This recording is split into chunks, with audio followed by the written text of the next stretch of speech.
Chapter 504, Tier 1 Set Equipment. In God's domain, one could obtain a wide variety of items from the Twilight treasure chest. However, the chance of obtaining good equipment was incredibly small. As for set equipment, don't even think about it yet. The armor called Yin-Yang Walker before Shifeng was indeed a part of a set equipment for a moment. Shifeng even questioned his own vision if it were any other set equipment. At most, Shifeng's good luck would have surprised him. However, the Yin-Yang Walker was different. It was a special set equipment just like the Warfire set equipment. However, if Shifeng had to decide which set was better, without a doubt, it would be the Yin-Yang Walker set equipment before him. Although the Warfire set equipment could be upgraded to fine gold rank, the Yin-Yang Walker was a Tier 1 set equipment. A Tier 1 set equipment was an exclusive set for Tier 1 classes. Although it had no grade, its boost to a Tier 1 player's combat power even surpassed Dark Gold set equipment. However, a Tier 1 set equipment also possessed heavy restrictions as only designated classes could use it. Moreover, the set would bind to a player when equipped, and it could neither be dropped nor traded. However, it could be destroyed if its durability reached 0. Moreover, the repair fees for a Tier 1 set equipment could rival those of epic ranked weapons and equipment. Despite having so many restrictions, a majority of the experts in God's domain loved these sets. However, it was extremely difficult to obtain a Tier 1 set equipment, as only level 20 or higher Great Lords had a chance to drop them. Both Great Lords in the fields and in dungeons had the same drop rate. Tier 1 set equipment was also known as the best set equipment, other than epic set equipment, available for Tier 1 players. It truly lived up to its name. The minimum level of a Tier 1 set equipment was level 20, and its attributes would increase alongside the player's level to level 50. Which was when players could class change from a Tier 1 class to a Tier 2 class. If a player had a Tier 1 set equipment when they carried out their Tier 2 class change quest, the quest would undoubtedly be easier to complete. Shifeng then appraised the Yin-Yang Walker's chestplate. Yin-Yang Walker set equipment. Level 20, Level 50. Equipment requirement, Tier 1 Guardian Knight. Set consists of 5 parts: head, chest, hands, legs, and feet. Binds when equipped. Set effect. 2-piece effect: defense skill increased by 3 levels, defense increased by 10%, damage received reduced by 15%, and healing received increased by 15%. 4-piece effect: endurance increased by 15%, and strength increased by 10%.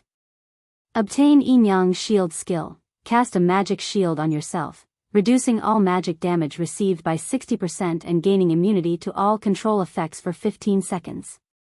Cooldown, 2 minutes. 5-piece effect: receive 1 stack of Yin-Yang energy every time damage is received. After 30 stacks, Yin-Yang power skill can be activated. Hatred increased by 100%, all attacks deal holy damage, all Guardian Knight skill effects increased by 50%, and all attributes increased by 15% for 24 seconds. Cooldown, 5 minutes. If I can gather the complete set and give it to a Tier 1 Guardian Knight, tanking bosses in large-scale team dungeons will be a breeze.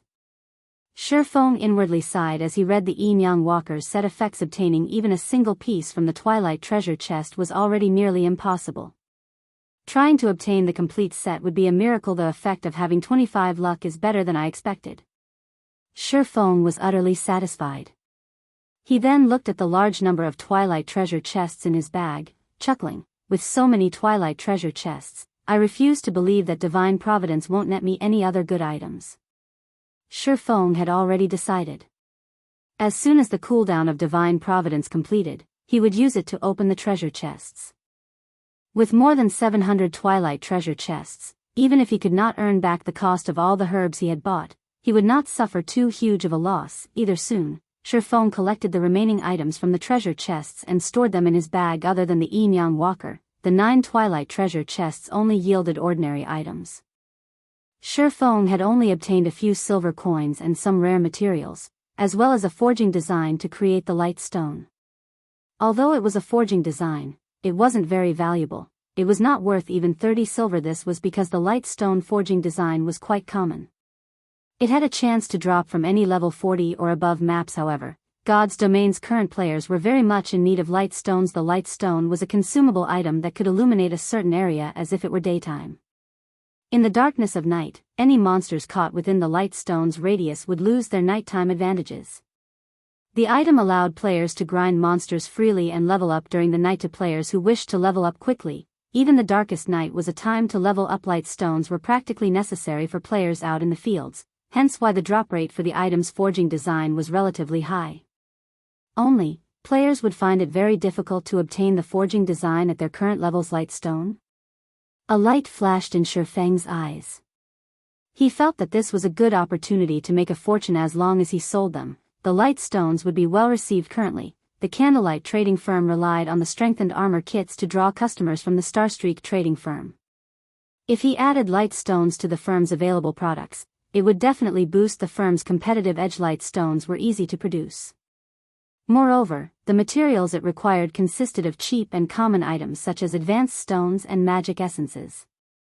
Hence, light stones were easily affordable by the majority of the players, unlike the expensive strengthened armor kits that only a small number of players could afford. In addition, there were only 3 people producing the strengthened armor kits right now, and their success rates were only at 30%. It was not enough to satisfy the demand of so many players. As for light stones, even an advanced forging apprentice's success rate would be higher than 30%. Only, the light stone forging design was not something players below level 30 could obtain. If Shifeng could acquire a large number of light stone forging designs, the Candlelight trading firm could take Star Moon Kingdom's entire market by storm. The Candlelight trading firm had plenty of advanced forging apprentices. As long as they had a sufficient number of forging designs, they could mass-produce the light stones. Not only could they supply the players from White River City and Star Moon City, but they could also provide an endless supply to other cities as well. At that time, even counting their money would become a laborious task. In any case, I have nothing better to do right now. I might as well grind for some light stone forging designs. Shifeng grinned. Immediately, he recalled several maps suitable for grinding light stone forging designs. Although those maps were all level 40 and above, Shifeng had the ignore level effects provided by the magic weapon Abyssal Blade, the Dragon Claw set equipment, and the Golden Stigmata. Combined, he could ignore up to 45 levels. In addition to Shifeng's own level, he could take on a level 70 monster should he choose to do so. Only, the attributes of a level 70 monster were a bit too powerful. Even if Shifeng could damage these monsters, they could kill him with a single slap. However, against monsters below level 50, he could definitely make an attempt as long as they were not chieftains or Lord. Shifeng then headed to Star Moon City Hall to purchase a valuable golden land. While Shifeng had focused on raising his reputation, the dragon scale set equipment he had placed in the Blackwing auction house had finally sold out. In addition to the money Shifeng had earned through the Candlelight trading firms, he now had over 20,000 gold in his pockets. Thus, Shifeng decided to buy one of the plots of land beside the Star Moon Bank for 16,000 gold. However, as Shifeng was a Viscount, he received a 10% discount on his purchase. Even after constructing a new branch of the Candlelight trading firm, he had not even spent a total of 16,000 gold. After he had finished his business in the City Hall, Shifeng took a horse carriage to the teleportation hall and teleported to the Twin Tower Highlands, a level 45 map with the highest drop rate for light stone forging designs. Chapter 505, Domineering. Melancholic. White River City, inside one of Candlelight trading firm's forging rooms. Melancholic's smile was currently busy forging basic strengthened armor kits. There were simply too many players in White River City. With just the 3 of them producing the basic strengthened armor kits, it was impossible to satisfy the demand of so many players. Had they not produced a large number of the kits early on, their supply would have long since depleted. Sister Smile, there are 2 people on the first floor looking to discuss business with you. I understand. Like the others, have them wait in the reception room for now. I'll head over once I finish my work. But, one of them is claiming to be Overwhelming Smiles Guild leader. Overwhelming Smiles Guild leader? Melancholic Smile could not help but pause. As one of the tyrannical guilds in White River City, it was far ahead of other guilds. Their funds and member count were also plain for all to see. A lifestyle guild's direction of development was completely different than combat guilds. In other words, there should not be any conflicts of interest between the two. However, a lifestyle guild did not possess any combat capabilities. When producing certain items, plenty of rare materials were required.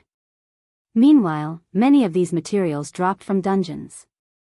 Hence, lifestyle guilds would usually cooperate with some combat guilds in such a relationship. The combat guild in question would be responsible for supplying the rare materials, while the lifestyle guild would offer some discounts and give priority on sales of certain items to said combat guild. Ha. Just in time, Melancholic Smile said. I'll head over there now.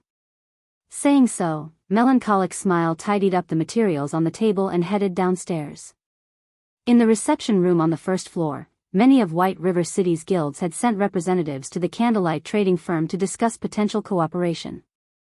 However, when a man and a woman entered, the entire reception room's atmosphere sank. Everyone in the room immediately focused their attention on this pair of new arrivals, the woman in particular. Practically every guild in White River City knew who she was. This woman was none other than the guild leader of Overwhelming Smile's White River City branch. Yolan, the candlelight trading firm sure knows how to treat its guests, to actually make us wait here with other guilds. Feng Xianyang swept a glance at the reception room, frowning slightly with discontent at the firm's arrangements. Yolan did not comment on Feng Xianyang's statement. Instead, she only sat down and waited quietly. Although Overwhelming Smile was a powerful guild with ample funds, the candlelight trading firm was no ordinary existence either. The fact that it had been able to purchase 2 of White River City's golden lands in such a short time displayed the firm's powerful backing. A short moment later, Melancholic Smile entered the reception room. Immediately, the atmosphere in the room relaxed significantly as the occupants promptly stood to welcome her, smiling. Everyone, please sit, Melancholic Smile said after glancing around the room. Every player in this room was a big shot at the peak of White River City. Melancholic Smile never thought that the day would come where she would become one of these supreme characters as well. Before this, she was merely a forging apprentice who guilds would casually chase away, someone who relied on forging to earn some meager living expenses. Regarding these high-ranked managers from various large guilds, they were all existences that she would have only admired from a distance. Yet, now, every one of these powerful characters greeted her with fawning smiles. Compared to her previous life, it was as if she was in an entirely different world. When Melancholic Smile considered this, her thoughts immediately switched to the man who had helped her rise to this position. If Shi Feng had not been willing to accept her back then, she would most likely have still worried over her day-to-day life. She would still be one of the lifestyle players at the bottom layer of White River City, rejoicing over earning 1 or 2 silver a day. In contrast, when dealing with hundreds, or even thousands, of gold, her current self could maintain indifference. Before her were the upper managers of the various large guilds in White River City. Among them, there was even the guild leader of Overwhelming Smile. One could just imagine how much pressure one would feel from having to discuss business with these people. Yet, Melancholic Smile, who had never encountered such a scene, spoke as naturally as if she were sipping tea while enjoying light conversation. Seeing as everyone present wishes to cooperate with us, I will make things simple. We at Candlelight Trading Firm only have one requirement, Melancholic Smile calmly said. You must sell all of the materials your guilds have collected to us. Everything. We will purchase these materials at 60% market value. In return, the Candlelight Trading Firm will give your guilds a discount on your purchases here. The discounts available range from 5% up to, but not limited to, 15%. In addition, we will reserve some of the rarer items for you, giving you priority to purchase them. If you accept these terms, you may sign the agreement that has just been given out. If not, then you may leave. Melancholic Smile's statement was firm and confident. The managers of the various guilds immediately sucked in a breath of cold air, every one of them falling silent upon hearing the woman's conditions. This was fraud. If they sold all of the materials they had obtained to the Candlelight Trading Firm, what would be left for their own guilds? Moreover, the purchase price was only 60% of market value. Wouldn't they be better off selling their excess materials to the public? Most importantly, they could only receive meager discounts of 5% to 15%. Their guilds wouldn't gain much benefit from such a small discount. In the end, wasn't the Candlelight Trading Firm getting the better end of this deal? I've already said my piece. You can take your time to think it over. However, note that I will take back the contracts in 30 minutes. Although Melancholic Smile could feel everyone's murderous gazes, she paid them no heed. Instead, she simply turned to leave. It was as if her actions had said, if you want to sign, go ahead. If not, get lost. Suddenly, the various representatives, who had been so confident, fell mute. Wait a minute. Feng Xianyang suddenly stood with a cold expression on his face. He glared at Melancholic's smile, sneering, "Don't you think you are going too far with your demands? You should know that there are many materials that only guilds like ours can obtain. Independent teams are simply not strong enough to provide a supply. If our guilds join hands to cut off Candlelight's supply, do you really think you can continue doing business?" Shocked, Yulan rushed to her feet, advising, "Young Master Feng has gone a little too far with his words. I ask for Miss Melancholic's understanding. However, we have all come here with the intent to do business. There should be a process of negotiation at the very least. The way you cut us off will not benefit either side. Why don't we sit down and discuss things properly?" Everyone in the reception room nodded in agreement. If every guild refused to sell their materials, how could Candlelight Trading Firm hope to continue its success in White River City? At the end of the day, a lifestyle guild was still a lifestyle guild. They were born to lower their heads to combat guilds. Ha ha ha. Your statement is indeed reasonable. After thinking it over for a moment, Melancholic's smile nodded as she looked towards Feng Xianyang and Yulan. Smiling sweetly, she said, "Although what you've said is logical, I stand by my decision. Moreover, from this point onward, I retract Overwhelming Smile's contract. You two may leave now." "You?" Feng Xuanyang's eyes immediately became bloodshot as he nearly spat blood in rage.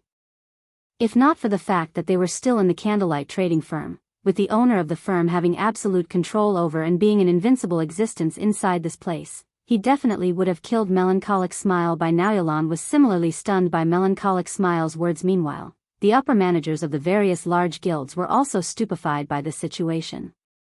In White River City, Overwhelming Smile was only second to Zero Wing.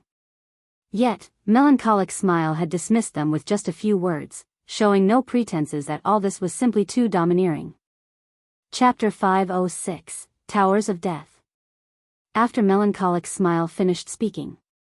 After a few moments, everyone in the reception room came back to their senses.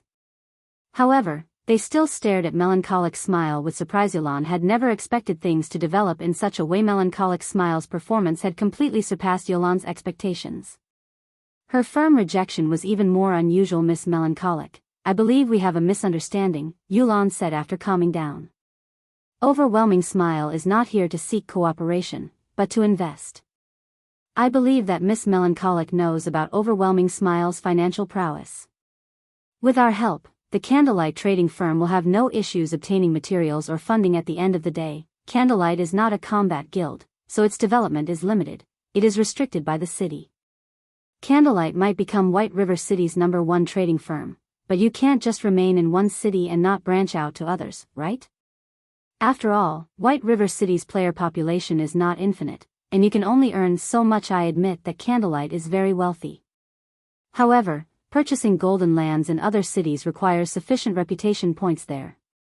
Meanwhile, how can Candlelight hope to compete with the guilds that have been developing in said cities since the very beginning? By the time Candlelight's personnel gains sufficient reputation in other cities, other guilds will have long since purchased the best plots of land available. However, after we invest in Candlelight, the trading firm will not face such a restriction. Overwhelming Smile has plenty of personnel in other major cities, including the several cities neighboring White River City. As long as we have enough gold, we can purchase the most valuable land in every city throughout Starmoon Kingdom and establish the Candlelight Trading Firm all over the kingdom, saving you a lot of time and manpower. Is Miss Melancholic really not interested in such an opportunity? Yulan spoke confidently as she offered the attractive conditions. She had also hit the nail on the head by pointing out the Candlelight Trading Firm's weakness. Meanwhile, the fact that Yulan was able to make such a statement so confidently was all because of Overwhelming Smile's backer, Underworld. This was a feat that no other guild could ever accomplish. Even first-rate guilds. Yulan's offer sorely tempted the other managers of the guilds in the reception room. Only, they were somewhat disappointed that the Candlelight Trading Firm would no longer be theirs. They could already imagine the Candlelight Trading Firm's flourishing future. One side had the advantage of manpower and resources, while the other had coins and popular shops. The cooperation between the two was practically a match made in heaven. Yulan really is amazing. It's as expected of someone fancied by Underworld's elders. Feng Xianyang, who had initially been overwhelmed by his rage, silently praised Yulan as he listened to the woman. He snuck a peek at Melancholic's smile from the corner of his eyes, his heart filled with joy when he saw her silence to a trading firm, particularly a trading firm with hot-selling commodities. What they needed the most was not materials, but a market to sell those commodities. Meanwhile, Overwhelming Smile just so happened to be capable of providing that market.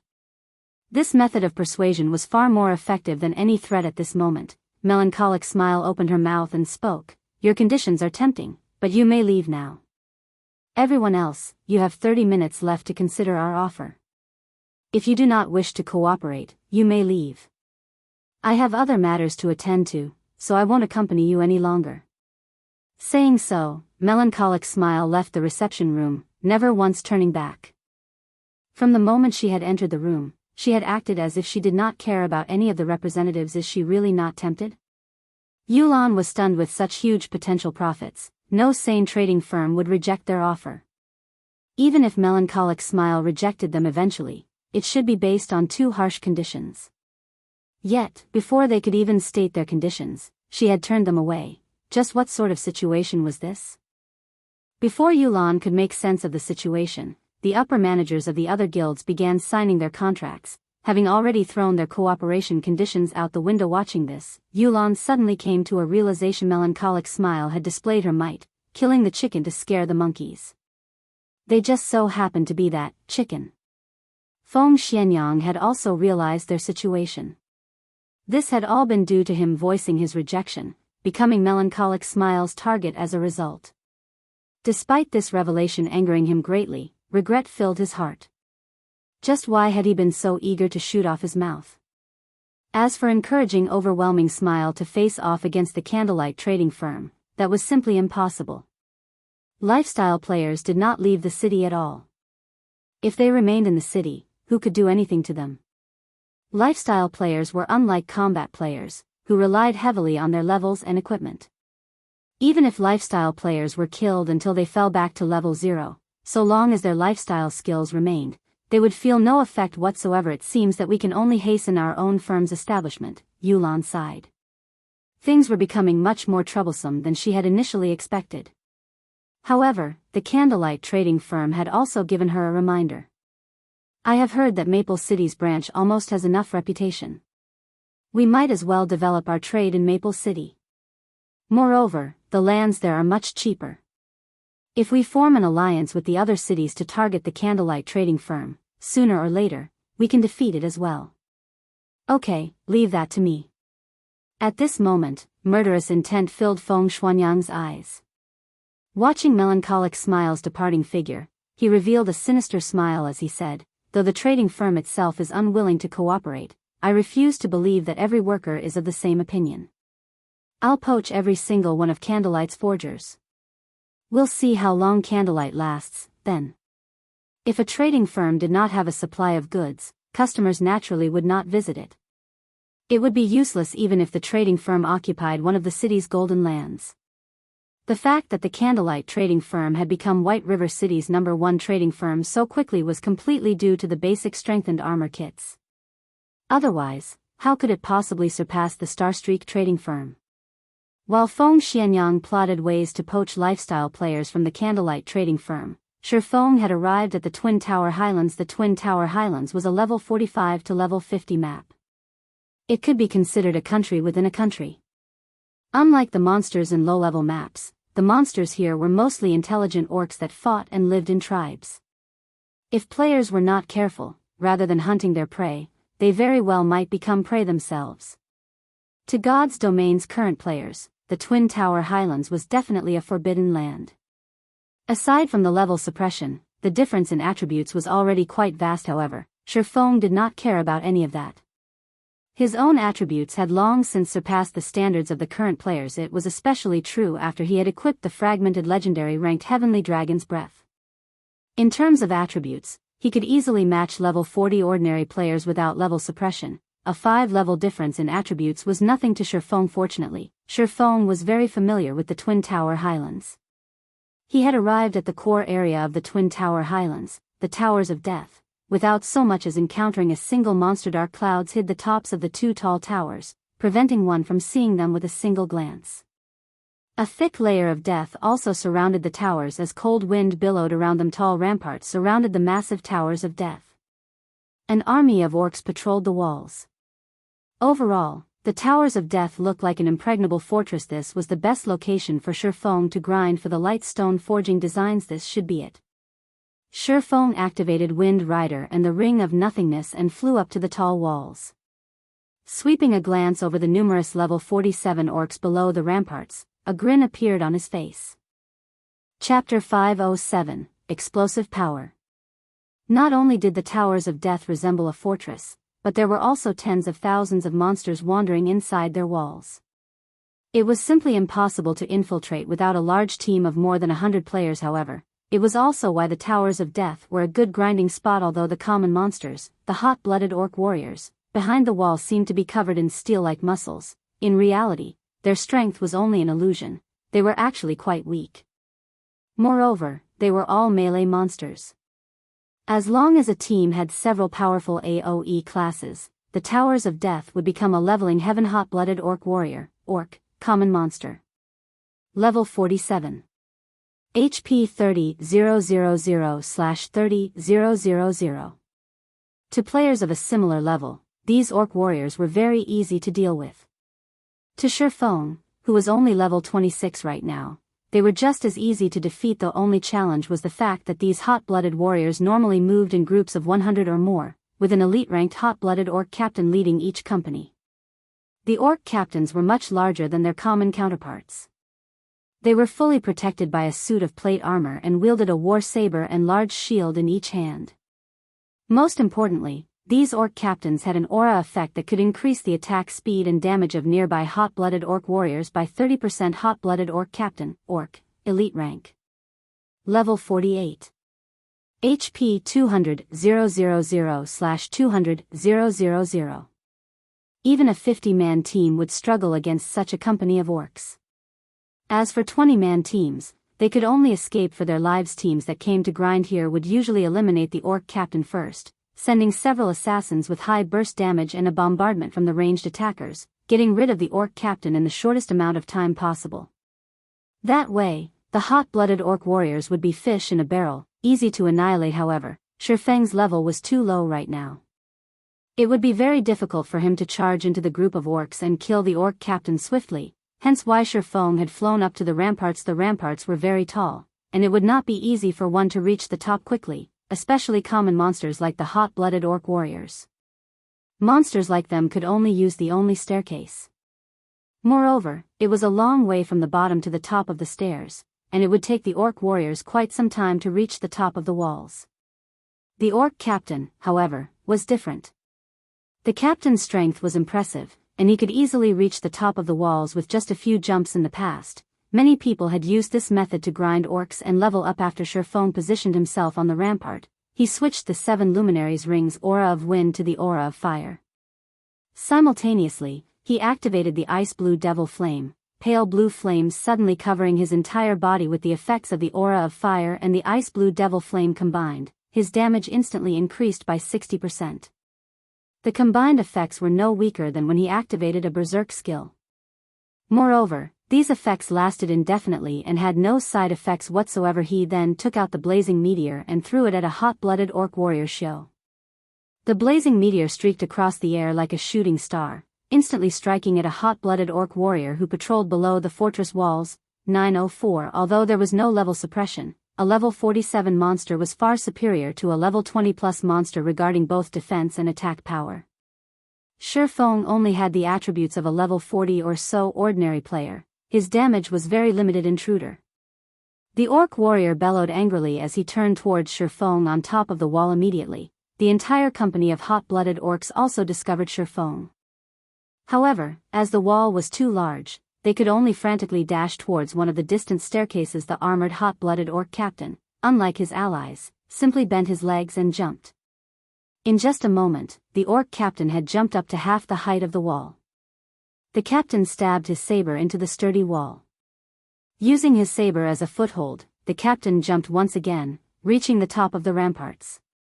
His robust and powerful hand grabbed and tugged on the chain wrapped around his wrist. In the blink of an eye, the saber, which was connected to the chain, returned to the orc captain's hand. The entire process was smooth and only took an instant. The orc captain was like a martial arts expert who could walk on walls and fly through the eaves of buildings. However, Shifeng was not the slightest bit surprised by the orc captain's actions. Elite monsters' intelligence and combat techniques at this level were not the slightest bit inferior to the professional fighters in real life. In some aspects, these elite monsters were even more amazing than professional fighters. The hot-blooded orc captain looked at Shifeng, who was 10 yards away, with a bloodthirsty fury in his crimson eyes. Raising his shield, he used charge and dashed towards Shifeng. The orc captain was over 2 meters tall. With his mass and speed, he was like a small car rushing towards Shifeng.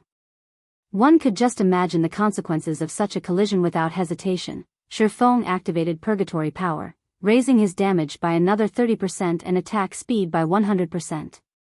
He then dashed forward to meet the orc captain's charge head-on. Just as the orc captain was about to send Shifeng into a fainted state, at the moment between life and death, Shifeng used silent steps.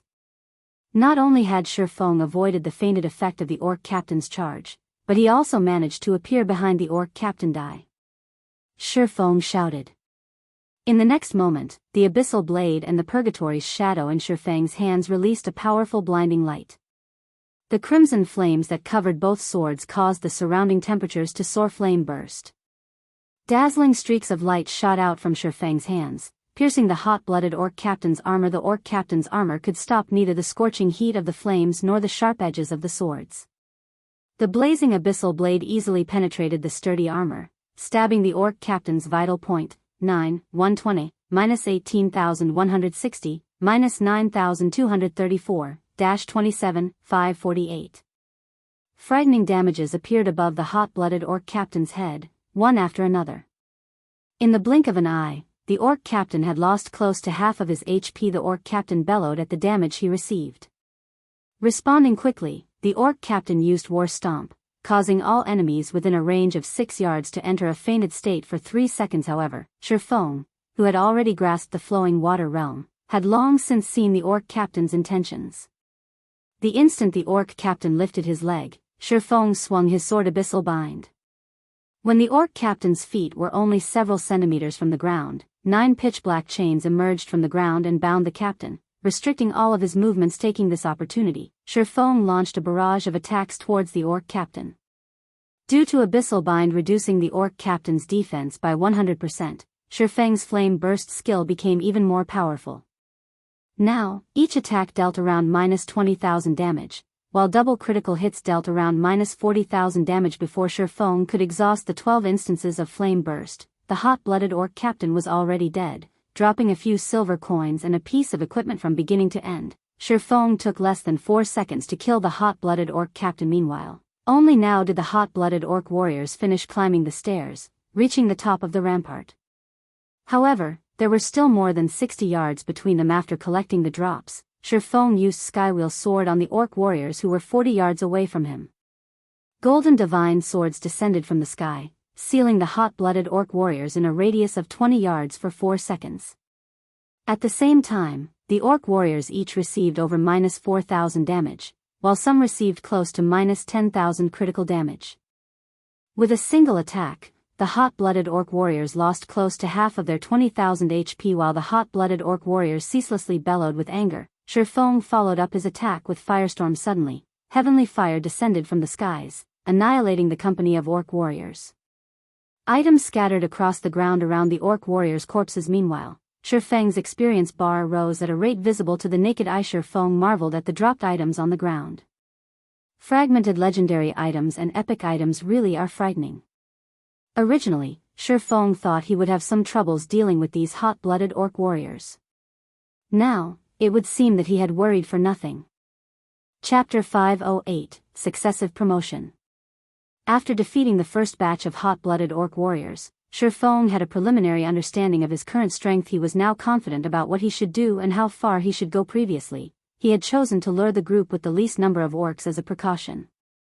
Later, so long as he did not lure 2 groups at once, he should be able to defeat an army of 200 or 300 orcs.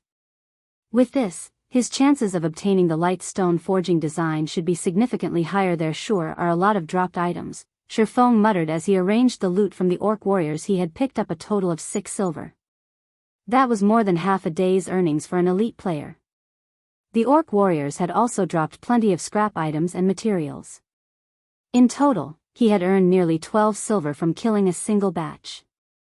If a piece of level 40 bronze equipment dropped, he could instantly earn another 80 silver or more. However, this result was only due to Shifeng's 5 points of luck.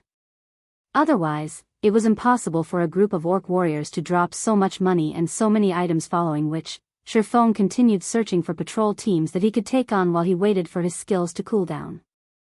Firestorm, in particular, had a long cooldown of 5 minutes. As soon as the 5 minutes were up, Shifeng would immediately lure another wave of monsters. Shifeng required less than 30 seconds to take care of a wave of hot-blooded orc warriors. In other words, he could clear one wave every 6 minutes, and 10 waves in an hour. As the orcs were level 47 monsters, they already gave abundant EXP. In addition, as Shifeng was challenging monsters of a higher level, he could obtain bonus EXP of up to 20 times. Despite Shifeng's class doubling the amount of EXP he required to level up, in little more than an hour, he reached level 27.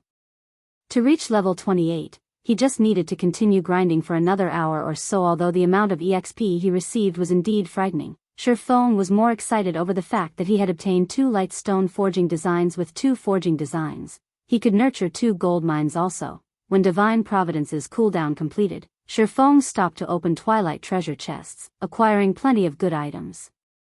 Among them were some recipes for potions such as the Intermediate Strength Potion, Basic Protection Potion, and Basic Magic Damage Potion. These were all potions that players around level 40 would commonly use. Only, the recipes for these potions were impossible for current players to obtain. In addition, Shifeng had also obtained some level 30 secret silver and fine gold equipment, which he intended to use to replenish the guild's warehouse. While Shifeng enjoyed his grind, Melancholic Smile suddenly contacted him. Through the screen, Shifeng could tell that, though Melancholic Smile seemed somewhat tensed, there was a hint of pride and excitement in her eyes. Guild leader, just as you predicted, Overwhelming Smile paid us a visit, though I've already chased them away. The other guilds have also agreed to cooperate with us, Melancholic Smile said slowly. Also, just as you expected, after we chased them away, they immediately began contacting our guild's forgers and forging apprentices. Although Uncle Ironheart and Coco rejected their offers, many of the forging apprentices in the guild were unable to resist the tempting offers and have already applied to dissolve their contract with us to join Overwhelming Smile. From what I learned from those forging apprentices, it seems that they are heading to Maple City to develop themselves. Although Melancholic Smile had tried to dissuade those who intended to leave, there were bound to be some who could not resist Overwhelming Smile's astronomical offer. Melancholic Smile could not force these people to stay. Fortunately, Shifeng had long since prepared for such a situation. All lifestyle players who joined the Horizon Alliance were required to sign a contract. Under this contract, the Horizon Alliance would provide all materials, forging designs, forging rooms, and other necessities for the lifestyle player.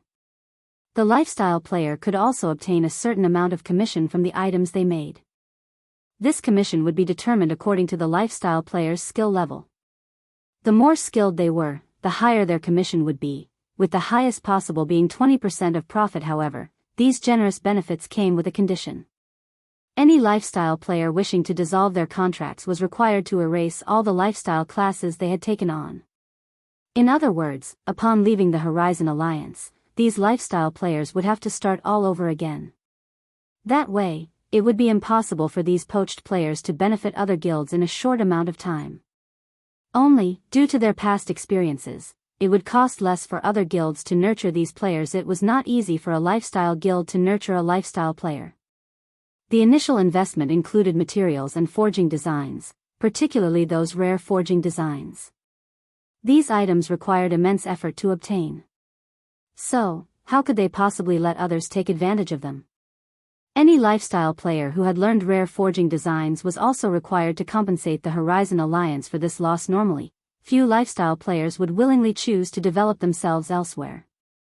However, with Overwhelming Smile's reckless poaching, there were bound to be some who could not resist the temptation. Heading to Maple City, huh? Shifeng pondered for a moment before saying, it seems that they plan to develop trade in Maple City before joining the competition in White River City. Although Overwhelming Smile had been nurturing their own lifestyle players all this time as well, without their own shop, it was not only very inconvenient to sell their products, but the cost of the items would also increase. In particular, by selling their items through the auction house, they would incur a massive processing fee. For small items, they might not even recover the cost, let alone make a profit. Maple City was Overwhelming Smile's domain. It was very easy for the guild to develop its trade there, and the same went for acquiring land and reputation. By the time Overwhelming Smile possessed sufficient capital, it would be a lot easier for it to deal with the candlelight trading firm. At the very least, both sides would be on equal footing. Afterward, Overwhelming Smile could just use the simplest way to deal with the candlelight trading firm: wage a price war. They want another war of attrition? Shifeng could not help but laugh. Unfortunately, Overwhelming Smile no longer possessed such an opportunity. Shifeng then said, "Smile, instruct someone to begin purchasing advanced stones and magic essences in bulk, and don't just buy from White River City, buy from other cities as well. Buy as many as you can. However, this must be done secretly. Do not let other guilds discover our actions." Although the candlelight trading firm held a significant advantage due to the basic strengthened armor kits, the production volume for the kits was simply too low. It lacked competitiveness. However, it was a different story for light stones. "Okay, I'll head out and buy them myself right now," Melancholic Smile said after Shifeng gave his instructions. He resumed grinding for more forging designs for the next several dozen hours. Shifeng grinded the hot-blooded orc warriors like a madman. During this time, his experience bar rose rapidly, his level increasing from level 27 to level 30. His leveling speed was simply unmatched. However, compared to the EXP spent on increasing his own level, Shifeng had expended even more EXP on the 7 Luminaries ring. He had leveled up the 7 Luminaries ring twice, upgrading it to level 7 just as Shifeng was about to investigate the level 7 Luminaries ring's new power. Suddenly, the gates of the Towers of Death opened. In the next moment, a roar that shook even the heavens emerged from behind the gates. As the roar grew louder, Shifeng saw a massive orc walk out. This orc wore exquisite armor and had a black cape draped over his back. Upon the appearance of this massive orc, the orcs outside the Towers of Death went into a frenzy. It was as if they were welcoming the arrival of their king. "Why has the Orc King appeared here?" Shifeng could not help his surprise. Chapter 509, Mythic. The valiant and extraordinary Orc King slowly walked up to an altar before the Towers of Death, constantly muttering incantations as he approached the pitch-black altar. Suddenly, countless blood-red runes emerged from the altar. The sky also dimmed as strong winds blew. Countless hot-blooded orcs gathered beneath the altar. If one looked down from the ramparts, they would discover a black mass of tens of thousands of orcs within the fortress walls. After these orcs gathered around the black altar, they fell to their knees and prayed. This spectacular scene amazed even Shifeng. Just what are they trying to do? Shifeng was utterly confused. The Towers of Death of the Twin Tower Highlands were, in reality, a level 50, 100-man team dungeon. In the past, Shifeng had raided this dungeon many times, so he had a relatively good understanding of the Towers of Death. However, today was the first time Shifeng had seen something this odd. In particular, the Orc King who had emerged from the Towers of Death was the final boss of the dungeon, Orc King Trezek. When challenging the Hell mode difficulty of the dungeon, Orc King Trezek was a level 54 Grand Lord. Meanwhile, the Orc King Trezek standing on the altar right now was a level 60 Mythic. Monsters in God's domain occupied multiple ranks. From weakest to strongest, these ranks were Common, Elite, Special Elite, Chieftain, Lord, High Lord, Great Lord, Grand Lord. Standing above Grand Lord was Mythic Orc King Trezek, Mythic Monster. Level 60. HP 90,000,000/90,000,000. Upon seeing the Orc King's information, even Shifeng could not believe his own eyes. A mythic monster. A mythic monster was slightly stronger than even a tier 4 class. Moreover, with that ridiculous amount of HP, any tier 4 party of the same level that attempted to raid Orc King Trezek would be beaten senseless. At the very least, a 50-man team of tier 4 players was necessary to raid the Orc King. Tier 4 classes already stood at the top of God's domain. It was extremely difficult to reach this tier, so how could it possibly be easy to gather 50 Tier 4 players? Not to mention, players could only begin challenging their Tier 2 class change quests at level 50. They were still far from reaching Tier 4 to players below level 60. Orc King Trezek was practically invincible. However, it was because of this that Shifeng's interest grew. The final boss of the Towers of Death had actually left the dungeon to pray. Moreover, the boss's rank had risen to Mythic. There was no way Shifeng could grind the hot-blooded orcs at the moment. The area beneath the ramparts was packed with warriors and captains right now. If he attacked any one of them, he might attract every monster beneath the walls, including the Orc King Trezek. They would annihilate him, leaving no room for escape. I'm interested to see just what this is about. In any case, Shifeng was not in a hurry. He took a seat in the corner of the wall and observed the situation at the altar. However, the orc's prayer was relatively long. Even after over half an hour, these orcs continued to pray out of frustration. Shifeng began arranging the contents of his bag. After grinding for dozens of hours, Shifeng had lost count of how many hot-blooded orc warriors he had killed. The items they had dropped had nearly filled his bag. Had he not thrown away some of the worthless scrap items, not even his super large bag would be able to hold all of the loot. Shifeng had to admit that the Towers of Death were indeed an efficient place to farm light stone forging designs. With the addition of his 5 points of luck, his harvest was even more frightening. In total, Shifeng had obtained 141 light stone forging designs. He had also collected close to 30 gold and some random scrap items and materials. If ordinary players came here to grind, they could definitely make a fortune overnight. 30 gold coins. Although the value of gold coins continuously depreciated, each gold coin was still worth more than 7,000 credits. In other words, Shifeng had earned nearly 210,000 credits in a single day. However, none of these were Shifeng's greatest prizes. His most valuable gain was the promotion of the 7 Luminaries ring and the equipment he had obtained from opening treasure chests. After upgrading the 7 Luminaries ring to level 7, its skills all received massive transformations. If not for the ring's information labeling it as an epic item, Shifeng would have thought it was a fragmented legendary item. 7 Luminaries ring, replica, ring, epic rank. Level 20, level 80, current level, 30. Equipment requirement, strength 200.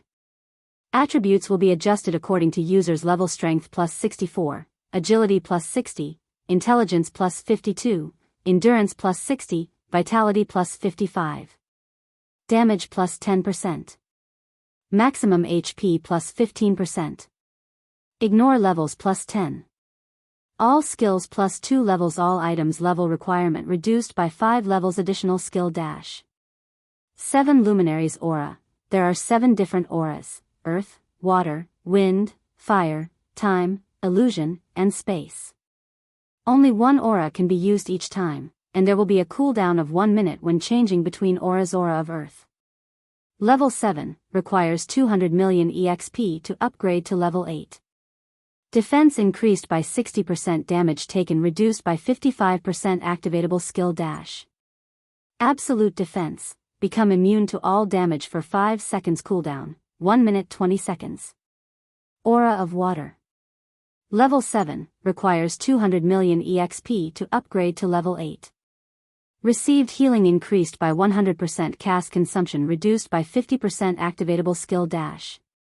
Life Bloom, heal selected target for 30% HP every second for 40 seconds. Cooldown, 1 minute 30 seconds. Aura of Wind. Level 7, requires 200 million EXP to upgrade to level 8. Movement speed increased by 60%. Attack speed increased by 60%. Agility increased by 50%. Activatable skill dash. Wind Rider, enables temporary flight and movement speed increase of 220% for 24 seconds. Cooldown, 2 minutes. Aura of Fire. Level 7, requires 200 million EXP to upgrade to level 8. Damage increased by 50%. Target's defense reduced by 60%. Activatable skill dash. Firestorm, inflicts 1000% damage within a range of 30 by 30 yards for 6 seconds. Cooldown, 5 minutes. Aura of Time. Level 7, requires 500 million EXP to upgrade to level 8. Cooldown of all skills reduced by 40%. Enemies within a 150-yard radius will have their movement speed and attack speed reduced by 40%, and cooldown of skills increased by 50%. Activatable skill dash. Absolute time. Prevents enemies within a radius of 100 yards from using any skills or tools for 24 seconds cooldown, 2 minutes 30 seconds. Aura of Illusion. Level 7, requires 500 million EXP to upgrade to level 8. All attributes increased by 40%. Enemies within a 200-yard radius will have all their attributes reduced by 40%. Activatable skill dash. Fantasy World. Immunity to all magic damage and 20% of magic damage received will be converted to healing to recover players' HP for 20 seconds cooldown, 3 minutes. Aura of Space. Level 7, requires 500 million EXP to upgrade to level 8. Immunity to all control and restricting effects. Activatable skill dash. Space Movement. Instantly move to any location within a radius of 600,000 yards cooldown, 4 minutes. After the 7 Luminaries Rings promotion, just one of its auras could rival the attributes of a fragmented legendary item. Meanwhile, the 7 Luminaries Ring had 7 interchangeable auras. Calling it a fragmented legendary item was by no means an exaggeration. Aside from the 7 Luminaries Ring, Shifeng valued the Tier 1 set equipment he had gained from the Twilight treasure chests first. Shifeng obtained another 2 set pieces of the Enyang Walker set equipment for Tier 1 Guardian Knights, putting him at a total of 3 set pieces. In addition, he had also obtained the Mana Storm set equipment for Tier 1 Elementalists. Unfortunately, he only had 2 set pieces. He had also fortunately obtained 3 set pieces of the Dark Melody set equipment for Tier 1 Assassins. He had 1 set piece of the Forest Guard set equipment for Tier 1 Rangers. He had also gained 2 set pieces of the Hurricane set equipment for Tier 1 Swordsmen. Finally, he obtained 1 set piece of the Braveheart set equipment for Tier 1 Shield Warrior. Shifeng had only gone through a small portion of the Twilight treasure chests in his possession.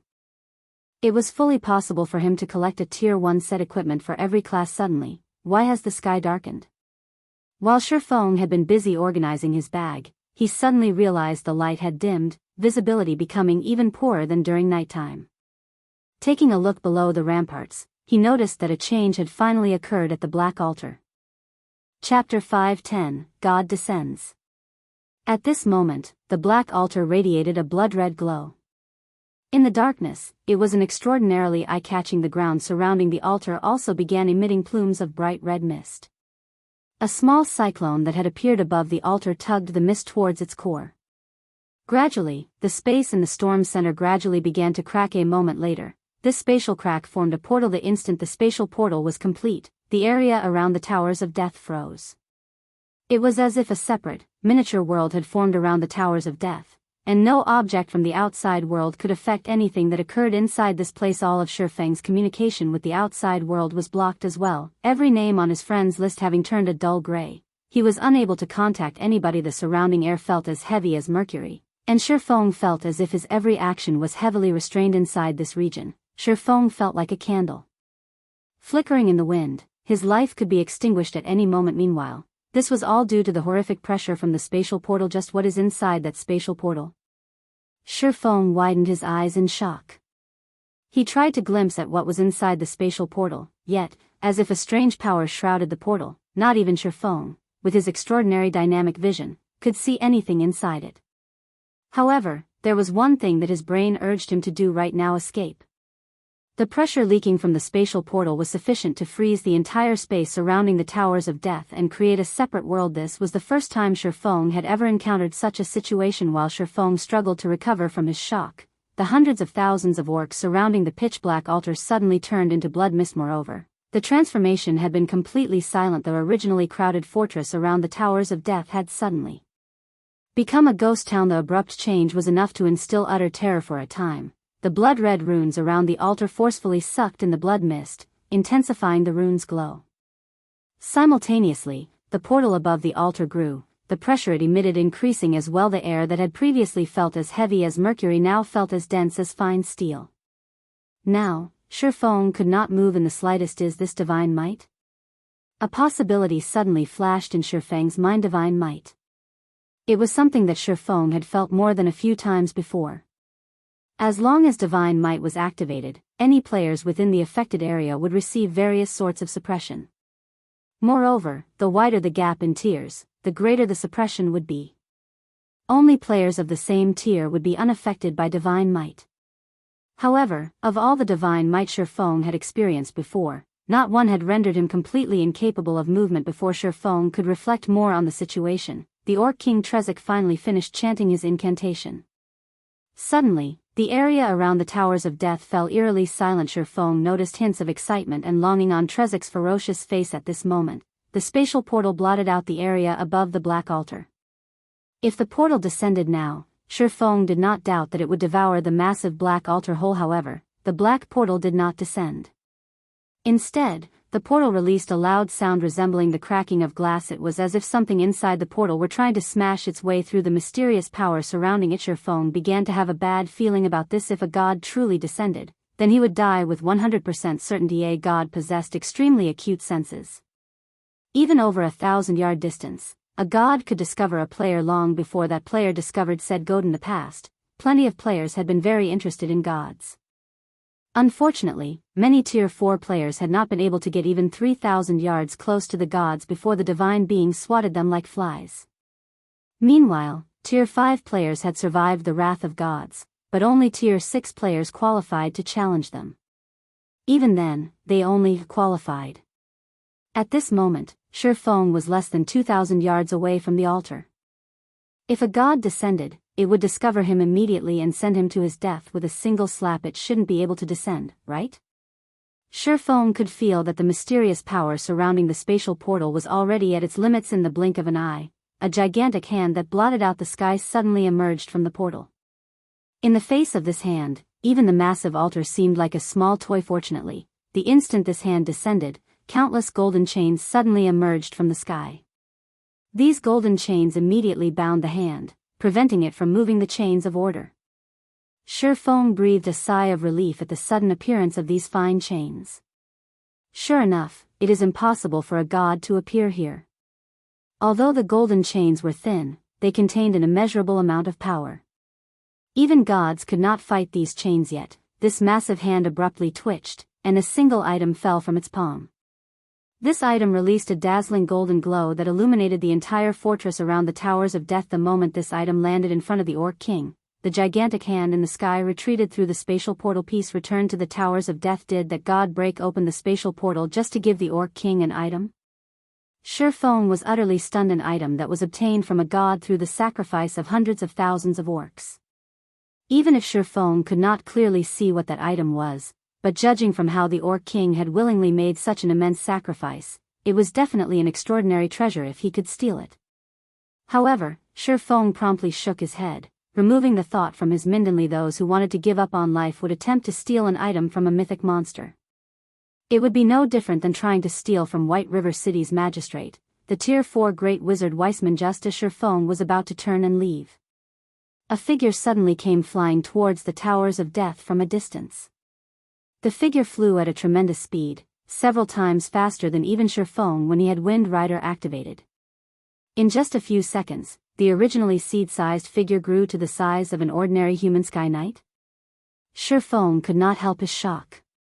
The new arrival was actually a human NPC. Moreover, it was the Tier 4 hidden class, Sky Knight. His body exuding a multicolored brilliance, the Sky Knight immediately charged towards the Orc King. Meanwhile, as if receiving the arrival of a great enemy, the Orc King Trezek immediately tried to collect the flashing golden treasure. However, the Sky Knight had obviously prepared for this situation.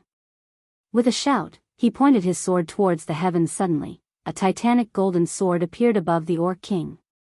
This golden sword then transformed into a streak of light as it descended towards the mythic Trezek. Shurfang's jaw dropped. The Sky Knight actually knew the Tier 4 forbidden move. Firmament Flash. Forbidden moves were taboo skills in God's domain.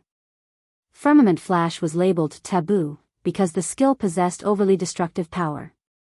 In addition, the skill was extremely difficult to learn. Classes of the same tier had no way of learning it. The Tier 4 Firmament Flash could rival even a Tier 5 skill.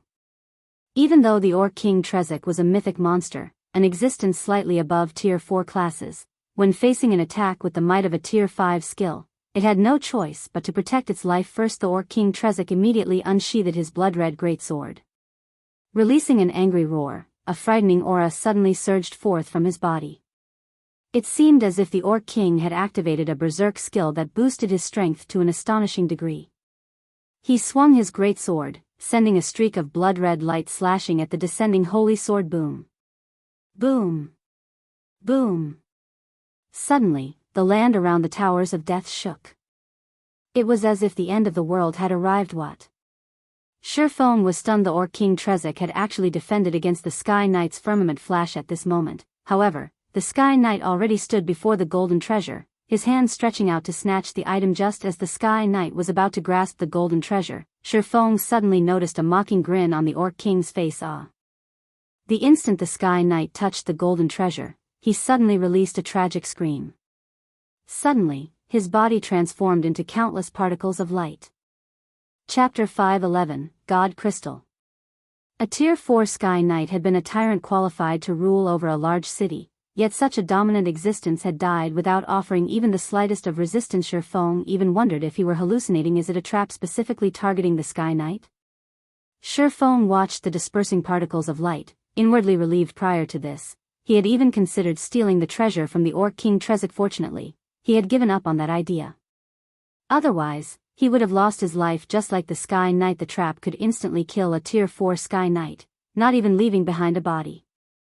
It was clear that this trap's damage was not ordinary. Although players would not face true death, the consequences of such an attack definitely would not end with just the loss of EXP and equipment. It was highly possible that the players would be affected as well. At the very minimum, players' immortal souls would receive damage, preventing them from logging into God's domain for a time. However, this was still not the most severe possibility. In some circumstances, players who died might even have to delete their accounts after reviving. It was possible that the Sky Knight's death fit into this category. After the Sky Knight died, Trezek kept his blood-red greatsword and slowly walked towards the treasure.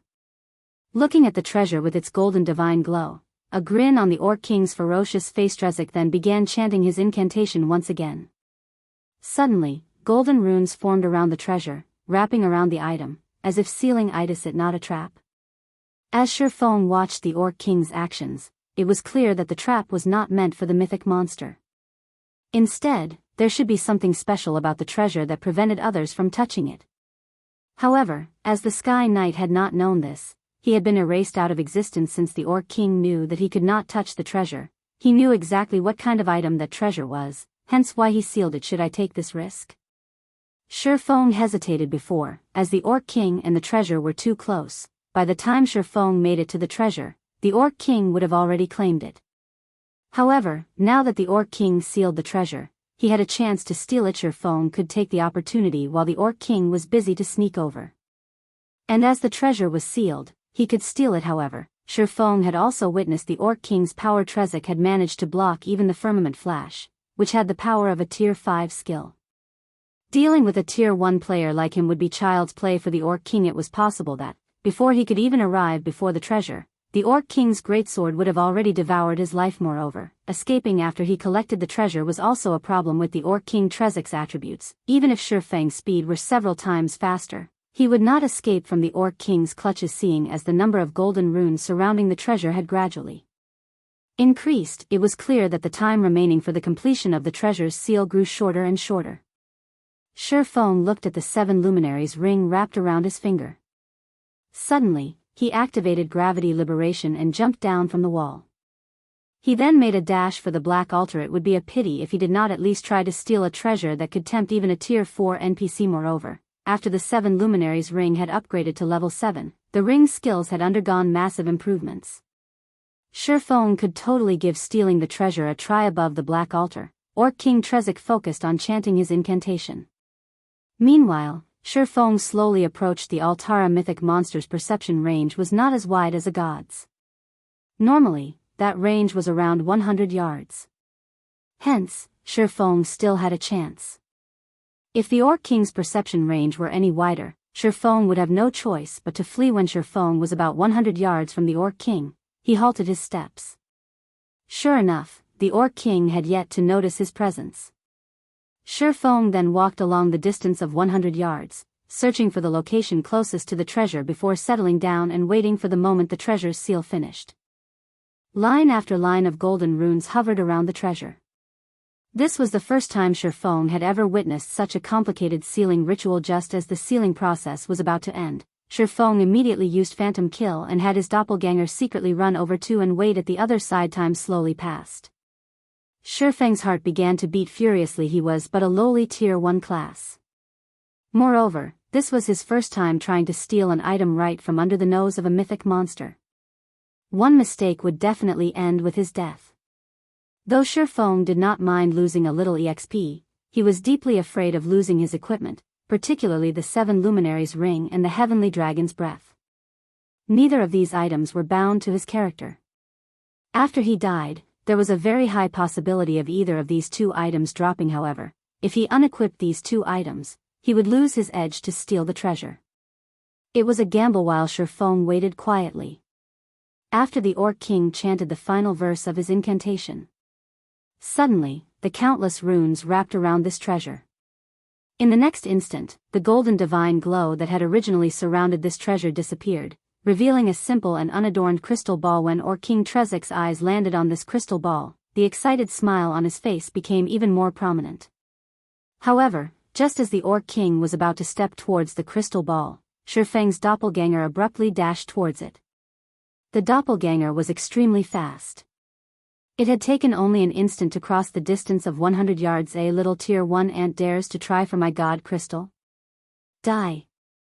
Orc King Trezik revealed a disdainful sneer as he unsheathed the blood-red greatsword from his back.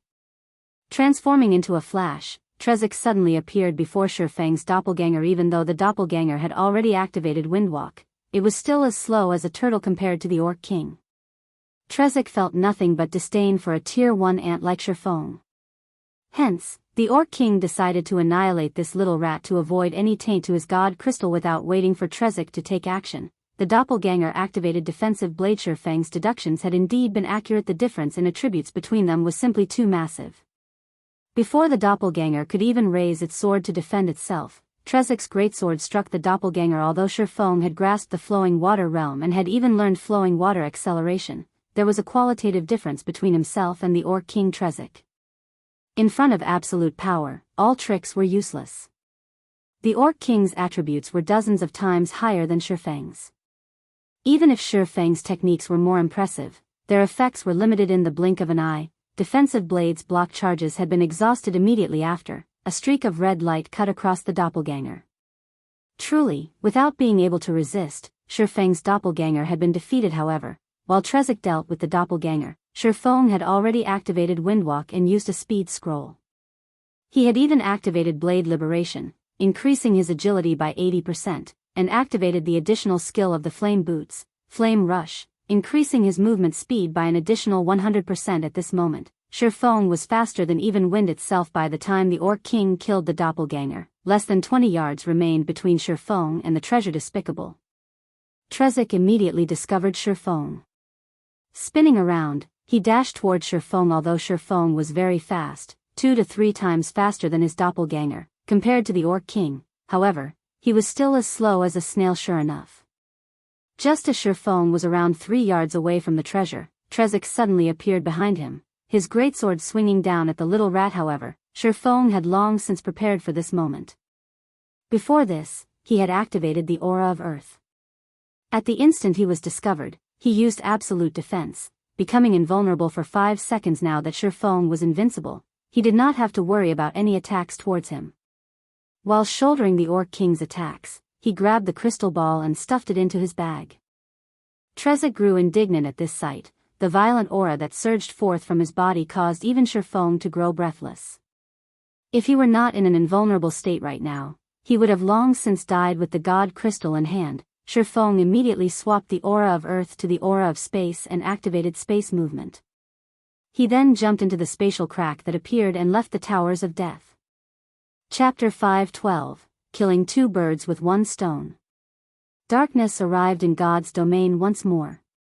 The lights in White River City shone brilliantly after the night had arrived. Aside from a small number of experts and elite parties grinding in the fields, the majority of players could only head back to the city to rest. While it was lively in White River City, the liveliest area, without a doubt, was the candlelight trading firm. As for the reason behind the candlelight trading firm's popularity, That was due to the basic strengthened armor kits, although the basic strengthened armor kits were not as powerful as the basic mana armor kits. The latter was simply too scarce. It could not compete with the large number of basic strengthened armor kits available at the Candlelight Trading Firm every day inside a high-class bar a short distance from the Candlelight Trading Firm. Feng Xianyang sat on the second-floor open-air terrace, gazing at the Candlelight Trading Firm with a smile on his face. "I want to see just how long you can hold out." Feng Xianyang laughed, his expression clearly displaying his arrogance. Initially, Feng Xianyang had been slightly worried that the Candlelight Trading Firm's flourishing business would show no signs of ending. If that were so, it would not be easy to deal with the firm in the future. However, during the process of poaching the firm's workers, Feng Xianyang had discovered a secret, a fatal weakness of the trading firm, and that secret was that only 3 people in the trading firm knew how to produce the basic strengthened armor kit. With just 3 people, it was simply impossible to satisfy the demands of the large number of players in White River City. Even if it were possible, a long time would be required to do so. By then, players would have outgrown their need for the kits. Knowing this fatal secret, Feng Xianyang began to spend large sums of money to purchase the basic strengthened armor kits, buying as many as he could first. He wanted to deplete the Candlelight Trading Firm's stockpile. As long as the firm no longer had any basic strengthened armor kits remaining, the firm's popularity would fall and limit its business. Although he had to invest a massive sum of coins, the basic strengthened armor kits he bought were not completely useless. On the contrary, they were particularly helpful when raiding team dungeons. Secondly, aside from striving to establish their own guild residences, the various guilds in Starmoon City also strive to accumulate sufficient money to purchase the city's golden lands. Other than that, these guilds were also continuously raiding large-scale dungeons, improving their guild's popularity and equipment. Meanwhile, other than giving the basic strengthened armor kits to his own teams, Feng Xianyang also set aside a portion, selling them to other cities. There was no Candlelight Trading Firm branch in other cities, so there were no basic strengthened armor kits available there. With Underworld's channels, Feng Xianyang had sold these kits to the various guilds of other cities. When these guilds saw the kits, they fought tooth and nail to purchase them. As a result, he made a huge profit by reselling the kits. It was truly killing 2 birds with 1 stone. Not only could he deplete the Candlelight Trading Firm's stockpile of armor kits, but he could also profit from reselling them. How could this possibly go wrong? However, as he celebrated his plan, he had also gained a deep understanding of how fearsome the Candlelight Trading Firm was. Fortunately, the Candlelight Trading Firm was only in White River City, and there were only 3 forgers capable of producing the basic strengthened armor kits. Should the trading firm ever resolve these 2 problems, it could definitely dominate Starmoon Kingdom's market. At that time, who could possibly compete with the Candlelight Trading Firm? Feng Xianyang could not hold back his envy. Why isn't the Candlelight Trading Firm mine? Feng Xianyang held a deep hatred towards Melancholic. Smile. If the Candlelight Trading Firm had agreed to cooperate, it would have been his possession by now. With the money he could earn through the trading firm, his position within Underworld would also soar. At that time, those currently above him would be at his beck and call. Did you think that, just because you refused to sell the trading firm to me, I would be helpless against you? The firm will fall into my hands. Feng Xianyang could already picture the moment he grasped the rights to the Candlelight Trading Firm, and it would only be a matter of time before all of Underworld's power in Starmoon Kingdom would fall under his control. At that time, it would be child's play to deal with a combat guild like Zero Wing. Just as Feng Xianyang enjoyed the wine of victory, a slightly chubby middle-aged man in pompous clothing sat down beside him. Young Master Feng, may I know why you have called me here today? Although the middle-aged man was only level 10, barely reaching the minimum requirement to enter a city, his body radiated a distinct shrewdness. In particular, those beady little eyes of his greatly resembled that of a wily old fox. How is the progress of the task I assigned you? Feng Xianyang asked softly. Young Master Feng, rest assured, I have already discussed things with many members of the Candlelight Trading Firm. Although only over a dozen or so advanced forging apprentices have officially defected to our side, many have expressed their intentions of doing so. I believe that in the near future, many more advanced forging apprentices will willingly defect to our side. At that time, the Candlelight Trading Firm will show signs of supply shortages. When the firm's popularity falls, it will become even easier for us to poach its members. If they run out of workers, even with a good shop and the basic strengthened armor kits, expansion will be impossible. The middle-aged man chuckled. Good, you've done well. As long as you succeed, you will receive your fair share of benefits. Feng Xianyang nodded with satisfaction. Meanwhile, inside one of the forging rooms of the candlelight trading firm, Melancholic Smile frowned, obviously worried. Just moments ago, several more advanced forging apprentices had requested to dissolve their contracts.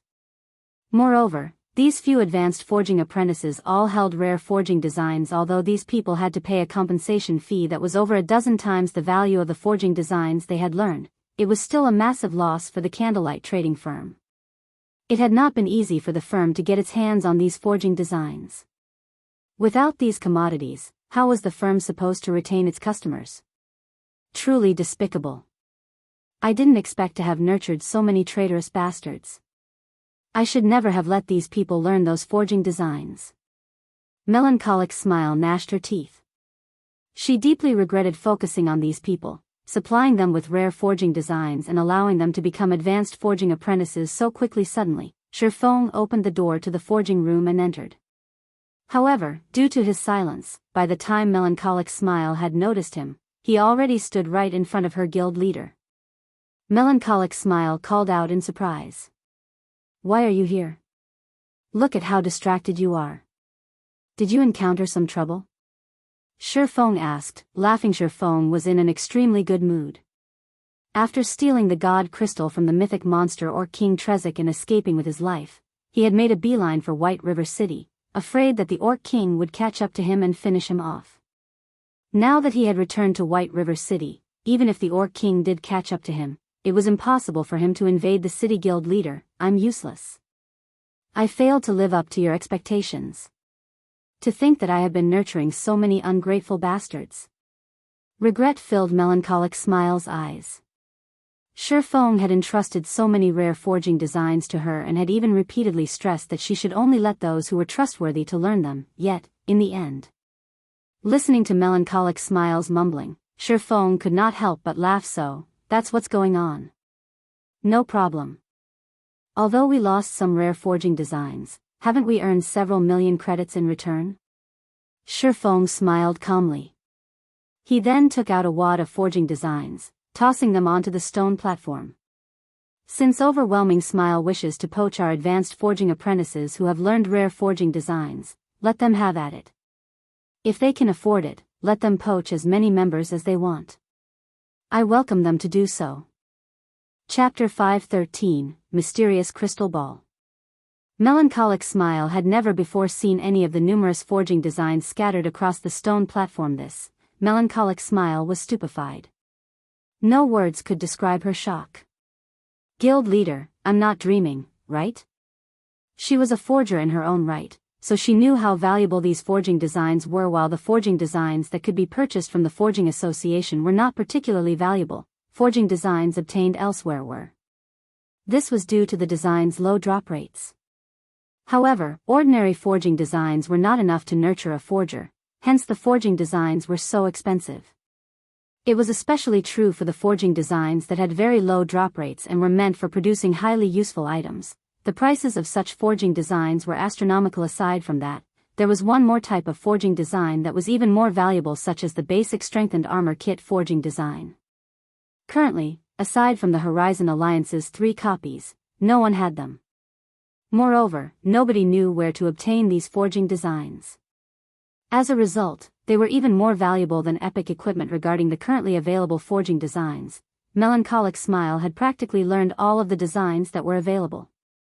Even if she hadn't, she at least knew about them. However, she had neither seen or heard of any of the forging designs that Shifeng had scattered all over the table. Before taking a casual glance at the forging designs, Melancholic Smile's eyes shone brilliantly. Every item these designs produced was an item that players needed desperately at this stage of the game. A majority of these forging designs contain instructions for the light stone.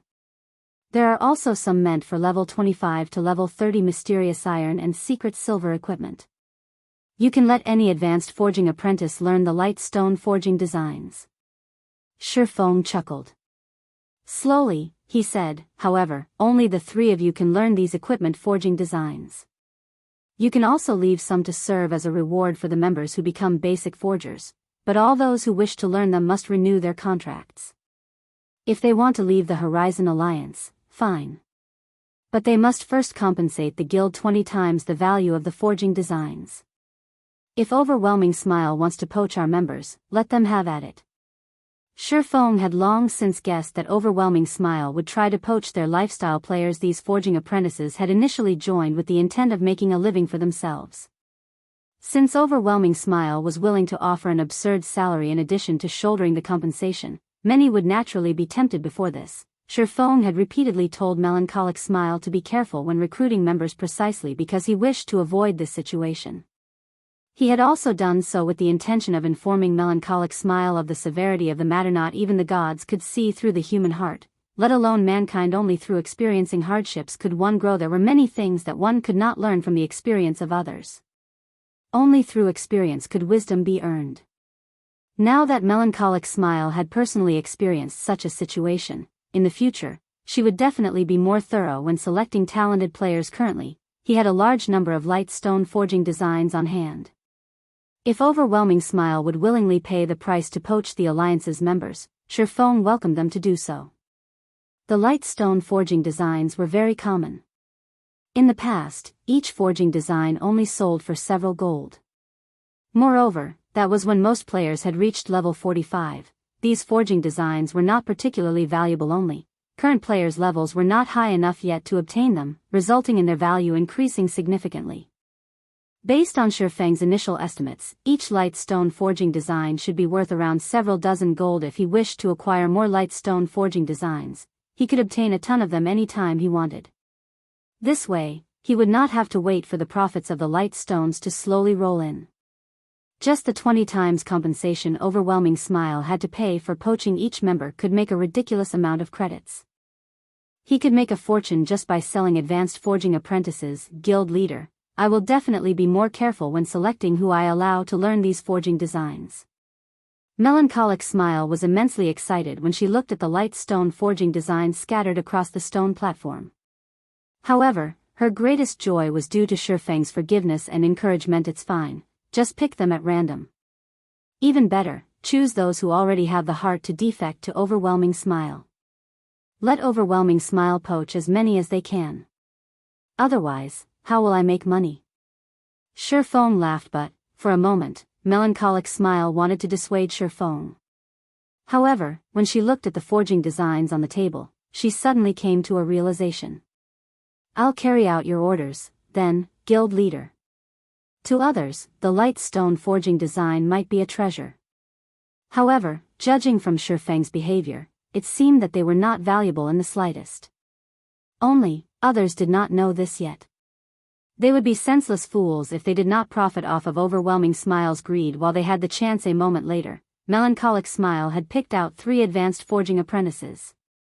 Of them, 2 seriously considered defecting to Overwhelming Smile. They only held out for the right price. Hence, Melancholic Smile decided to give them this opportunity. In reality, there were many others with the same intentions within the Horizon Alliance. However, to convince others of the light stone forging design's rarity, she could not allow too many people to learn it at once. An item was as valuable as it was rare. If she did so, the light stone forging designs would lose their value. As long as these 2 advanced forging apprentices learned how to produce the light stones, their personal value would immediately skyrocket. In addition to the 2's willingness to defect, Overwhelming Smile would try to poach them at all costs.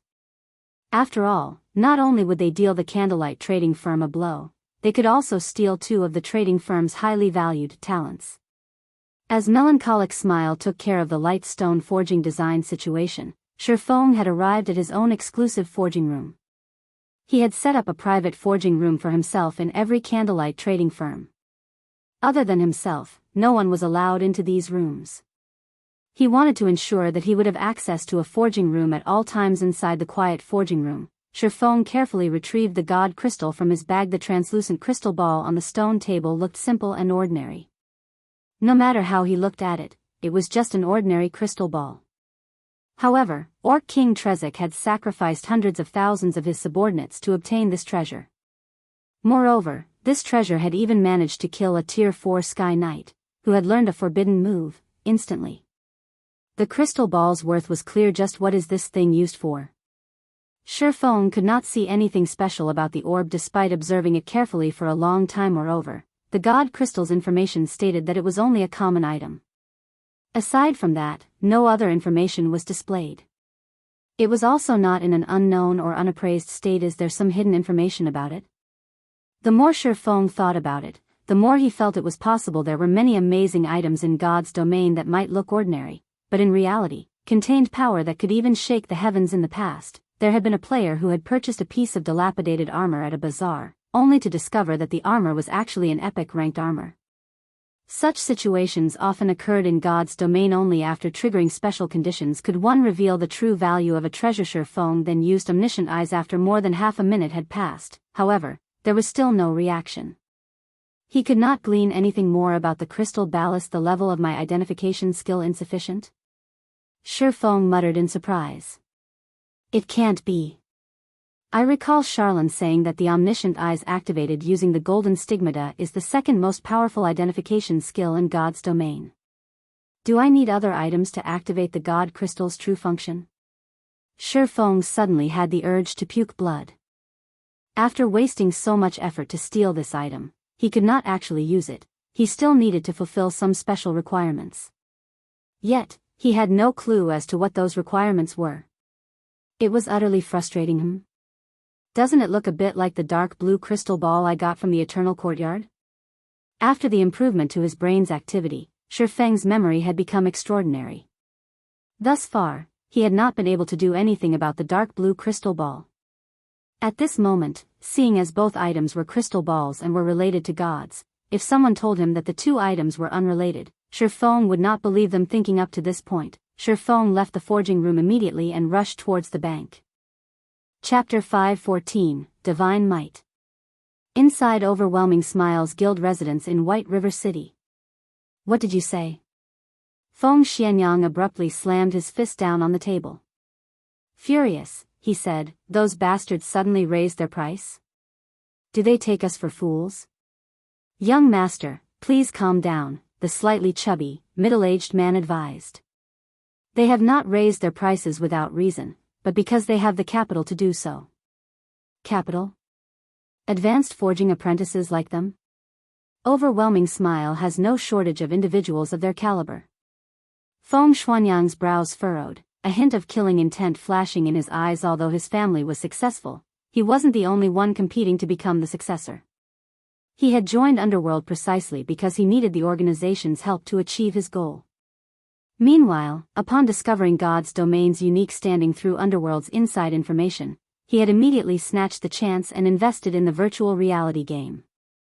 As long as he could create a legacy for himself, the matter of becoming his family's successor would be set in stone. He had spent such a large sum of money to poach these people only because he wished to wound the Candlelight trading firm. Due to the ongoing war with Zero Wing, Overwhelming Smile's daily gold expenditure was massive. Hence, all of the money spent on dealing with the Candlelight trading firm right now was his. His liquid funds only amounted to several hundred millions of credits, so he could not squander it. Although advanced forging apprentices were indeed rare, with the money he possessed, he could easily hire dozens of advanced forging apprentice NPCs from the Forging Association. It was much easier and cheaper than poaching advanced forging apprentices from the Candlelight trading firm. Not only did he have to offer these people high benefits, but he also had to pay an astronomical compensation fee. Moreover, even when these forgers joined him, they were useless with their lifestyle skills reset to zero. Young Master Feng, the two I mention are somewhat special. Special? Just because they are special, they dared to raise the price we have agreed upon by 3 times? Do they really consider themselves true forgers? Young Master Feng, although they are not forgers, they have recently learned a rare forging design. They can now produce light stones. A light stone is an item that enables players to grind and level even throughout the night. With it, players will not be limited by time. Moreover, it's quite cheap to produce light stones, so it is a very lucrative product. Meanwhile, among the advanced forging apprentices of the Candlelight trading firm, only 3 have learned it. So, naturally, they raised their prices. Light stone? There is actually such a thing? Have you confirmed how they managed to obtain its forging design? When he heard about the light stone's function, Feng Xianyang immediately realized how massive its value was. If he could obtain the forging designs for them, he would not need to spend money to poach the candlelight trading firm's members. He could simply rely on the light stones to defeat the candlelight trading firm and dominate Star Moon Kingdom's market. The candlelight trading firm is keeping that a secret, so low-ranking members like them have no access to that information. However, I have sent someone to investigate the light stones. Though, it would seem that the candlelight trading firm only has a limited number of light stone forging designs. Otherwise, they would not only allow 3 advanced forging apprentices to learn them. Moreover, I have also heard that the 3 forgers of candlelight are not producing the light stones, focusing on producing the basic strengthened armor kits. It is quite possible that the trading firm is too busy and has decided to allow its advanced forging apprentices to produce the light stones instead. In other words, it is possible that candlelight only has 3 light stone forging designs. If we can poach 2 of them, it would be a massive blow to the trading firm. You're right. If candlelight is allowed to produce a large amount of light stones, they will become more difficult to deal with. Unfortunately, man's schemes are inferior to those made in heaven. Melancholic smile, that damnable woman. She actually dared toy with this young master. Now, I'll show her what pain means. I don't care what it takes, poach those 2. We'll be even better off if you can lure the last one as well. When Feng Xianyang recalled Melancholic Smile's arrogance, he could not help but laugh. Young Master Feng, rest assured, we already have those 2 in the bag. Only, the last one is rather obstinate. His price might be a lot higher than the others. In addition to Candlelight's latest contract, our expenditure this time might exceed 50 million, the middle-aged man said cautiously. After all, this was not a small sum of money. They had to spend 50 million credits just to poach 3 people, with a majority consisting of the compensation fee. Based on his initial estimates, the light stone forging design should be worth nearly 100 gold. If they poached all 3 forgers, they had to pay a compensation fee of 6,000 gold just do it. It will be worth it if we can drag all 3 of those forgers to our side, Feng Xianyang said as he gnashed his teeth. If he could steal both man and forging design, he would have done so in a heartbeat. However, the candlelight trading firm wouldn't be so stupid. Even fools knew how precious one-of-a-kind products were. Such items could significantly increase a shop's competitive edge, following which, the middle-aged man left the meeting room to negotiate with the advanced forging apprentices. Meanwhile, at White River City's bank, Feng had already rented a private warehouse for himself if a player wished to store a truly precious item in God's domain's banks and wanted no one else to know of it. They had the option of renting a private warehouse and private room. Without the owner's permission, nobody was allowed inside the private warehouse. However, unlike the public warehouse where the daily fee was only several copper coins, renting a private warehouse was not cheap. Inside a small private warehouse, players had 30,000 item slots. Each day's rent was 30 silver, and there was a minimum rental period of 1 month, which would be a total of 9 gold.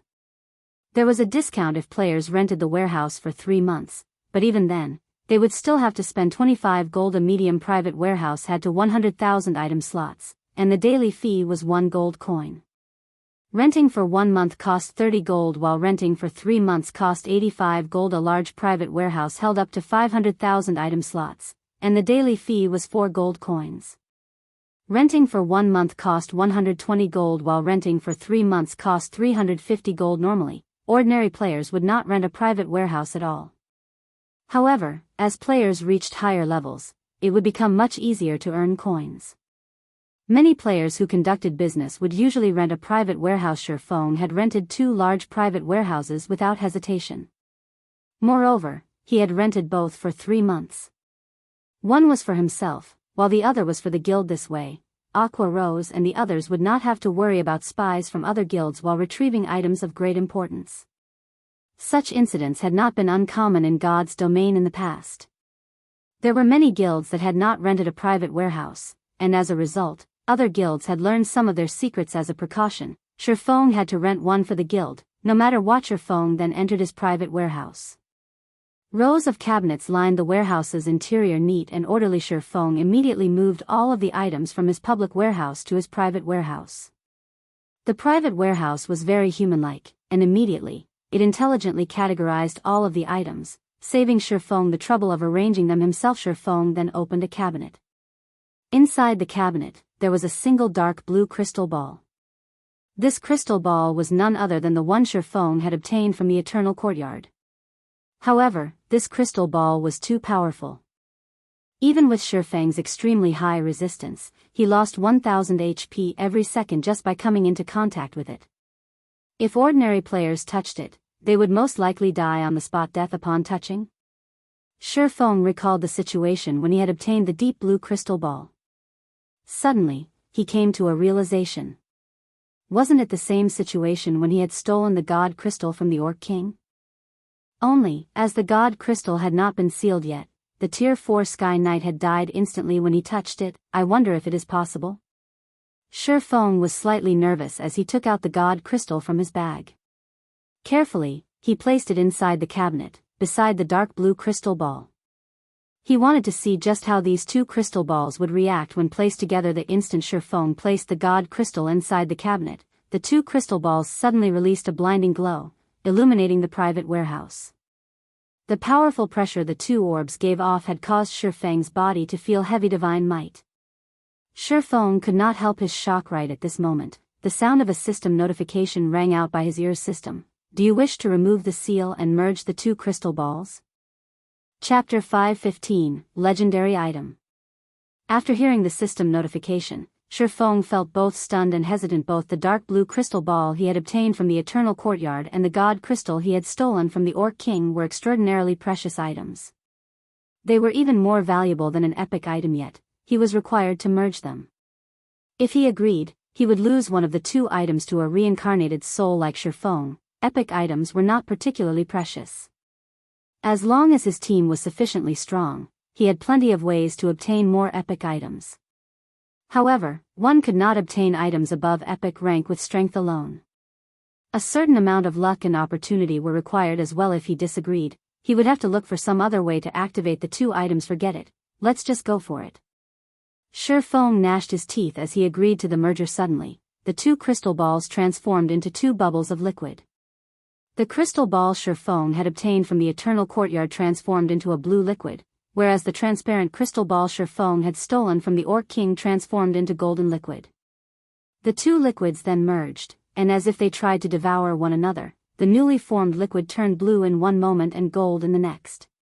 Meanwhile, the divine might exuded by the both grew stronger as more time passed. Is this really a merger? Immersed in the divine might from the two liquids, Feng's discomfort was unbearable. After several minutes of resisting each other, the two liquids finally became one. The dark blue crystal ball from the Eternal Courtyard had emerged victorious. After merging, the shape of the crystal ball had also changed. Instead of a crystal ball, it was now a dark blue metallic cup. Countless tiny blue runes were engraved around the cup's exterior. There was also a faint purple ring of light flowing around the cup. At this moment, the cup's divine might was far stronger than the one Feng had felt before. So powerful. Feng exclaimed. He even dared to guarantee that this was the most powerful item he had ever seen. Even the fragmented legendary ranked Heavenly Dragon's breath was far from matching this blue metallic cup. If not for this place being a private warehouse, he would have definitely caused a commotion inside the bank's hall. Meanwhile, any players caught within the blue cup's divine might would find it impossible to move. After all, if even a Tier 1 Blade Saint like himself struggled, Tier 0 players didn't have a prayer. If he could control this blue cup, he would have no problems dealing with even an army of thousands of elite players immediately. Feng checked the cup's information. However, just after Feng clicked to check the cup's attributes, he received -5000 frost damage, even with his finger still a distance away, instantly losing half of his HP. Damn, isn't this a little too intense? Feng looked at his completely frozen hand, a layer of purple frost covering his entire arm. If his finger had moved even a little closer to the cup, he would most likely have lost his life on the spot. Feng then took a look at the cup's attributes. Holy Grail, legendary item. Legend has it that the Holy Grail belongs to the Goddess of Life and that it holds the power to bestow eternal life. However, after Ragnarok, the god of war had destroyed the Holy Grail and placed it in the eternal courtyard. The Holy Grail's restoration requires sufficient god's power. Only with an eternal heart can one truly hold the Holy Grail activatable skill dash. Power of evolution. Sacrifice one's own life force to evolve an item of the player's choice. However, there is a small possibility that the evolution process will fail. An evolved item's quality cannot exceed the fragmented legendary rank cooldown, 10 days. By the time Shifeng finished reading the cup's attributes, his jaw hung to the floor. Legendary item. This was the first time he had ever actually seen one, although the Holy Grail was neither a weapon nor a piece of equipment. Among the various types of items found in God's domain, tools such as the Holy Grail were the most difficult to obtain. They were far rarer and more precious than weapons or equipment. Moreover, looking at the Holy Grail's description, it was obvious its rank could still be increased. However, he needed power of God to do so. Items such as the God Crystal should be able to supply it. However, looking at the streams of light overflowing from the Holy Grail, Shifeng could not help but laugh bitterly. Although he had completely unsealed such an amazing item, he could not touch or control it. Shifeng had also never heard of an item called the Eternal Heart before. Just how and where was he supposed to obtain one? Fortunately, he could still use the power of evolution. After all, he didn't have to control the Holy Grail to use the skill. He only needed to sacrifice some of his life force. The term life force referred to a player's HP. For all Shifeng cared, the Holy Grail could have as much of his HP as it wanted him. That's not right. Shifeng thought it over for a moment, feeling that something was amiss. A skill capable of evolving an item, such an OP skill should not only require a sacrifice of HP. Even the skill's 10-day cooldown was insignificant. God's domain always followed the rule of equivalent exchange. However, this was obviously not an equivalent exchange.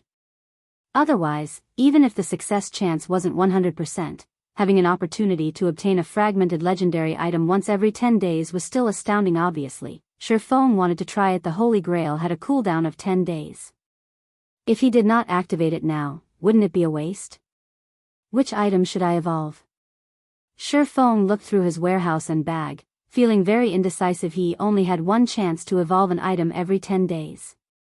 If the item he evolved now had little use to him, he would suffer a huge loss. Should I evolve the 7 Luminaries ring? Shifeng could not help but stare at the 7 Luminaries ring around his finger as the replica of a godly relic. It was already frighteningly powerful, even at only epic rank. If the ring were upgraded to fragmented legendary rank, it would be godlike. No. Shifeng immediately shook his head. If he upgraded the ring to fragmented legendary rank, the equipment requirement would definitely soar. He wouldn't be able to equip the ring. The impact on his current strength would be painful.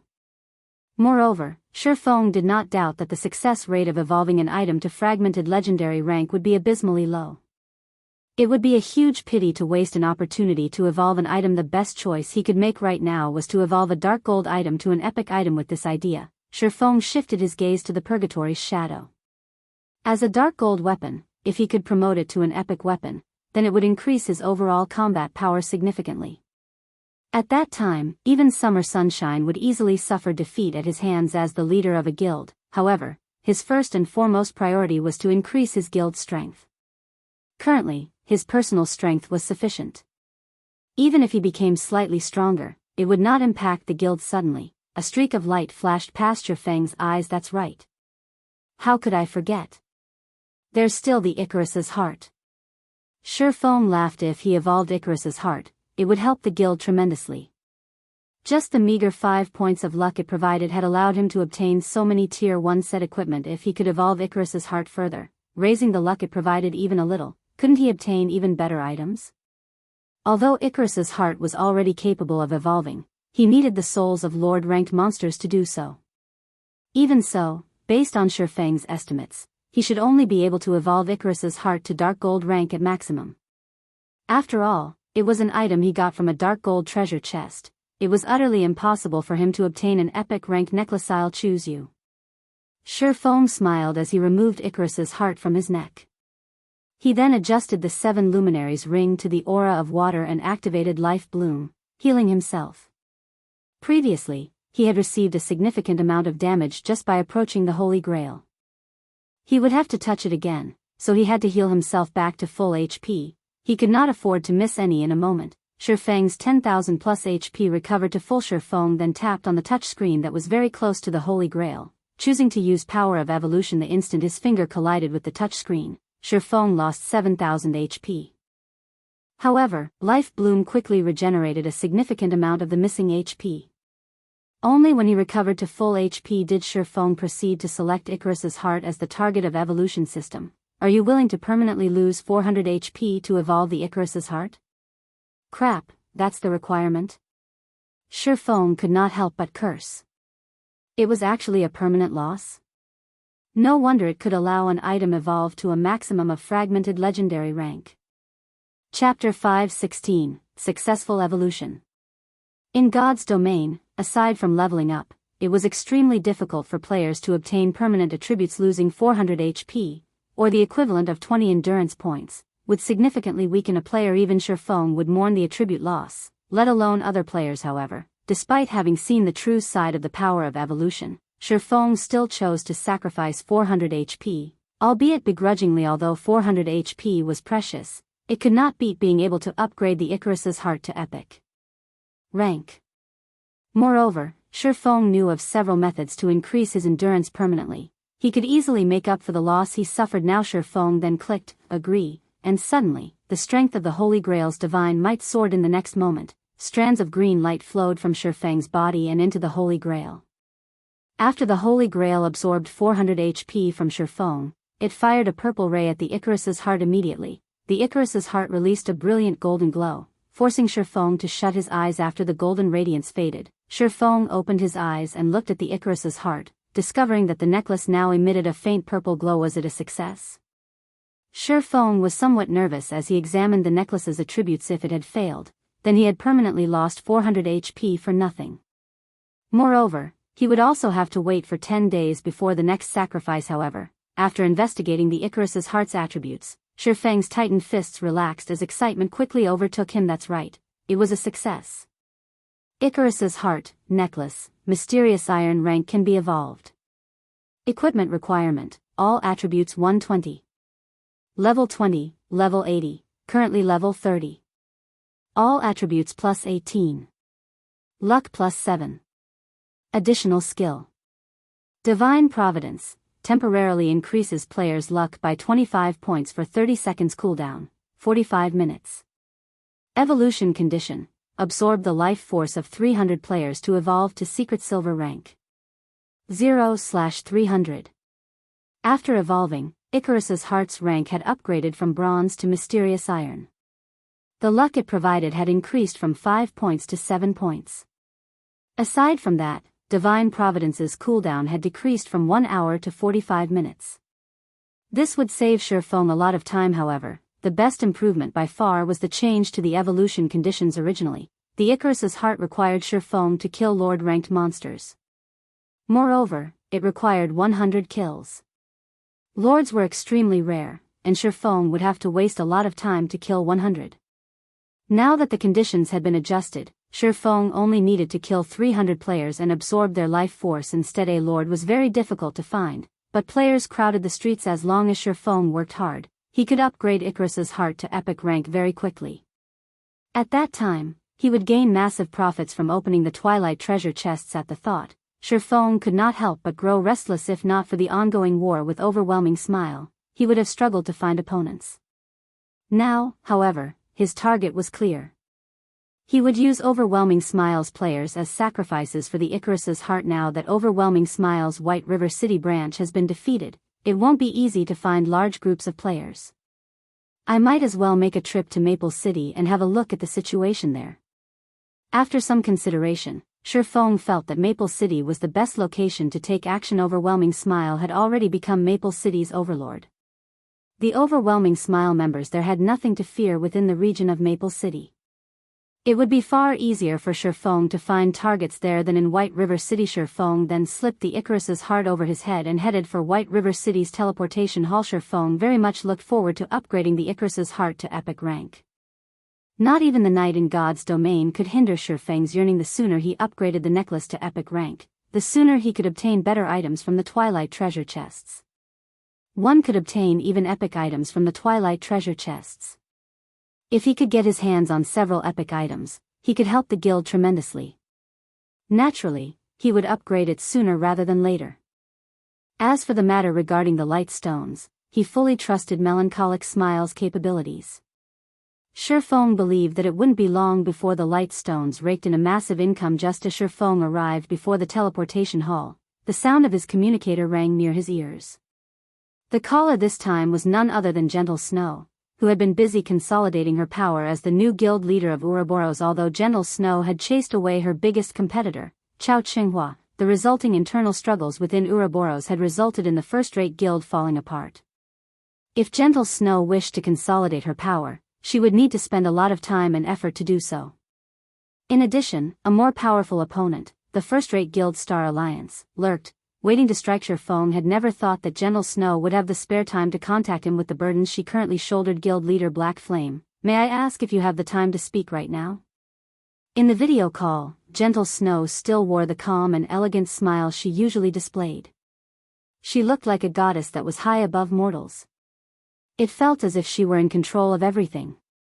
However, though she appeared completely fine on the surface, her act did not deceive Shifeng. He could feel that Gentle Snow had grown frilier than before.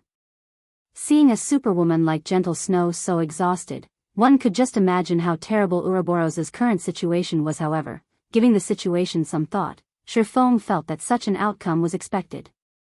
Gentle Snow had just taken control of Ouroboros. The number of people she could trust was limited.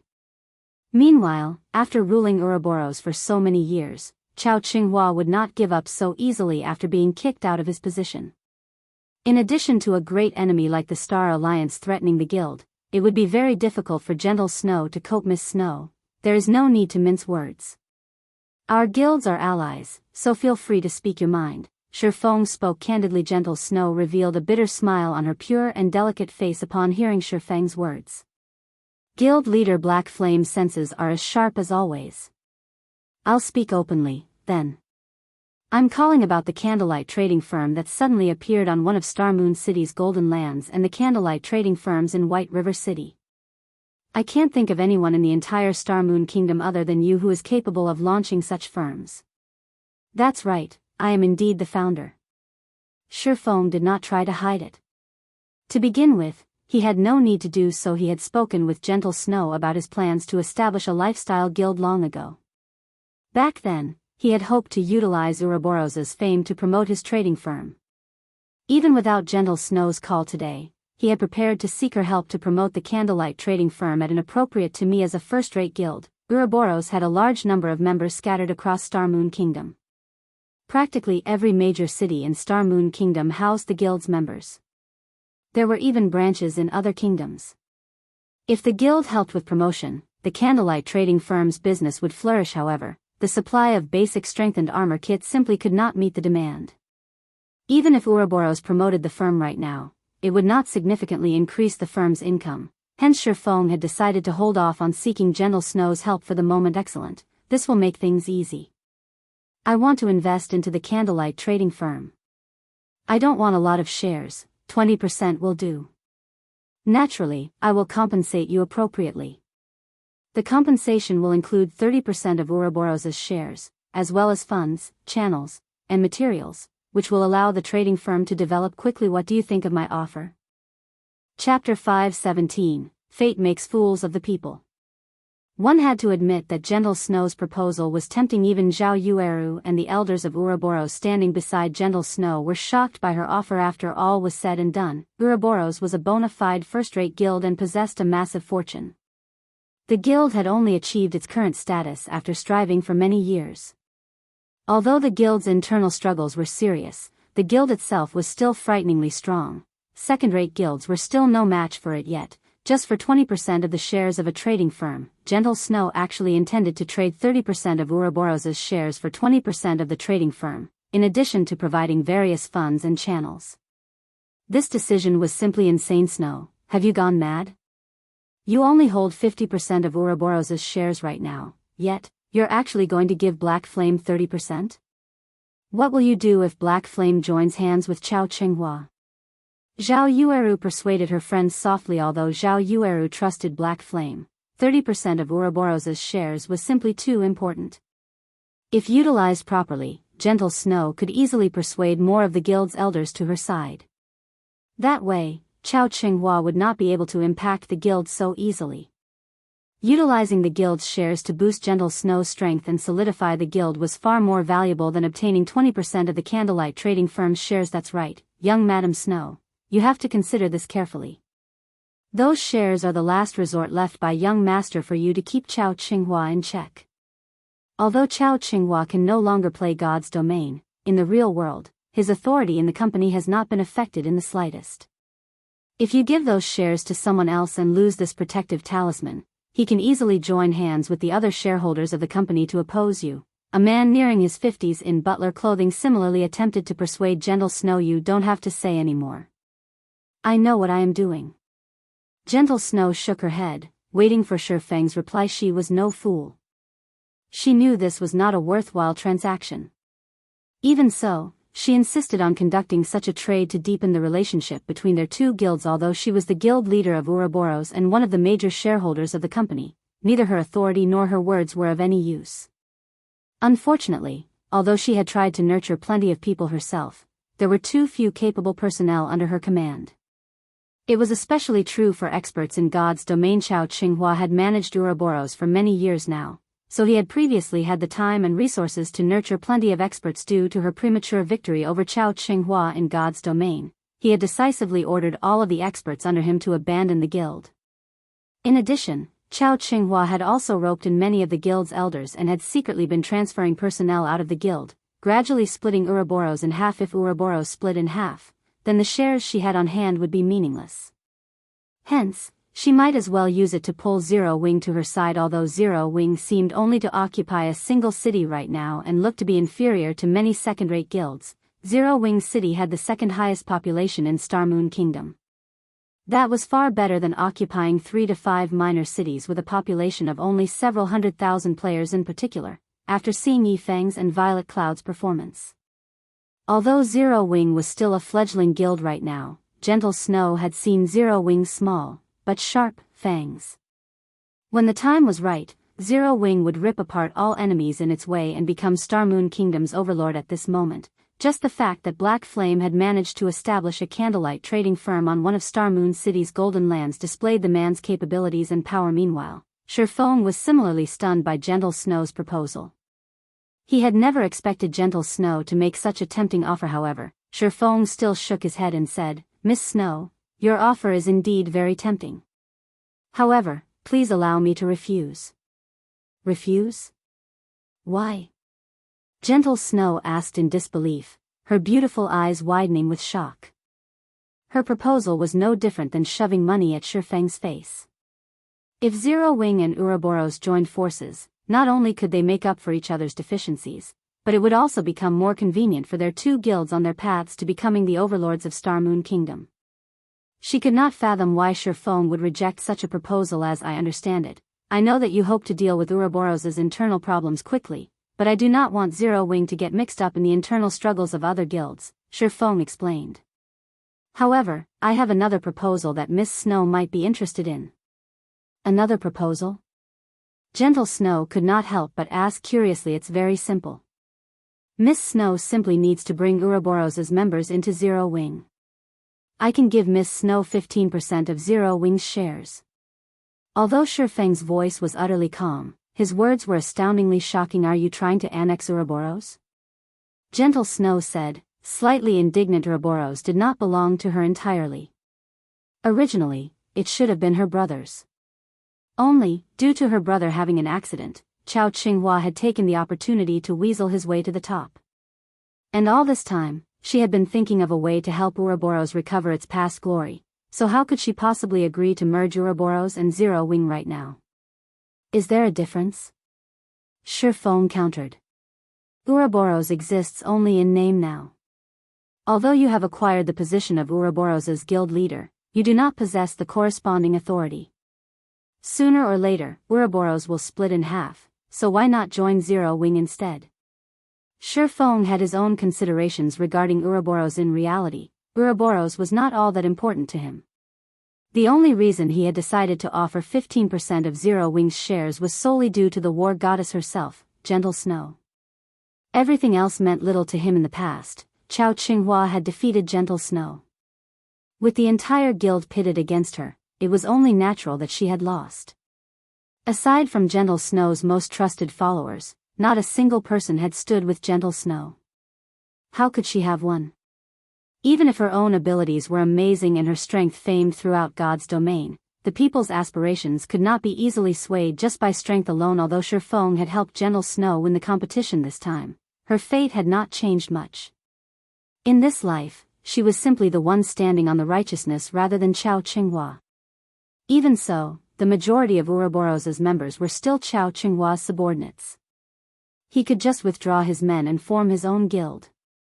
Only, the price he would have to pay would not be small. However, Chao Qinghua had no other choice in the end. Ouroboros would disband. What point was there for Gentle Snow to strive so hard? It would be much better for her to take the opportunity, while a small portion of the guild still supported her, to join Zero Wing. Time crawled by. Both sides silently looked at each other at this moment. Complex emotions filled Gentle Snow's heart. She had won the competition, but lost the guild. This sentence fit her situation perfectly. Despite her desperate efforts to preserve the guild, at the end of the day, she could not escape her fate. Fate makes fools of the people, Gentle Snow quietly exclaimed. She then looked at Zhao Yueru and the several guild elders beside her. They were all people whom she trusted the most. By the time Chao Qinghua extracted all of his underlings from Ouroboros, the guild would only exist in name. At that time, it would be very difficult for the guild to continue in Star Moon Kingdom. After all, Ouroboros and the Star Alliance were sworn enemies. Even if Ouroboros only existed in name, the Star Alliance would not let it off the hook. Only when the guild had thoroughly erased Ouroboros from God's domain would it rest. Chapter 518, Breaking the Balance. After some time, Gentle Snow released a small sigh. Shi Feng could see the helplessness Gentle Snow struggled with through the screen. However, her reaction was only natural. After all, who would willingly merge the guild they had spent an endless amount of effort to establish with another guild? However, Shi Feng had his own considerations as well. Even if Zero Wing and Ouroboros were allies, the guilds resided in two different cities. And as no one could predict the future, both Zero Wing's upper management and its guild members had to keep up their guard constantly. In order to avoid adding to Zero Wing's worries, the best result would be to annex Ouroboros. It was truly hilarious a little guild like Zero Wing actually dared to annex a first-rate guild.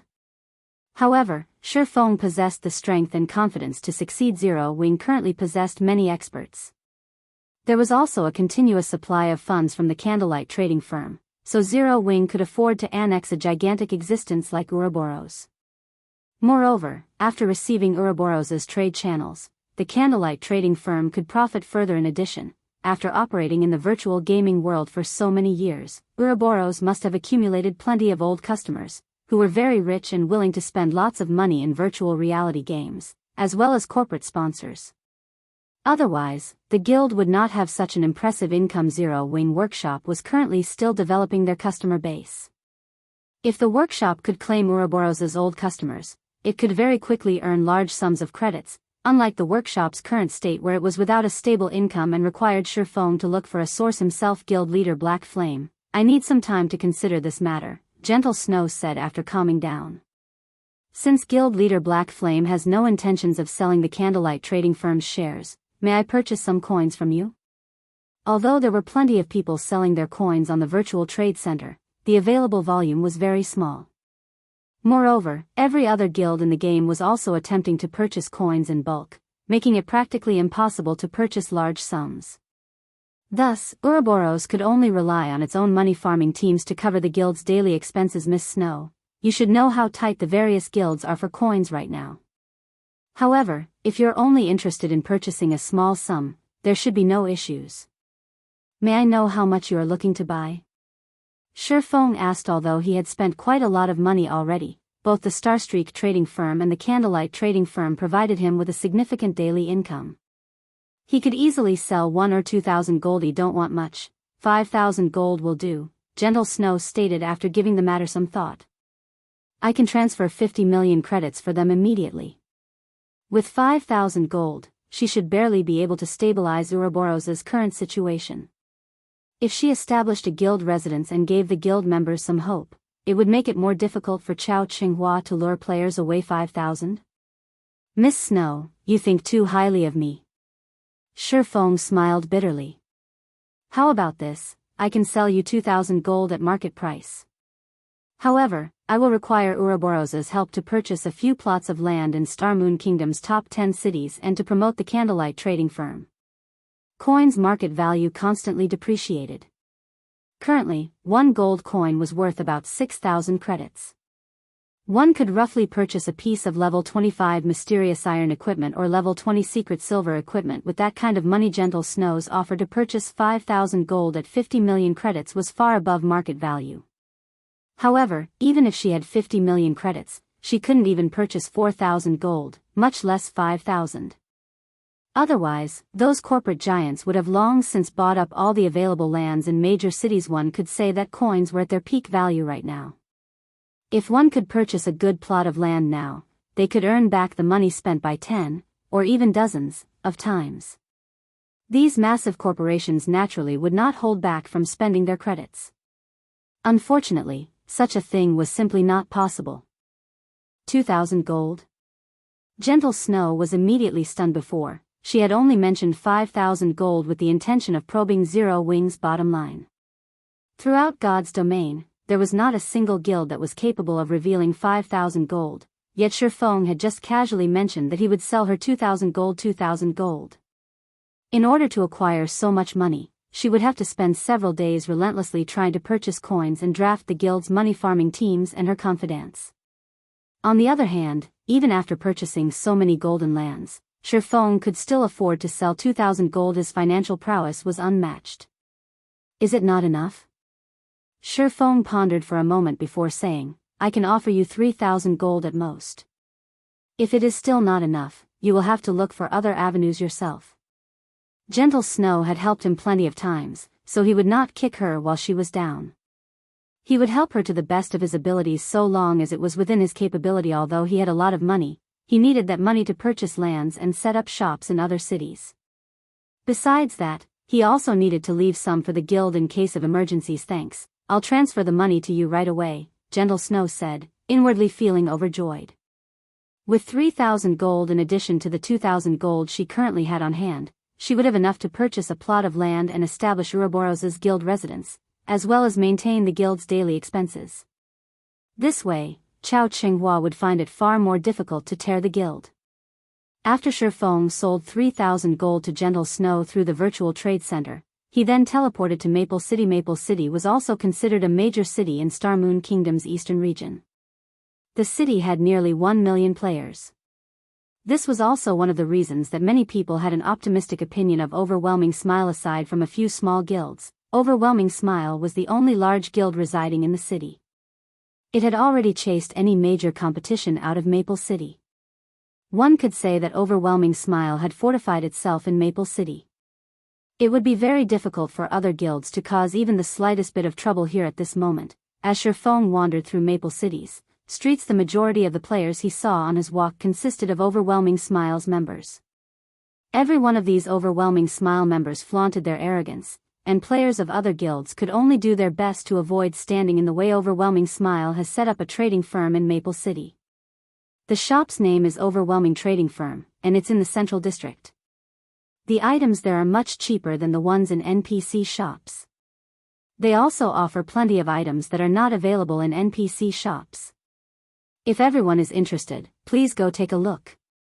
Many Overwhelming Smile members loudly promoted the Overwhelming Trading Firm, attracting many players' attention. After all, player-owned shops were far better than NPCs.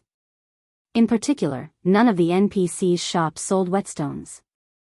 Normally, they could only purchase such items from forging apprentices. Unlike White River City, Maple City did not possess a Starstreak trading firm that allowed players to purchase many items not normally found in NPC shops. Overwhelming really is the dominant force here. Unfortunately, that will only hold true for now. Shifeng currently sat under a small outdoor pavilion, sipping wine as he observed the lively streets of Maple City. In a moment, a middle-aged man close to his 40s arrived before Shifeng. Respectfully, he said, "Hello, Guild Leader Black Flame. My name is Liang Chen. Guild Leader Snow has sent me to you. Here is the agreement stating that I will purchase land on your behalf. Please look through it. Thank you for your efforts." Shifeng received the agreement and gave it a quick glance. After making sure that everything was in order, he signed his name and said, "Let's head to the city hall and proceed, then." Chapter 519, Silent Massacre. Inside Maple City's City Hall. At this moment, Liang Chen, the person whom Gentle Snow had delegated to assist Shifeng in purchasing land, was utterly stupefied without hesitation. Shifeng had purchased a plot of land located in the central district of the city that cost over 2,000 gold. Immediately after, he established a luxury shop for 1,000 gold. In total, Shifeng had spent over 3,000 gold in a span of just a few breaths. Liang Chen was someone whom Gentle Snow trusted absolutely, so she had already shared her knowledge regarding Shifeng. Hence, Liang Chen knew that Shifeng had sold Gentle Snow 3,000 gold not long ago. Otherwise, he would not have exposed the fact that he already had enough reputation in Maple City to become a baron. Although Maple City was not as good as White River City, the number of players who had reached the reputation of a baron was still extremely low. There should only be 2 or 3 such players throughout Maple City right now. Previously, Shifeng had spent 3,000 gold. Now, he had spent over 3,000 gold once again. This level of wealth far surpassed Ouroboros with such financial prowess. Who could possibly challenge Zero Wing in a war of attrition? Only now did Liang Chen finally realize why Overwhelming Smile, a guild that had managed to dominate Maple City, had failed to defeat Zero Wing, and why Zero Wing was publicly acknowledged as White River City's #1 guild. The other first-rate guild's upper managers believed in their hearts that, although it was no match for Zero Wing in White River City, particularly in terms of the number of experts each guild possessed, Overwhelming Smile would still emerge victorious. After all, Overwhelming Smile possessed ample funds, whereas Zero Wing was a guild with no background or capital at all. At most, Zero Wing could only hold out for a bit longer. However, now that Liang Chen re-examined the situation, even 3 Overwhelming Smiles would not be enough to defeat Zero Wing. It seems the sky in Maple City will change soon. Liang Chen inwardly sighed after learning more about God's domain. The various guilds had obtained a general understanding of its rules. If a guild wanted to become an overlord in the game, they required 3 things: experts, financial prowess consisting mainly of coins, and member count. Among these 3 points, member count was the least important, as it was very easy to increase a guild's population. As long as a guild possessed sufficient financial prowess, they could increase their member count indefinitely. God's domain was different from past virtual reality games where member count was a guild's top priority. In past virtual reality games, the differences between each individual player were simply too small. In these games, numbers equaled power. If one person was not enough, then they could just send a group. If a group was not enough, then they could send 100 players. Sooner or later, they were bound to exhaust their enemies to death. Unfortunately, God's domain was different. A single top-tier expert could single-handedly dominate an entire region. Moreover, unlike in past virtual reality games, the top-tier experts of God's domain were not easily produced. In the past, one could easily become a top-tier expert if they had sufficiently powerful equipment. Now, however, players needed sufficiently powerful combat techniques to qualify as a top-tier expert. Meanwhile, Overwhelming Smile was far behind Zero Wing regarding both experts and financial prowess. The result of the confrontation between the 2 guilds was already self-evident in reality. So long as Overwhelming Smile hurriedly established their trade and earned large sums of money through it, they would have a fighting chance. Only, now that Shifeng had arrived, how could Overwhelming Smile contend with Star Moon Kingdom's chief forger with its few lifestyle players? Moreover, the Candlelight trading firm possessed 3 bona fide forgers. They were several times more powerful than advanced forging apprentices. The Candlelight trading firm also possessed the tactical weapon known as the basic strengthened armor kits. Simply put, Overwhelming Smile stood no chance of victory whatsoever. After Shifeng obtained some information regarding Maple City from Liang Chen, he hurried towards the city's teleportation hall. From the information Liang Chen had given him, Shifeng basically knew all of Overwhelming Smile's elite members' preferred grinding locations. He could use this chance to sacrifice these players to the Icarus's Heart Guild's elite members were different from ordinary players. When night arrived, ordinary players would usually return to their respective cities to rest or log out of the game, whereas elite players would continue leveling out in the fields. Because of their equipment or combat techniques, elite players had no reason to fear the monsters at night. Only, their leveling speed would slow somewhat this time of day. Even so, it was much better than others who could not level up at all. Even if their leveling speed were slower at night, they would gradually widen the gap between themselves and other players. As a result, the levels of guild elite members were usually a lot higher than ordinary players. Meanwhile, Overwhelming Smile's main grinding location was the Dragon Ridge. Dragon Ridge was a level 25 to 30 leveling area. The monsters inside consisted of dragon men. Dragon men were born with thick scales and had inherited the unparalleled strength of dragons. They were natural-born warriors. Moreover, as they were a small branch of the dragon race, dragon men also had an innate love for collecting treasures. Hence, dragon men had significantly higher drop rates. There were also many quests available in Dragon Ridge that required players to deal with the dragon men, so many players loved to level here. However, Overwhelming Smile monopolized the high-resource areas within Dragon Ridge. So, other players could only complete some kill quests for dragon men in areas with low monster populations. Shortly after Shurfong teleported to Dragon Ridge and was in the midst of searching for Overwhelming Smile members, Melancholic Smile suddenly contacted him. Guild leader, I've completed the task you gave me. Sure enough, they tried to steal all 3 advanced forging apprentices who have learned the light stone forging design, regardless of cost. In the end, all 3 defected. Melancholic Smile said excitedly. With all 3 advanced forging apprentices poached, that meant the firm had received the compensation for 3 light stone forging designs. They had earned nearly 50 million credits, just like that. As for the loss of the 3 advanced forging apprentices, Melancholic Smile was utterly unaffected. After the candlelight trading firm had developed itself, the benefits it provided its members were extremely good. The firm's forgers also received an unlimited supply of materials. As long as they worked hard, they could earn a lot of money. Hence, many forging apprentices had arrived to apply to the firm. Among them, there was no lack of intermediate forging apprentices. As long as the firm nurtured them a little, it would have another batch of advanced forging apprentices in no time. Although Overwhelming Smile had successfully stolen many players from the candlelight trading firm, the firm's advanced forging apprentice count had not decreased since its establishment. On the contrary, they had accumulated more forgers. Good. Shurfong similarly smiled. With this sum and what he received from Gentle Snow, he could soon carry out his expert training plan. Right, how many light stones have been produced so far? I have secretly recruited dozens of advanced forging apprentices in other cities, and they are frantically producing light stones in their respective cities' forging associations. They are still unfamiliar with the production process at the moment, so their production is somewhat slow. Even so, we already have several hundred stones. In 1 or 2 days, we should accumulate up to 20,000 pieces, Melancholic Smile said confidently. At that time, Candlelight will become a household name. I guarantee that Candlelight will become Star Moon Kingdom's #1 trading firm. Melancholic Smile had spoken these words not out of arrogance, but because the light stone's value was simply immeasurable. Both elite players and ordinary players could afford them.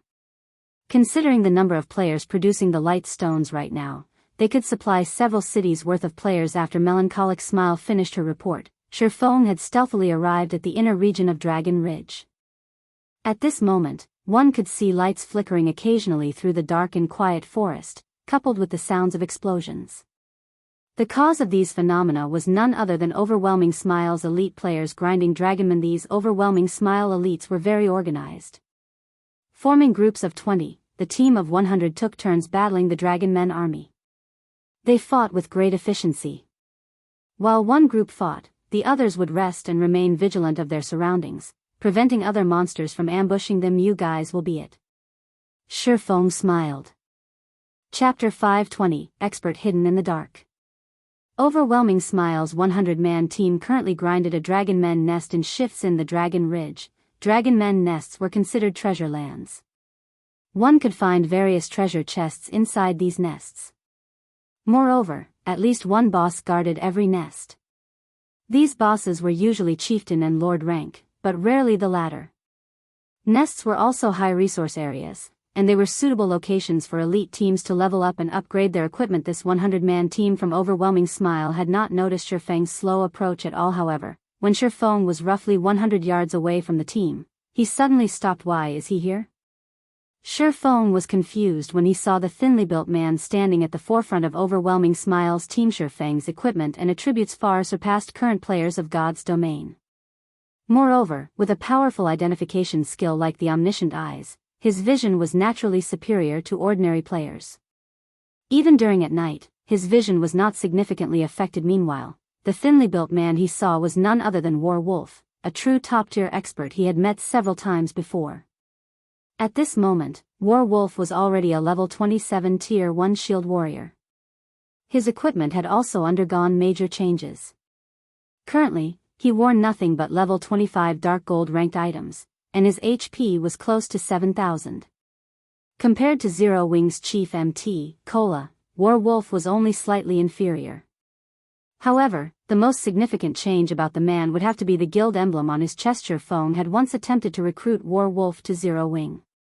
However, the latter had expressed his dislike of being bound by a guild, so Shifeng had given up. Yet, now, not only had Warwolf joined a guild, but the guild he had joined was also Overwhelming Smile. How could this not shock Shifeng? No wonder Overwhelming Smile's dungeon raiding progress in Maple City is so fast. It turns out that they have his help. Shifeng came to a realization. He had personally witnessed how skilled Warwolf was. With the help of the Tier 1 shield warrior, Overwhelming Smile would not need long to clear a team dungeon. However, Shifeng could not figure out just how Overwhelming Smile had managed to persuade Warwolf on this 100-man elite team. Aside from Warwolf, Shifeng could also see several more experts. These people were clearly different from the elite members of Overwhelming Smile. A decisive aura surrounded their bodies, and in terms of attacking and dodging, they were obviously a cut above Overwhelming Smile's elite members. Several of these experts had even reached the level of a true expert. No matter which guild they joined, they would be their guild's top combatants. Regarding combat techniques and experience, none of these people were less than Ouroboros's soaring snake. Overwhelming Smile really knows how to hide its secrets. Fortunately, I discovered this ahead of time. If these people gradually accumulate their power in the dark, they will become a vicious threat to Zero Wing in the future. After watching for some time, Shifeng discovered that there were 7 true experts in this 100-man team, including Warwolf. There were 8. Not even Zero Wing possessed so many true experts. Although the 7 others were inferior to Warwolf, they were most likely stronger than Kola and the 5 demon generals. Only Flying Shadow of the 5 demon generals was close to being a match for these 7 experts. If it really came down to a battle, if Flying Shadow did not possess the advantage in attributes, he would not last against any of these experts. The only ones who could contend with these 7 people were Fire Dance, Aqua Rose, and Violet Cloud. Of course, regarding growth potential, Kola alone was already far above these 7 people, not to mention Aqua Rose and Violet Cloud, who had the potential to reach God tier in God's domain. Every peerless expert capable of reaching God tier was an extraordinary existence. Experts who had only touched on the refinement realm stood no chance against them. Furthermore, these experts' combat techniques resembled Warwolf's. It was clear that they had only achieved the skill they had today after training with Warwolf for many years. Meanwhile, Kola, Fire Dance, Flying Shadow, and the others were only ordinary people. In the past, they had to rely on themselves and undergo countless trials and errors to attain what they had. The number of experts in God's domain is limitless. I really can't afford to take things lightly. After seeing these experts, Shifeng suddenly felt that he was too negligent. The world's population was massive. Adding to the fact that this was an era of technology and humanity as a whole focused on physical fitness, there were countless capable people throughout the world. Even though he had been the guild leader of a second-rate guild in the past, he had only seen a small fraction of God's domain. He was just a frog at the bottom of a well. There were still plenty of secrets about God's domain that a minor character like him was not qualified to see. Take Warwolf for example. In the past, Shifeng had never once heard of the man before, yet the strength Warwolf displayed was already so powerful. He definitely had a high chance of becoming a Tier 6 God-ranked expert in the future. Meanwhile, this was only Star Moon Kingdom. There were hundreds of kingdoms and empires in God's domain, and kingdoms held the fewest experts. One could just imagine how many experts and secrets there were in God's domain that he was still unaware of. It seems that I'll have to proceed with the experts' training plan quickly. Although Shifeng had wanted to train Fire Dance and the others, pushing them into the refinement realm to become true top-tier experts as soon as possible, he was simply too busy to do so. He also did not have the appropriate facilities or supplies. Hence, he had told Fire Dance and the others to train by themselves. For now, seeing that War Wolf and his team ventured deeper into the Dragonman's nest, Shifeng did not rush to take action. Instead, he followed after the team secretly, waiting for the opportune moment to strike. It was not because Shifeng was incapable of killing these players. Rather, he hoped to take care of these experts in one go. It was especially true for War Wolf. Before, although War Wolf was not his friend, they had not been enemies either. Now that War Wolf had joined Overwhelming Smile, however, that meant that War Wolf stood against Zero Wing. Naturally, Shifeng could not let him go. However, Shifeng was only one man. Facing a team of 100 players, if these elites focused on escaping with their lives, how could Shifeng possibly kill every one of them? Not to mention, there were 8 top-tier experts in their midst. Among them, there was also a thorny existence like War Wolf.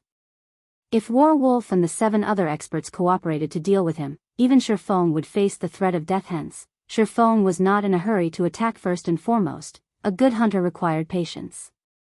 A hunter also needed to have a firm grasp of timing. The first ambush was particularly important. Shifeng had long since become familiar with ambushing his enemies. Unfortunately, the terrain was simply too spacious.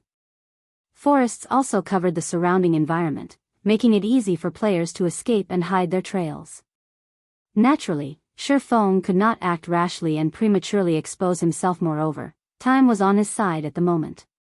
It was already nighttime in God's domain, and players' vision significantly weakened during this time of day. If Shifeng hid under the cover of darkness, it would be even more difficult to discover him. In addition, Shifeng was currently level 30.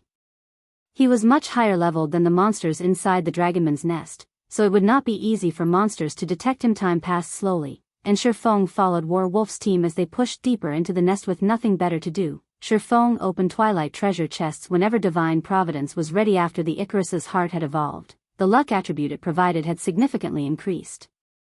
Upon activating Divine Providence, Shifeng's luck could reach a maximum of 32 points, that was 7 points higher than before. With each use of Divine Providence, Shifeng could open up to 9 treasure chests, and among these 9 treasure chests, there was a very high probability of Shifeng obtaining 1 or 2 pieces of Tier 1 set equipment. After Shifeng had tailed War Wolf's team for close to 4 hours, he had completed the Hurricane set equipment, the Tier 1 set equipment for swordsmen as expected of a godly tool. I've only gone through half of the treasure chests, and already, I've completed a set of Tier 1 set equipment. If I can upgrade the Icarus's heart to epic rank and open up the remaining Twilight treasure chests, I might complete the Tier 1 set equipment for all classes.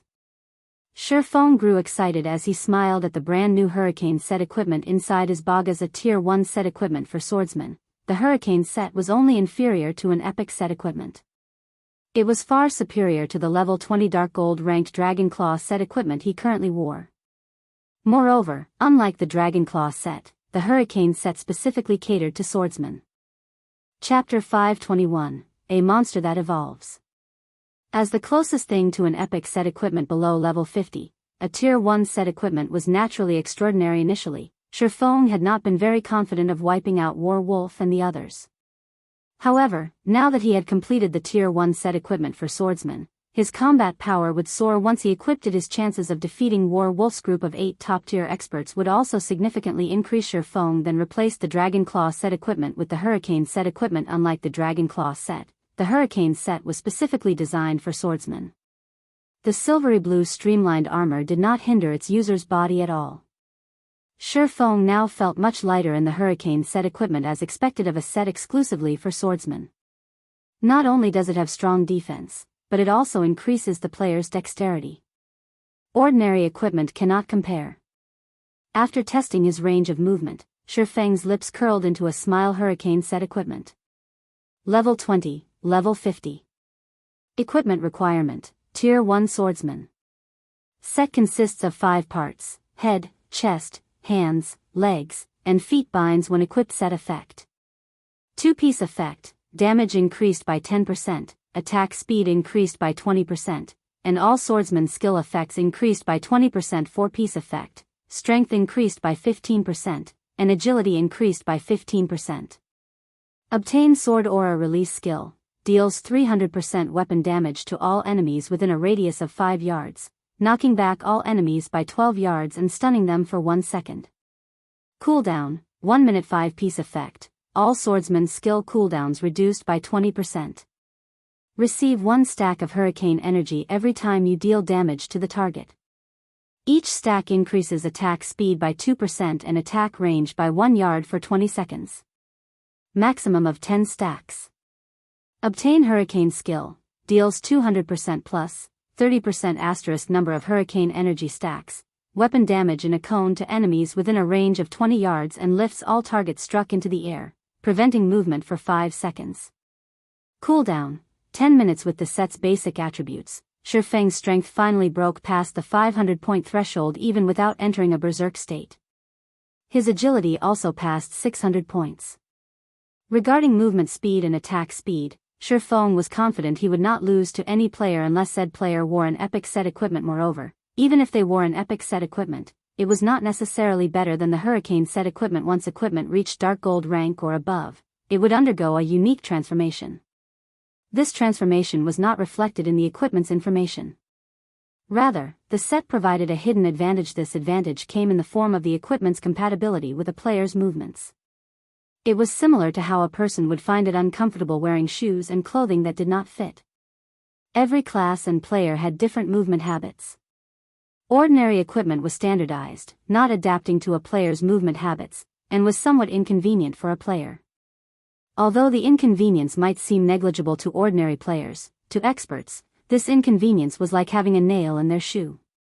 It would cause their movements to become awkward and significantly affect their performances. A Tier 1 set equipment's quality was higher than dark gold.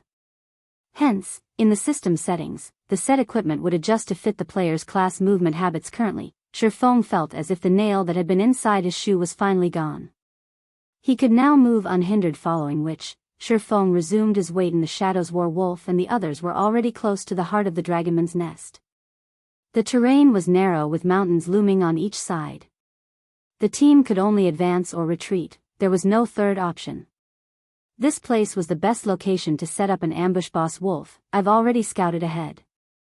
Aside from some elite dragon men, there aren't any traps or mechanisms throughout the path towards the heart of the nest. However, the boss guarding the treasure is a level 30 lord. Moreover, it leans towards magical type, so it will be somewhat difficult to deal with. A Tier 1 assassin in black named Shadowless Rat reported, a magical type? Wolf, who had a sickly complexion, frowned slightly. Magical type bosses usually possessed many AoE skills and had a variety of attack patterns. However, the most frightening aspect of such bosses was their ability to instant kill players. They were different from physical type bosses that could be contained using a variety of methods. The biggest difference between physical type attacks and magical type attacks was that physical type attacks were normally very straightforward, they did not have any compound attack patterns. Although physical attacks were a lot faster, it would not be a problem if one reacted quickly and defended against the attack. On the other hand, magical attacks were usually compounded. Because of this, these attacks could easily instant kill players. In the past virtual reality games, monsters' attack patterns were monotonous, unlike the monsters in God's domain whose attack patterns were very realistic. Moreover, with the increase in level, monsters' attack patterns would also evolve, transforming from the initial monotonous attack patterns to the current compound attack patterns. In other words, players had to guard more than one area, possibly up to 5 or 6. Most ordinary players already struggled to defend against single-fold attacks, much less two-fold attacks. The simplest example of a two-fold attack was an attack that came in tandem. In a panic, there was a high chance that both attacks would strike ordinary players. They would have to train rigorously to avoid such tandem attacks. Meanwhile, although the members of the various large guilds had killed plenty of monsters with compound attack patterns only began appearing after level 25. Hence, a majority of players would usually suffer the first time they encountered such monsters. Against a boss, even team wipes were common. Let's take a look at it first before coming up with a strategy. Werewolf said. Werewolf then led his team and advanced towards the Lord ranked boss quickly, killing everything in their path. Magic Eye Dragon Man, Lord rank. Level 30. HP 1, 600, 000/1, 600, 000. As an area boss, the Magic Eye Dragonman's HP changed according to the number of players in its area of influence. The minimum limit was 20 players, and if there were more than 20 players within range, its HP would increase accordingly. In other words, having more players wasn't necessarily an advantage. The moment Werewolf's team of 100 stepped into the Magic Eye Dragonman's area of influence, the Magic Eye Dragonman's HP instantly increased to 8,000,000. Shadowless Rat, the 19 of you will stay with me. Everyone else, leave the Magic Eye Dragonman's area of influence. Werewolf immediately commanded upon seeing the boss's HP increase. Facing such a boss, having more people would only increase the team's burden. Their team had 8 experts who could easily deal with compound attacks, while the other 12 were veteran gamers who could deal with compound attacks relatively well. By forming a team of 20 players like this, they could deal with the Magic Eye Dragonman as easily as dealing with an ordinary lord. Very quickly, the others left the Magic Eye Dragonman's area of influence, hiding in a corner and watching quietly. Once the 80 players left the area, the Magic Eye Dragonman's HP returned to 1,600,000. Okay, I'll go first. Everyone else, be careful of its aggro. Saying so, Werewolf dashed forward, charging at the Magic Eye Dragonman, who had a pitch-black tail and was covered in scales. When the Magic Eye Dragonman caught sight of the shield warrior charging at it, it activated rapid charge and arrived before Werewolf, swinging its hammer fiercely down on the intruder. As it swung down its war hammer, a massive black eyeball appeared above the Magic Eye Dragonman's head, silently firing multiple black rays at Werewolf. Boom. When the massive hammer the size of a small car landed, even the ground shook. However, after the dust settled, it appeared that the war hammer had not actually struck Werewolf. Instead, the weapon had landed right before the shield warrior, missing its target by a fraction. As for the black rays, they had also failed to damage Werewolf as they only brushed past his body. Immediately after, Werewolf swung his sword's second acceleration. Although Werewolf's sword seemed slow, while the weapon was in mid-swing, it suddenly vanished. Unknown as to when it happened, Werewolf's sword had struck the Magic Eye Dragonman, causing over -400 damage to the Lord, following which, Werewolf and the others began to bombard the Lord with attacks. For a time, attacks flew back and forth, the extraordinarily intense battle shocking the overwhelming Smile members who watched from a distance. If they recorded this battle, they could enjoy it like watching a sci-fi movie. It's time. Sherfone, who had waited for a long time, revealed a faint smile at this moment. Sherfone downed a bottle of Haunted and activated the Ring of Nothingness. Upon entering a state of nothingness, he charged forward. Chapter 522, One Hit. While Werewolf's team of 20 cautiously faced off against the Magic Eye Dragonman, the other overwhelming Smile members watched excitedly, hoping to learn Werewolf and his team's techniques. They yearned to become one of those 20 players on the team and were enchanted by the battle. They paid no attention whatsoever to their surroundings. It was not because they were foolish, but because overwhelming Smile's prestige in Maple City made them untouchable. No one would dare to provoke them. Furthermore, it was currently night time, and there were fewer players out in the field grinding and leveling up. Even if someone were plotting against them, they had so many players on their team. There were even top-tier experts in their midst. They had no reason to fear anyone. Boss Wolf is really amazing. Despite facing so many magical attacks, he has not once received any magical damage from the boss. I know, right? If I had just half of Boss Wolf's abilities, I could easily become the chief MT of other first-rate guilds. Half. In my opinion, 1/3 would be enough to become the chief MT of Star Moon Kingdom. Didn't you see how Boss Werewolf tanked the final boss of a 20-man Hell Mode team dungeon all by himself? Even when the previous 2 MTs had all of the healers on them, the final boss still took them out easily. Meanwhile, after Boss Werewolf arrived, he tanked the boss all by himself and only required 1 healer to keep him alive. My jaw nearly hit the ground. When the spectating crowd spoke about Werewolf, admiration for the shield warrior filled their hearts due to War Wolf's appearance. The 20-man Hell Mode team dungeons that had previously given Overwhelming Smile a headache had become very easy to raid. If not for the 50-man large-scale team dungeons having too high of a requirement, Overwhelming Smile would have long since obtained the first clear, huh? Why does it suddenly feel hot? Hot. Now that you mention it, you're right. Isn't it nighttime right now? Several players began to glance around, searching for the source of the sudden heat.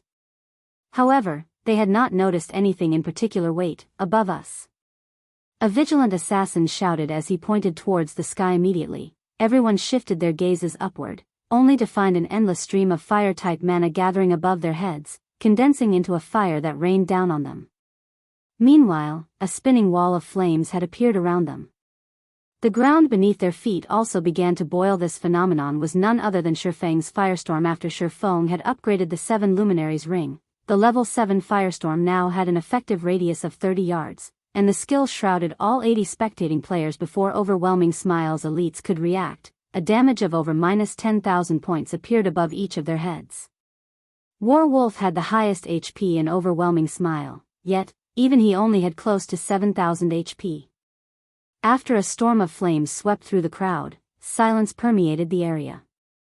All 80 members of Overwhelming Smile had been reduced to ash. Due to Haunted's effect, the drop rate of all of the players Shifeng had killed had multiplied. Moreover, due to Shifeng absorbing their immortal souls. Not only had these players lost their levels and equipment, but they were also barred from logging into God's domain for a long period. Good. Only you guys are left. Hiding a short distance away, Shifeng revealed a satisfied smile. This was the fearsome aspect of large-scale destruction spells. In the past, there had been a saying in God's domain: one would rather incur the ire of a god-tier assassin rather than provoke a player with large-scale destruction spells. God-tier assassins were only powerful against individual players. However, a player who knew large-scale destruction spells could annihilate an entire army by themselves. If a god-tier assassin was likened to a sniper rifle, then a player with large-scale destruction spells was like a strategic missile. They were a guild's worst nightmare in the past. The Midnight Tea Party had stood on equal footing with super guilds because they had a mage god and curse god on their team. These two players had possessed an arsenal of large-scale destruction spells. To them, an army of thousands was no different than floating clouds. A single tier 6 large-scale destruction spell could easily wipe out the entire army after killing the 80 Overwhelming Smile members. Shifeng did not bother picking up the loot scattered across the ground. Instead, he charged towards War Wolf, who currently raged against the magic eye Dragoman Firestorm's Commotion would not have escaped the notice of War Wolf's team. While both sides were engaged in an intense battle, Shifeng could not waste this opportunity by picking up loot. Boss Wolf, the members on standby have been wiped out. What are we supposed to do now? Shadowless Rat asked, a lingering fear in his eyes as he watched the raging inferno that faded gradually. At this moment, the names of their team members on standby had turned gray. Retreat for now. Otherwise, our chances of victory will be too low if we have to fight the boss while dealing with this new enemy, War Wolf immediately shouted in the team chat. I'll cover for you guys. Everyone, retreat. One had to admit that War Wolf's team was very skilled. Despite realizing that a new enemy had arrived, they still retreated in an orderly manner. War Wolf also retreated slowly as he held off the boss. Only one person. While Shadowless Rat pulled away from the boss battle, he suddenly noticed a black figure dashing towards them. He sighed with relief at the sight.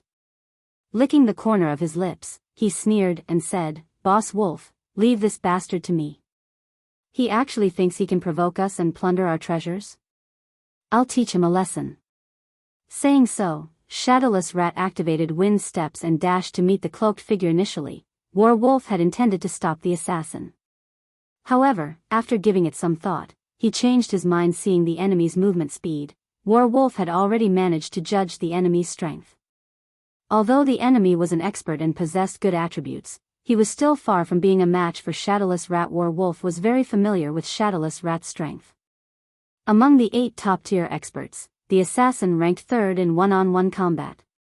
He was more than enough to deal with an ordinary expert. Moreover, they had already destroyed 50% of the boss's HP. It would be a huge waste if they had to start all over again before. He had worried that the enemy was very powerful due to the fact that the latter possessed a large-scale destruction spell. Ordinary players could never possess such skills.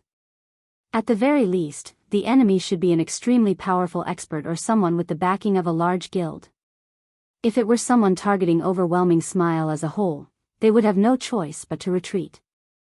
After all, with Overwhelming Smile's high prestige in Maple City, the enemy would have sent a team of several hundred players to deal with their 100-man team. However, since there was only one attacker, it should only be an expert trying to plunder their items. Shadowless Rat was more than enough to deal with such an expert. If Shadowless Rat was not enough, they could just send someone to help the assassin with their combat techniques. It was very dangerous for them to fight against the boss while fending off several hundred players. However, since the enemy was alone, one person should be enough to deal with the problem. The rest could focus on the boss. When Shadowless Rat was only 30 yards away from Sherfong, he activated stealth. He intended to finish off Sherfong with a chain of attacks. However, who was Sherfong? Under the gaze of omniscient eyes, no enemies could hide from Sherfong.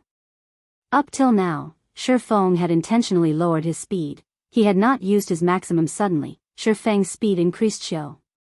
Only an afterimage remained in Sherfang's original location so fast. Shadowless Rat immediately panicked. He knew that he had encountered a tough opponent this time. However, it was too late to retreat. The distance between him and Sherfong was less than 20 yards. Activating Wind Blade, Sherfang's speed soared, and in the blink of an eye, he had arrived before Shadowless Rat. He immediately swung his sword down towards the assassin. Shadowless Rat was greatly surprised. However, his instincts as an expert allowed him to react to the attack. After grasping the trajectory of Sherfang's sword, he quickly moved his daggers to receive the attack. In the next moment, however, a black streak of light cut across Shadowless Rat.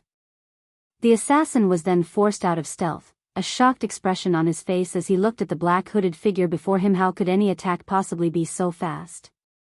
Shadowless Rat looked at his bloodied chest, his heart palpitating as his HP quickly bottomed out. He then crumbled to the ground, motionless. Chapter 523, Cooperation. Shadowless Rat's instant death stunned Werewolf and the others, who watched the entire encounter as his teammates. They were very familiar with Shadowless Rat's strength and skill. Moreover, Shadowless Rat was a Tier 1 assassin who had grasped Omnivision. He could easily perceive his enemy's attack trajectory and respond appropriately. In addition, the majority of his equipment consisted of level 25 fine gold equipment, his total HP being over 4,400. Even Werewolf would have to expend a significant amount of effort to defeat Shadowless Rat. If the assassin focused on escaping, Werewolf would be helpless against him. Yet, now, he had actually been killed with a single hit. Meanwhile, they didn't even know what had happened exactly. They only saw the pitch-black sword in the enemy swordsman's hand transform into a streak of light, and in the next moment, Shadowless Rat was dead. How could they not be shocked? After killing Shadowless Rat, Sherfong did not stop. Turning, he dashed for Werewolf and the others this time. However, he did not hold back as he sprinted at full speed. In the dead of night, his cloaked figure looked like a ghost. He was extremely difficult to locate. He hid his strength. All those who aren't Tier 1 classes, fall back. I'll hold off the boss. The rest of you, delay him. Maintain your distance. His sword is extremely fast, so do not approach him no matter what.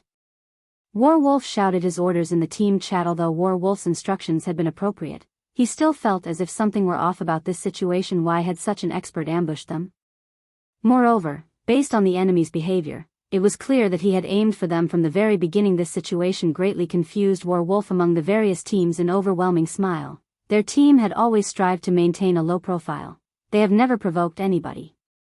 They were an elite team that Overwhelming Smile had formed in secrecy to serve as the guild's trump card, and even the normal members of the guild did not know they existed. However, the enemy had clearly chosen the best possible moment to launch his attack. The ambusher's strength was the most usual aspect. He was definitely one of the rarely seen top-tier experts. Although the enemy had only attacked once, Werewolf could tell how powerful he was. Comparing basic attributes alone, this enemy was far superior to Shadowless Rat. Even if both sides fought without any combat techniques, Shadowless Rat would not have an easy time blocking that person's sword. Not to mention, there was also the attack that contained no excess movement. Being caught unaware, it was only natural that Shadowless Rat had been defeated. In fact, there was not the slightest bit of error with Werewolf's judgment. In front of absolute power, all tricks were futile. Sherfong currently wore the Tier 1 Hurricane set equipment. He also possessed the epic ranked 7 Luminaries ring and the fragmented legendary ranked Heavenly Dragon's Breath. With one hand, he wielded the top-tier Dark Gold ranked Purgatory's Shadow, and with the other, he wielded the magic weapon, Abyssal Blade. He was a Tier 1 Blade Saint, and his one-handed sword mastery had reached the level of a Sword Master.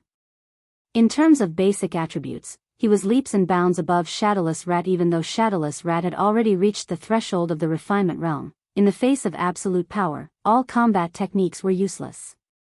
Not to mention, as an assurance, Sherfong had even used flowing water acceleration in his attack. How could Shadowless Rat possibly block an attack with that kind of speed? However, Shadowless Rat's bad luck was partially to blame for Sherfang's ability to kill him with one hit. Even with Sherfang's powerful basic attributes, it was still impossible for him to eliminate over 4,400 HP, killing the assassin, with a single hit. At the very least, he needed 2 hits to finish off the assassin.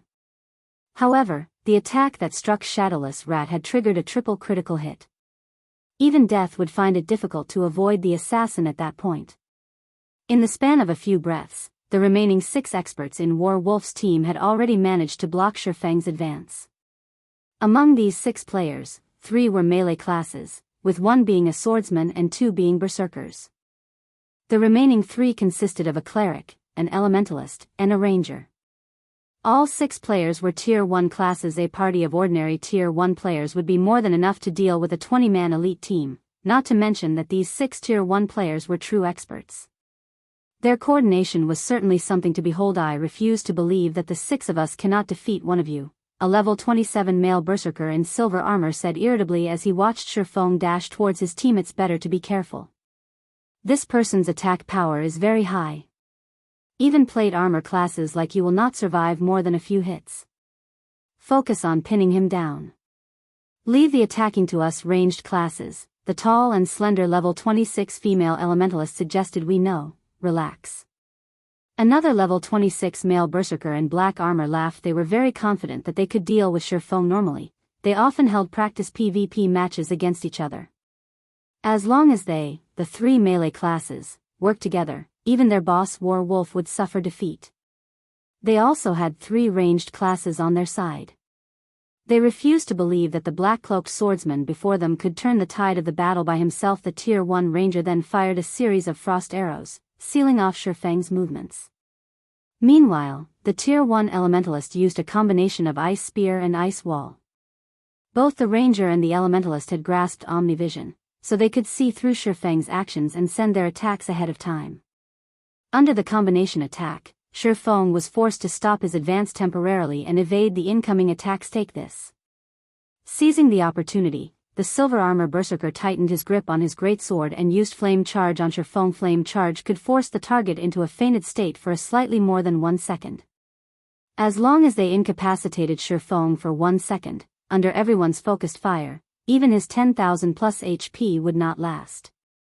The black-armored berserker had also used charge on Sherfong, though he purposely timed his skill's activation so that he would reach Sherfong a moment after the silver-armored berserker. Even if Sherfong activated a skill to defend against the silver-armored berserker's charge, he could only defend against the first charge and not the second one.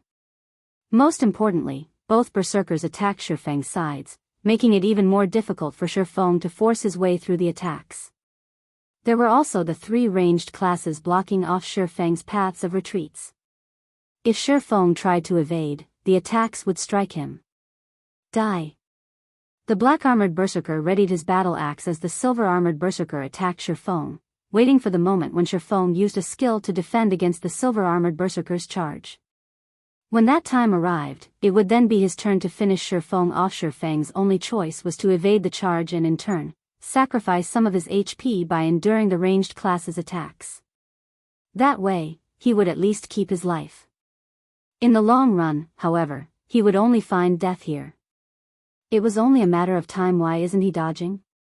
The Tier 1 female elementalist muttered, confused, as she watched from afar. Even when the silver-armored berserker arrived before Shifeng, the latter had not moved in the slightest. In the next moment, the silver-armored berserker swung down his great sword with all his might. Dang! Dazzling sparks scattered to the surroundings as Shifeng blocked the silver-armored berserker's full-powered slash with one of his swords. Yuri dead. On the other side, the black-armored berserker sneered.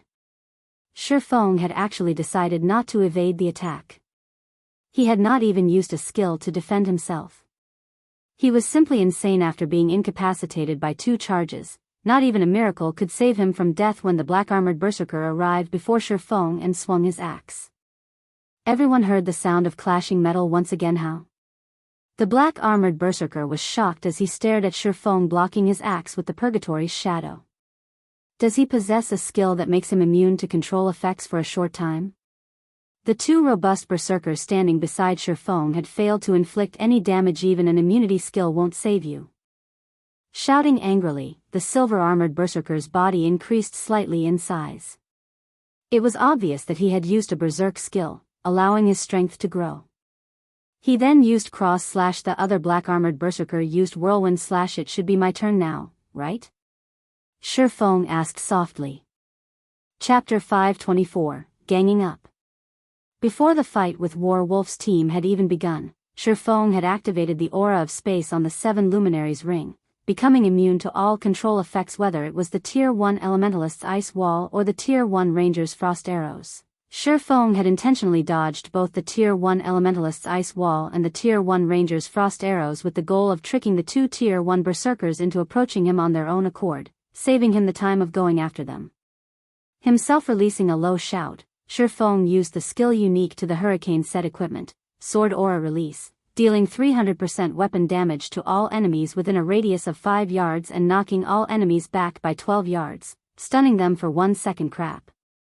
The silver and black-armored berserkers immediately realized something was amiss and hurriedly activated block to defend themselves, swinging the great sword and battle axe. Boom. Both berserkers felt as if they had just been hit by a truck, their bodies flying backward and slamming heavily into the ground. Before either of them could react, Shifeng advanced.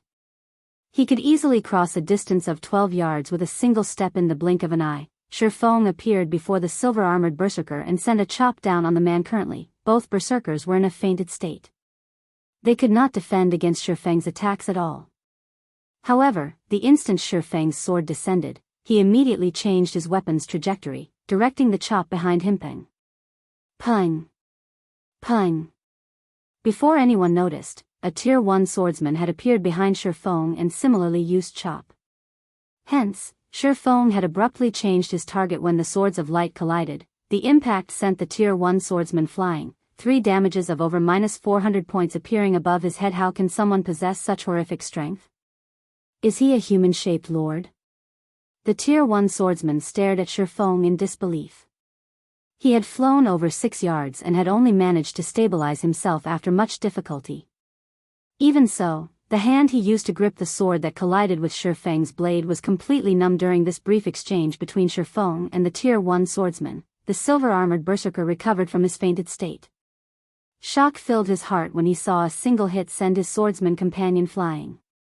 Immediately, he used Whirlwind Slash in an attempt to scare Shifeng away. When the silver-armored berserker used Whirlwind Slash, the Elementalist and Ranger at a distance promptly begun to launch cover fire. What a joke.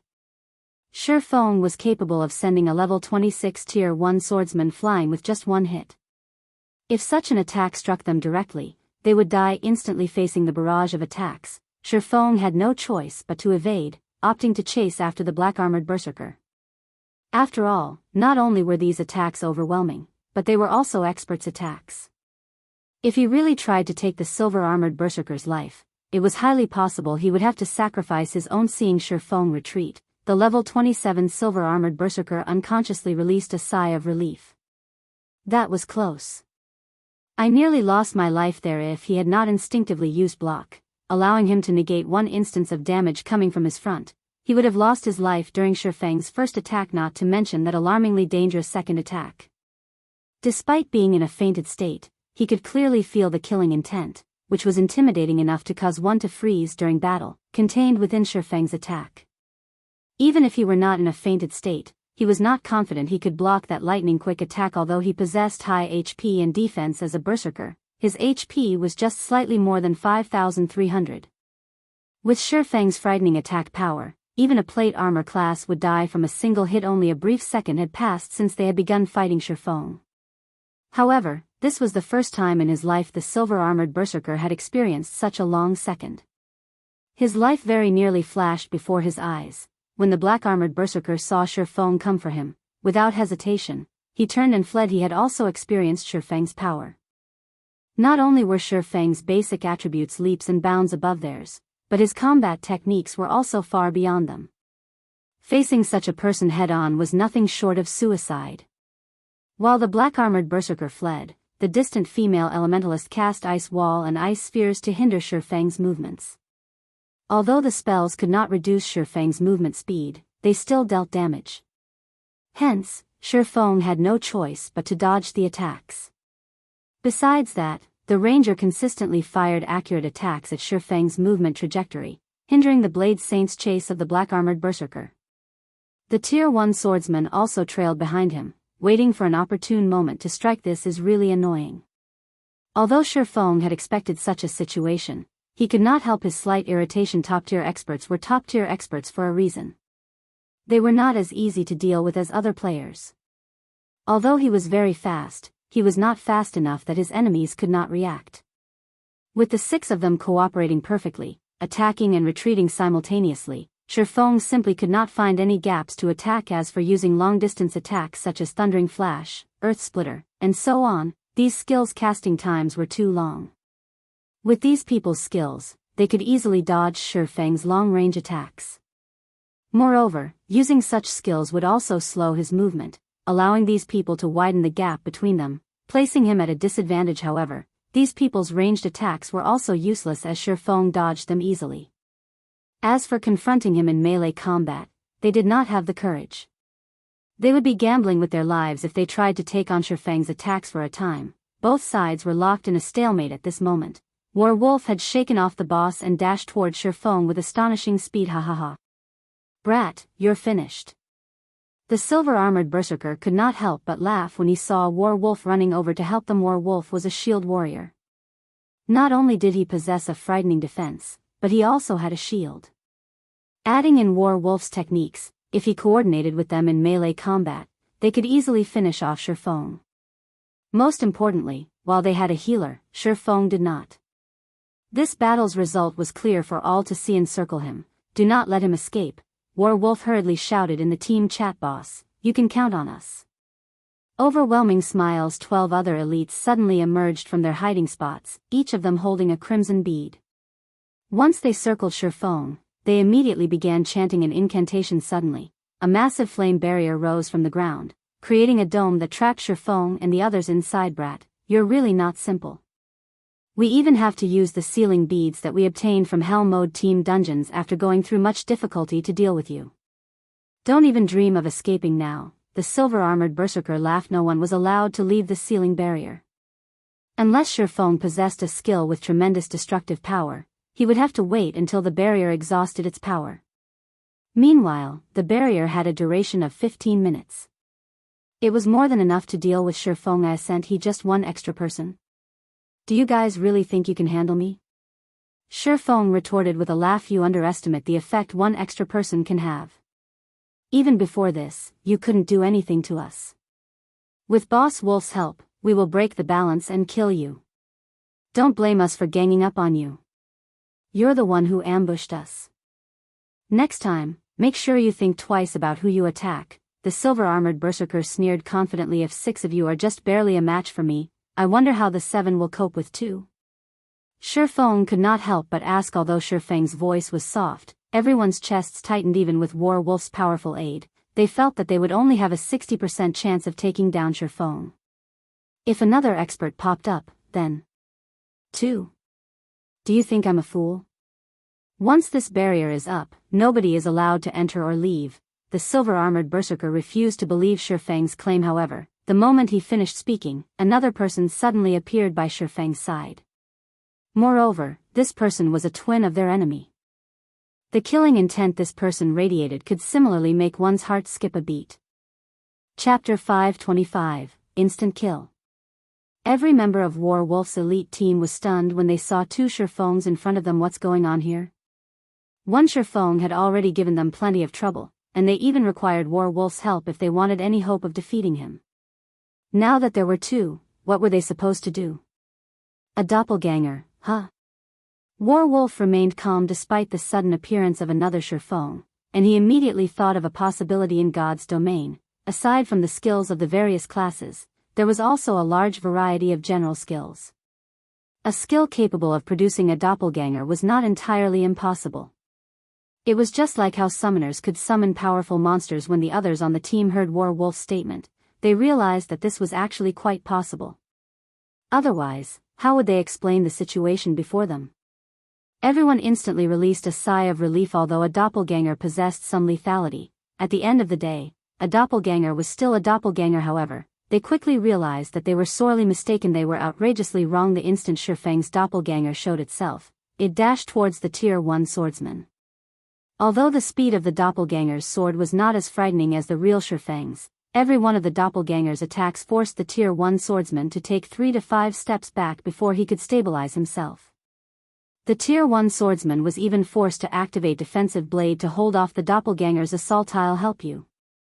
The black-armored berserker rushed towards Shurfang's doppelganger, brandishing his battle axe. However, even with the aid of a top-tier berserker, the Tier 1 swordsman's HP rapidly decreased.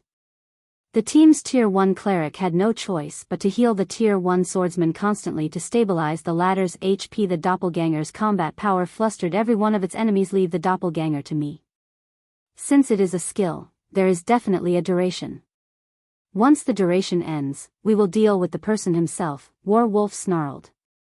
He then used charge and arrived before the doppelganger. Shurfong had to admit that Wolf was indeed an expert who had already set foot into the refinement realm. Both his attacks and evasion were extremely accurate and meticulous. He always achieved the greatest of effects using the smallest of actions. In addition, that massive shield of his allowed him to guard the majority of his body from the doppelganger's attacks easily. Despite being forced into a constant retreat by the doppelganger's every move, his body remained as steady as a mountain. Amazing. If Kola was as skilled as Wolf right now, we could definitely try to raid a 50-man hell mode team dungeon. Shurfong pitted his situation while he watched Wolf with Wolf pinning down the doppelganger. The remaining 6 experts kept Shurfong in check while they bided their time. However, before anyone could catch a breather, 12 swords suddenly appeared hovering around Shurfong. Just looking at the gleaming edges of the blades made one's scalp tingle. Since you guys see nothing wrong with ganging up on others, there's nothing wrong with me using my doppelganger and these 12 swords to deal with the 7 of you, right? Don't call me a bully, alright? Shurfong smiled faintly. He then controlled the 12 abyssal blade phantoms to attack the 6 experts. Suddenly, the silver-armored berserker and the other experts paled, their words sticking in their throats. Although the 12 abyssal blade phantoms did not contain much power, their damage was still significant. They could cause up to 45% of Shurfang's damage. In addition, the phantoms were small, fast, and nimble, making it extremely difficult to avoid their strikes. While the melee classes could cope, but barely, with the phantoms, the same did not hold true for the ranged classes. It was especially true for the cleric. Preserving his own life had become an arduous task, much less doing so and healing his team after fighting for only a short moment. Wolf and the other top-tier experts were miserable. The overwhelming Smile members watching from outside the barrier were utterly dumbfounded. Even if everyone present was a fool, they could tell just how powerful Shurfong was. By now, it was obvious that Shurfong had merely been toying with the 6 experts during their previous exchange. At this moment, Shurfong stood on the sidelines and watched the battle. By relying on the doppelganger and 12 swords, he had already beaten overwhelming Smile's prided peak combat force into submission. If he joined the battle, couldn't he wipe them out any time he wanted? Just who are you? Wolf demanded, his confusion evident on his face. Such a powerful expert would not just coincidentally ambush them. He must have a purpose for doing so. However, instead of replying to Wolf's question, Shurfong silently pointed the abyssal blade towards the sky. Suddenly, countless swords of light appeared above the silver-armored berserker and the others, completely enveloping the 7 people. Then, like raindrops, the swords of light descended. This skill was none other than the Tier 1 skill Shurfong had learned when he became a blade saint, Skywheel Sword. Inflicts 1000 base damage plus 200% weapon damage to all enemies within a radius of 20 yards. Also seals all enemies within range, preventing them from leaving the area for 4 seconds previously. 9 Dragon's Slash had forced everyone to use up almost all of their life-saving skills. Among the experts, the Elementalist and Cleric had both exhausted theirs. Faced with the rain of swords, the 2 ranged players could only quietly go to their deaths.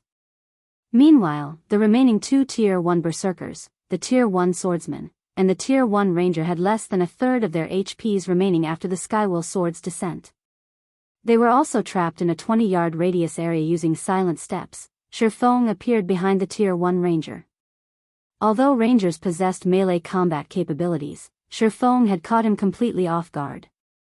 A sword of light flashed across the Ranger's body, and without offering the slightest resistance, the Ranger, too, fell lifelessly to the ground, his equipment scattering around his body. Damn it. Warwolf's eyes turned bloodshot with rage. Although he wanted to save his companions, he already had his hands full dealing with the doppelganger before him at this moment. He was overwhelmed with regret. Just why had he used a barrier to trap his own men with this kind of monster?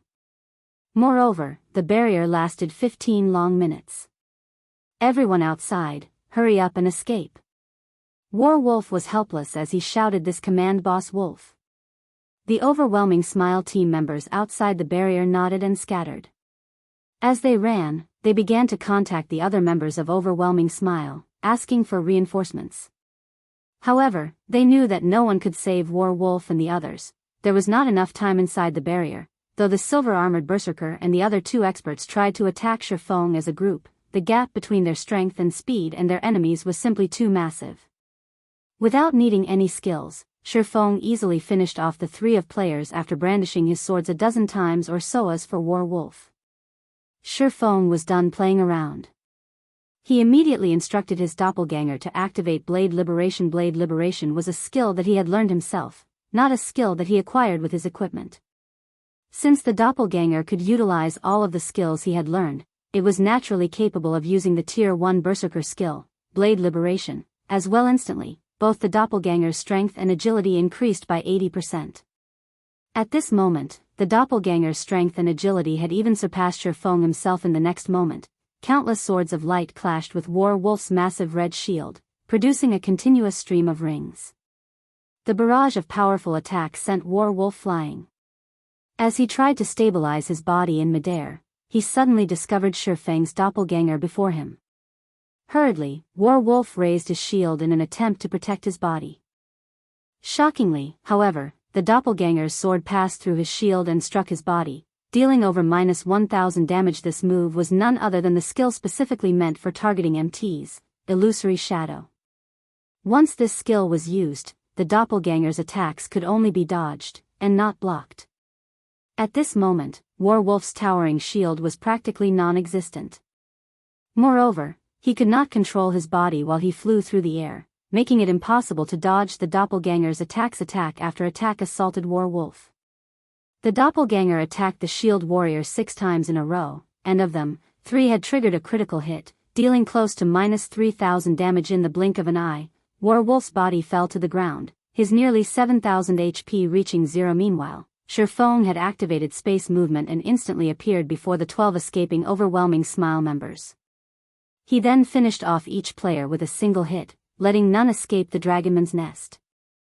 Chapter 526, Deterring Force. After annihilating everyone at the Dragonman's Nest, Shifeng began to collect the items his victims had dropped. Due to Haunted's effect, Warwolf and the others' drop rates had multiplied. Moreover, due to Shifeng's luck attribute, some of Overwhelming Smile's elites had even dropped up to 3 pieces of equipment. Shifeng had obtained more than 200 pieces of equipment, with the most inferior being level 20 secret silver equipment, just by killing this team of 100 players. In total, Shifeng had earned more than 1000 gold in equipment. No wonder so many players joined the forces of darkness.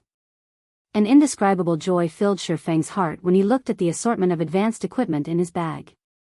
If Zero Wing had only itself to rely on to obtain all this equipment, a lot of time would be required.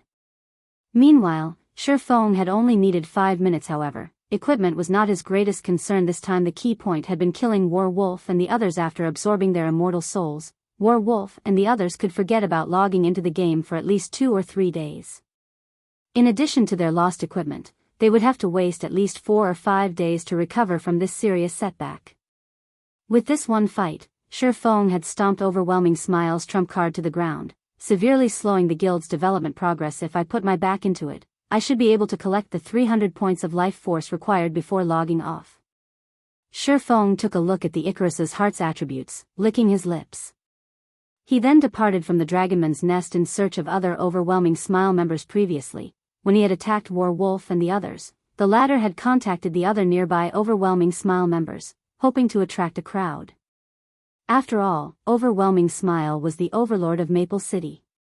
Now that someone had dared to provoke the guild, they wanted to openly display what the consequences were for such actions, as this concerned the guild's reputation. Overwhelming Smile would take action to serve as a deterrence for others. Hence, this was the perfect time for Shifeng to hunt Overwhelming Smile members. Time gradually passed just as Shifeng had predicted. While he had killed Werewolf's team, the Overwhelming Smile members in Dragon Ridge began to rush towards his location. There was actually someone who dared kill their allies while in their territory.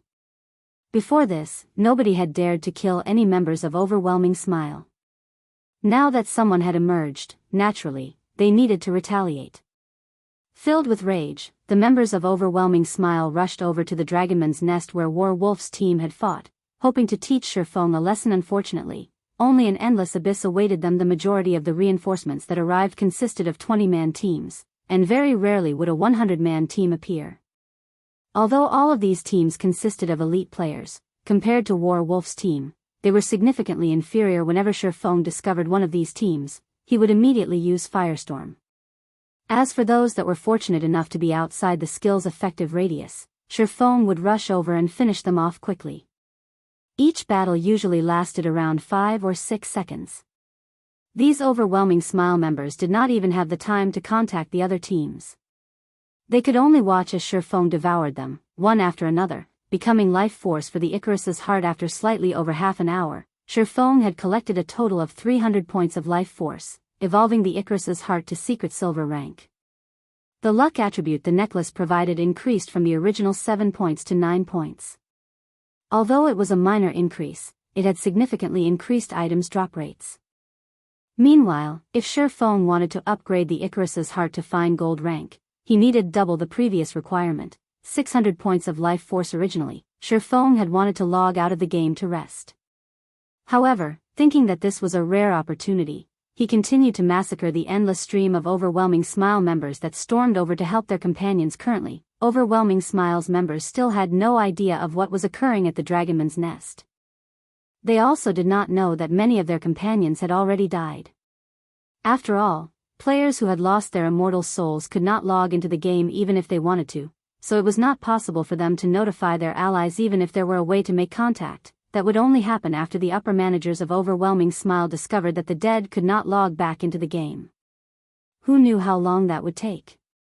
If Shifeng waited until everyone from Overwhelming Smile reacted to the situation, searching for Overwhelming Smile members would become far more difficult, since news of his slaughter would get out sooner or later. Shifeng intended to go all out and kill as many as he could ignorantly. The members of Overwhelming Smile who wanted to teach Shifeng a lesson continued to run to their deaths. Every team that came to the Dragonman's Nest died. The 100-man teams were no exception. Meanwhile, inside Overwhelming Smile's guild residence in Maple City. "Miss Yulan, what's going on with you? Why are you in such a hurry to see me?" a handsome middle-aged man seated on the guild leader's throne asked, laughing. This middle-aged man was none other than Overwhelming Smile's true guild leader, Laughing Heaven. Laughing Heaven had tan skin and a pair of deep black eyes. His entire person radiated a sense of majesty and gave others the impression that he was one who had experienced the vicissitudes of life. Although Overwhelming Smile was only a second-rate guild, it had only been established a short time ago. Meanwhile, Laughing Heaven was the person responsible for nurturing Overwhelming Smile from the ground up. During the initial stages of God's domain, he had accurately chosen to develop Overwhelming Smile in Maple City, leading the guild to become the city's overlord. Soon after, Underworld came with the offer of acquisition. Not only had Underworld supplied the guild with significant funds, but it also supplied many experts, allowing Overwhelming Smile to become a guild capable of rivaling first-rate guilds. However, what shocked Laughing Heaven the most were the experts Underworld had sent. Because of those few experts, Overwhelming Smile had managed to raid team dungeons smoothly and unimpeded, shocking Maple City. Overwhelming Smile had become a well-known guild in Starmoon Kingdom, and even showed signs of becoming the kingdom's #1 guild leader. Laughing Heaven, now is not the time for jokes. Recall all of our members from Dragon Ridge immediately. If they can't return, instruct them to keep their guild emblems hidden, Yulan said with a stern expression, her tone sounding like an absolute command rather than a request. Miss Yulan, did something big happen in Dragon Ridge? Laughing Heaven was no fool. Hearing the sudden change in Yulan's tone, he could tell that the situation was not as simple as it seemed. However, he could not casually withdraw all those players who were out grinding without a good reason. Such an action would negatively impact the guild's development. Are you really clueless about what is happening in Dragon Ridge? Yulan asked quietly. Are you talking about the person who is attacking our teams? When Laughing Heaven realized the reason for Yulan's distress, he could not help but laugh and said, Miss Yulan, aren't you making a big fuss over nothing? Isn't it just someone ambushing us? Is there really a need to withdraw our members from Dragon Ridge? Many guild members have already gone to deal with that arrogant bastard. I doubt it will be long before that player is found and killed. Making a big fuss over nothing? Found and killed? Yulan could not help but laugh upon hearing Laughing Heaven's words, a hint of mockery flashing in her eyes. To actually speak such ridiculous words, do you even know what exactly is happening in Dragon Ridge right now? Miss Yulan, there is one thing that you have to understand. While you might be Overwhelming Smile's guild leader in White River City, in Maple City, I, Laughing Heaven, am the true guild leader. Laughing Heaven was not impressed by Yulan's behavior. If not for the woman having the support of Underworld, he couldn't care less what the woman said. Since you don't know, I'll tell you. Zero Wing's guild leader, Black Flame, is currently in Dragon Ridge. The majority of the subordinates you've sent there to level up are most likely dead already. If you don't recall them right this instant, it won't be long before he wipes out every member we have there. Yulan said sternly. That is all I have to say. Guild leader Laughing Heaven, whether you wish to act upon my advice or not is up to you. Finished, Yulan turned and left the guild leader's office. Her task in Maple City was only to develop Overwhelming Smile's trade. She was not allowed to intervene on any other matters relating to the guild, not could she. Otherwise, she would not have run all the way here to meet with Laughing Heaven. Meanwhile, Laughing Heaven was stunned into silence when he heard the name Black Flame. Chapter 527, Commotion at Maple City. Inside Overwhelming Smile's guild leader's office. Some time after Yulan's departure, Laughing Heaven still struggled with accepting the situation. He could not understand why Black Flame, the guild leader of Zero Wing, would go all the way to Dragon Ridge to ambush Overwhelming Smile's members. Who was Black Flame? He was Starmoon Kingdom's publicly acknowledged #1 expert. He was someone capable of coming and going as he wished even when surrounded by tens of thousands of enemies. Laughing Heaven had even heard tell that 2 of Underworld's prided 7 ghosts had died at the hands of Black Flame, leaving Underworld helpless against Zero Wing. In the end, even Underworld could do nothing but forbear from dealing with Zero Wing. This alone spoke of Black Flame's power. Shit.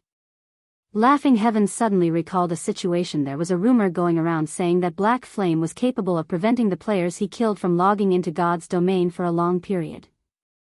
However, Laughing Heaven knew that this rumor was true, as after Black Flame killed Underworld's 5th ghost and 6th ghost, the 2 were unable to log into the game for 2 full days. Laughing Heaven also knew that, back in the Watch Cemetery in the White River City region, Black Flame had single-handedly forced Underworld to withdraw from that land of treasures. If what Yulan said was true, then the Overwhelming Smile members in Dragon Ridge vying for revenge were no different than sheep to the slaughter. Moreover, it was currently night in God's domain. Every guild member capable of leveling up at night was an elite player. If these people were annihilated and barred from entering the game for 2 days. Laughing Heaven immediately tried to contact Warwolf, hoping his team of experts could pin down Black Flame. With their strength, they should be able to deal with this matter without much difficulty. Afterward, He only needed to withdraw his guild members from Dragon Ridge. Did he log off? When Laughing Heaven opened his friends list, he suddenly discovered that War Wolf and the other experts were offline. That shouldn't be right. I heard that War Wolf was planning to raid a Dragonman's Nest today. Why would they log off so soon? It can't be. Laughing Heaven abruptly thought of an extremely unlikely possibility. How could this be? Did Black Flame kill all 8 of those top-tier experts? However, when he recalled Yolan's sudden appearance in his office, it was highly possible that War Wolf had contacted Yolan after he died. This won't do. I need to call back everyone immediately. When Laughing Heaven thought about the massacre of Overwhelming Smile's members, rage and frustration filled his heart. However, who else could possibly win against this one-man army?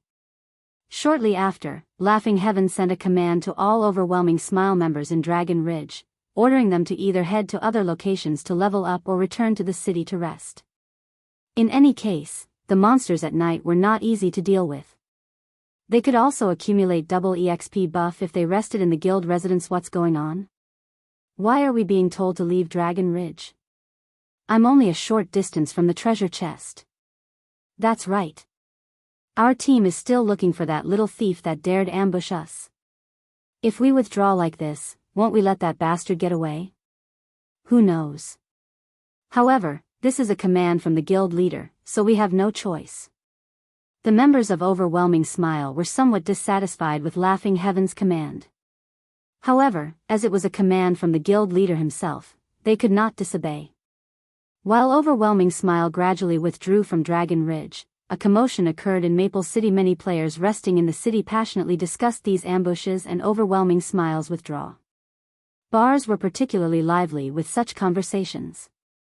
After all, Overwhelming Smile was Maple City's overlord, and it constantly received attention from the city's players. Now that such a huge incident had occurred, how could it not attract attention? Did you hear? Overwhelming Smile suddenly withdrew all of its members from Dragon Ridge. Of course, I heard about it. It really makes you wonder what is going through their leaders' minds. Hee hee. I have some insider information. I heard that someone is killing Overwhelming Smile players in Dragon Ridge. With no way to deal with this assailant, Overwhelming Smile was forced to withdraw from Dragon Ridge. Oh, blow it out your ass. Overwhelming Smile is our Maple City's absolute overlord. Whoever dares attack them is just looking to die. Hey, don't deny it so quickly. That player that ambushed Overwhelming Smile is no simple character. Suddenly, the players in the bar grew curious. Aside from the fact that Overwhelming Smile was the city's overlord, the guild also had more than its fair share of experts. Otherwise, they would not have successfully raided level 20-man hell mode team dungeons one after another. Even until now, aside from Overwhelming Smile, no other guild in Maple City had accomplished such a feat with these experts. What player had even a chance of challenging the guild? I don't believe it. Who could possibly be so powerful? That's right. Unless a first-rate guild is trying to wage an all-out war against Overwhelming Smile and Maple City, who else would possess such strength? The bar's crowd expressed their doubts. They did not believe any of this information. Moreover, they always had a sense of pride regarding the guild known as Overwhelming Smile. After all, they were all players of the same city. Moreover, Overwhelming Smile was indeed very powerful. Throughout the entire Starmoon Kingdom, only a few guilds could raid level 20 Hell Mode team dungeons. Even if a first-rate guild wished to take strike out at Overwhelming Smile, they would be beaten to death if they set foot in Maple City. Hee hee. I knew none of you would believe me. However, once I say this name, you will definitely believe me. The male druid giggle continue boasting. Who doesn't know how to boast? Suddenly, everyone inside the bar sent contemptuous looks at the independent player. Ha ha ha. Let me tell you guys, then. The player attacking Overwhelming Smile is Black Flame, Zero Wings guild leader and Starmoon Kingdom's #1 expert. The male druid said very confidently. When the druid finished speaking, the entire bar fell silent. Everyone felt that Black Flame was the only person capable of such a feat. This was because such an incident had once occurred in White River City. Back then, Hadn't Overwhelming Smile's many experts been forced to withdraw from the Watch Cemetery precisely because of Black Flame? It could be said that practically everyone in Star Moon Kingdom knew about Black Flame. One hit to deter the guilds in White River City, one battle to be crowned as god. Many players had tried to learn from Black Flame. If they could learn even a fraction of his skills, they could become experts. Meanwhile, Black Flame's title as the one-hit Azura was something that excited countless players, the leader of a guild. Moreover, he is the overlord of White River City. Why would he come all the way to Maple City to cause trouble for Overwhelming Smile? Someone suddenly asked, how should I know? Maybe Black Flame plans to lay his hands on Maple City as well? The male druid joke. Silence overtook the entire bar once more when they thought about it. There was indeed a small possibility of such a situation. After all, Zero Wing was already White River City's overlord. Why would such a powerful guild be satisfied with ruling just a single city? It had to expand sooner or later. Thinking up to this point, everyone could not help but grow excited. Meanwhile, seated in a corner of the bar, a middle-aged man in his late 30s was greatly shocked when he heard this news. This man was none other than Liang Chen, the person who bought land on behalf of Shifeng. Sure enough, the winds of Maple City are going to change. Liang Chen sighed. In all of Star Moon Kingdom, most likely, only an expert like Black Flame was capable of deterring the overlord of an entire city by himself. Chapter 528, Characteristic Skill. The news regarding Black Flame quickly spread throughout Maple City. Overwhelming Smile and Zero Wing had been waging an all-out war against each other. No one was surprised that Black Flame had taken his killing all the way to Maple City, considering it perfectly reasonable. Regarding this situation, everyone's opinion of Zero Wing was still quite optimistic. Normally, Overwhelming Smile occupied all the high-resource areas located within the Maple City region, and many players were not happy about that. However, these players would not dare voice their anger as Overwhelming Smile was Maple City's overlord. Now that someone capable of taking out Overwhelming Smile members had emerged, these players would cheer and support them. However, as news of Shifeng's hunt spread, another event had occurred that excited players in Maple City. Another player-owned shop had emerged in their city, and this shop was the Candlelight Trading Firm. The Candlelight Trading Firm sold a wide variety of goods, with the most precious item being the basic strengthened armor kit. Many players had never even seen the basic strengthened armor kits before. Hence, the moment Maple City's players laid their eyes on the kits, they rushed to purchase their own. As a result, business at the Candlelight Trading Firm was far better than what the Overwhelming Trading Firm enjoyed. Naturally, while there were some who celebrated the Candlelight Trading Firm's new establishment in Maple City, there were others who grew worried. Although the city's players were overjoyed by this situation, Yulan, who was currently inside the Overwhelming Trading Firm, was incensed. Candlelight Trading Firm.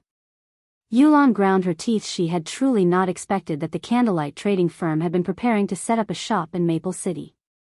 Furthermore, Candlelight had managed to obtain a plot of land in the central district of the city. However, this was still not the most infuriating aspect. The most detestable thing was that the Candlelight Trading Firm had actually set up its shop relatively close to the Overwhelming Trading Firm. Due to the Candlelight Trading Firm having the advantage regarding available products, many of the Overwhelming Trading Firm's original customers had shifted their attention towards the Candlelight Trading Firm. Boss, what are we supposed to do now? If this continues, Candlelight will snatch all of our remaining customers, a shop manager asked, concern filling his voice. We don't have a choice. Our only option is to start a price war.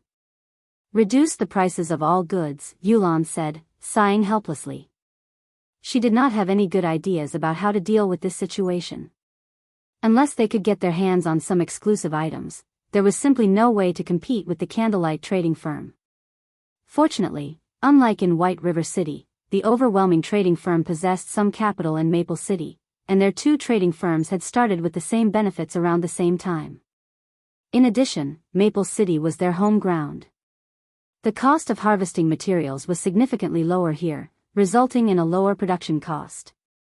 They definitely had a fighting chance against the Candlelight Trading Firm. In God's domain, shops in different cities, but owned by the same player, shared products. However, while there was no city tax for consigning products to shops in the player's home city, there was a small 8% city tax charged for items consigned to sell at shops in other cities. This was a protection mechanism of sorts implemented to protect the player-owned shops of each respective city. In other words, Since the Candlelight trading firm's main headquarters was in White River City, there was an invisible cost added to the items they sold in Maple City. To the overwhelming trading firm, this was an advantage sure enough. After the overwhelming trading firm reduced its prices, other than players wanting to purchase products unique to the Candlelight trading firm, players quickly returned to shopping at the overwhelming trading firm. Meanwhile, in the Dragon Ridge, Shifeng was currently having the time of his life with wave after wave of overwhelming smile players marching towards their deaths. Shifeng had finally managed to upgrade the Icarus's heart to Dark Gold rank. He was only a short distance away from upgrading the necklace to Epic rank. Now Icarus's heart, necklace, Dark Gold rank can be evolved. Equipment requirement, all attributes 120. Level 20, level 80, currently level 30. All attributes plus 27. Luck plus 14. Additional characteristic skill. Divine Providence, temporarily increases players' luck by 32 points for 30 seconds cooldown, 40 minutes. Luck, duration, and cooldown can be increased, prolonged, and reduced by sacrificing life force. Maximum of 100 points of life force per sacrifice. Evolution condition. Absorb the life force of 5,000 players to evolve to Epic rank. 748/5000. The base luck alone provided 14 points. That was significantly higher than the initial 5 points. However, that was not the improvement that excited Shifeng the most. Rather, it was the change that had occurred to the Divine Providence skill. Divine Providence had evolved from an ordinary skill to a characteristic skill. Characteristic skills were different from normal skills in which the skill's effects would undergo a transformation when certain conditions were met. The skill now allowed the sacrifice of life force to enhance its effects. Meanwhile, depending on the number of life force points sacrificed, the effects would also vary. With a maximum sacrifice of 100 life force points currently, Shifeng had 748 life force points stored in the Icarus's heart. In other words, Shifeng could enhance the Icarus's heart's effects to its maximum 7 times. Since the cooldown has already completed, this is a good chance to test its effects. Shifeng could not contain his excitement when he looked at the bright gemstone around his neck. He could receive 46 points of luck before he had even sacrificed any life force points. This was the highest amount of luck Shifeng had ever seen in either life. If he sacrificed life force points as well, his luck would reach frightening heights soon. Shifeng retrieved over a dozen Twilight treasure chests from his bag, laying the chests out neatly in front of him. He then activated Divine Providence and chose to sacrifice 100 life force points instantly. His luck rose to 66 points, with the duration of Divine Providence increasing to 40 seconds and cooldown decreasing to 30 minutes. Hurriedly, Shifeng began opening the Twilight treasure chests, with each chest requiring 3 seconds to open. Shifeng just barely managed to open 12 treasure chests in 40 seconds. Losing a few seconds when switching to the next treasure chest was inevitable. Although Shifeng felt slightly disappointed about the time he had lost, when he thought about the additional effects gained from sacrificing life force, his mood instantly brightened again. If he applied that 66 points of luck when killing monsters, the drop rate would be astounding. The rarely seen jackpot might even occur, multiplying the number as well as increasing the quality of the items dropped. Unfortunately, such a powerful effect came at the cost of 100 life force points. He had only managed to kill so many players today due to catching overwhelming smile unprepared. However, after they set up certain precautions, it would not be as easy to harvest 100 life force points anymore. Of course, Shifeng absolutely refused to commit random murder. Although there were many people in this world who did not have a bottom line, and even more so inside a game, Shifeng was not one of them. This was a fundamental principle of being a human being. If he crossed this line, he would be no different than an animal. Shifeng then began collecting the items inside the Twilight treasure chests. Awesome. Shifeng could not help but laugh. Sure enough, the effects of 66 points of luck are truly amazing. Among the 12 Twilight treasure chests, he had obtained 4 pieces of Tier 1 set equipment, 1 for Shield Warrior, Guardian Knight, Assassin, and Cleric. Among them, the Tier 1 set equipment for Shield Warriors and Guardian Knights were the most difficult to obtain, yet, Shifeng had actually obtained 1 piece for both classes up until now. Shifeng had collected 4 of the 5 set pieces of the Yin Yang Walker set equipment for Guardian Knights. He only lacked the boots. Now currently, he had 3 pieces of the Mana Storm set equipment for Tier 1 Elementalists. As for the Dark Melody set equipment for Tier 1 Assassins, like the Yin Yang Walker, Shifeng now had 4 pieces. He was only missing the head slot. He had 3 set pieces of the Forest Guard set equipment for Tier 1 Rangers. He now had 3 set pieces of the Braveheart set equipment for Tier 1 Shield Warriors. He had 2 set pieces of the Ghost set equipment for Tier 1 Cursemancers. He also had 3 set pieces of the Angel Wing set equipment for Tier 1 Clerics. By now, Shifeng was close to completing the Tier 1 set equipment for the majority of the available classes. It would not be long before he completed them. At that time, if he led a team of players geared in Tier 1 set equipment into a large-scale team dungeon, who could possibly compete with Zero Wing to obtain first clears? Just the thought excited Shifeng. With such equipment, they could steamroll through even a 100-man team dungeon, let alone a 50-man team dungeon. Just as Shifeng was arranging his new items, he suddenly discovered a glowing purple tablet inside his bag, his chest constricting upon this discovery. Chapter 529, Shop Promotion. Shifeng quickly took the purple tablet from his bag. The tablet displayed a single word: promotion. However, this promotion order was not a guild residence promotion order in God's domain. All promotion orders were extraordinarily valuable, and among them were guild residence promotion orders and promotion orders for other specific establishments. However, of these promotion orders, the rarest was the shop promotion order. The tablet in Shifeng's hands right now was none other than the shop promotion order. All shops set up by players in NPC cities began as 1-star shops without exception, regardless of whether it was a 300 gold shop or a 1,000 gold shop. Only, a 1,000 gold shop was far more luxurious, and it had a few more available functions. However, after a shop was promoted to 2-star status, it would undergo a qualitative change. In particular, the benefits a lifestyle player received would be significantly enhanced. It was extremely difficult to obtain a shop promotion order. Unlike a guild residence promotion order that could be obtained from dungeons, a shop promotion order could only be obtained through certain special quests. The only other option was to gain one from treasure chests. However, not just any ordinary treasure chest would drop the promotion order. The treasure chest could not be below level 40. And it must be fine gold rank or above. There was also a certain probability to obtain one from rankless treasure chests such as the Twilight treasure chest. However, the chances of obtaining a shop promotion order were simply too minuscule. Normally, players would obtain it through a challenge quest. However, since it was a challenge quest relating to a shop's promotion, it was not so easy to receive or complete it. Such challenge quests were no less difficult than epic quests. Hence, there were extremely few shops capable of completing them. Because of this, the promotion orders obtained through treasure chests were extremely valuable, and countless businessmen would offer astronomical prices for one. Shifeng had only obtained this item due to a stroke of luck. With this item, I can finally monopolize White River City's trade with the Candlelight trading firm. Shifeng returned the shop promotion order to his bag and took out a return scroll. Since it was no longer easy to locate Overwhelming Smile players, he had no reason to remain here. Meanwhile, now that he had obtained a shop promotion order, he needed to go and promote his shop in God's domain settings. Unlike in other virtual reality games where using one shop promotion order would promote every shop that player owned, players in God's domain required one promotion order for every shop they owned should they wish to upgrade them all. However, Shifeng had long since made up his mind. Zero Wing's roots lay in White River City, so the shop promotion order must be used on one of the shops there.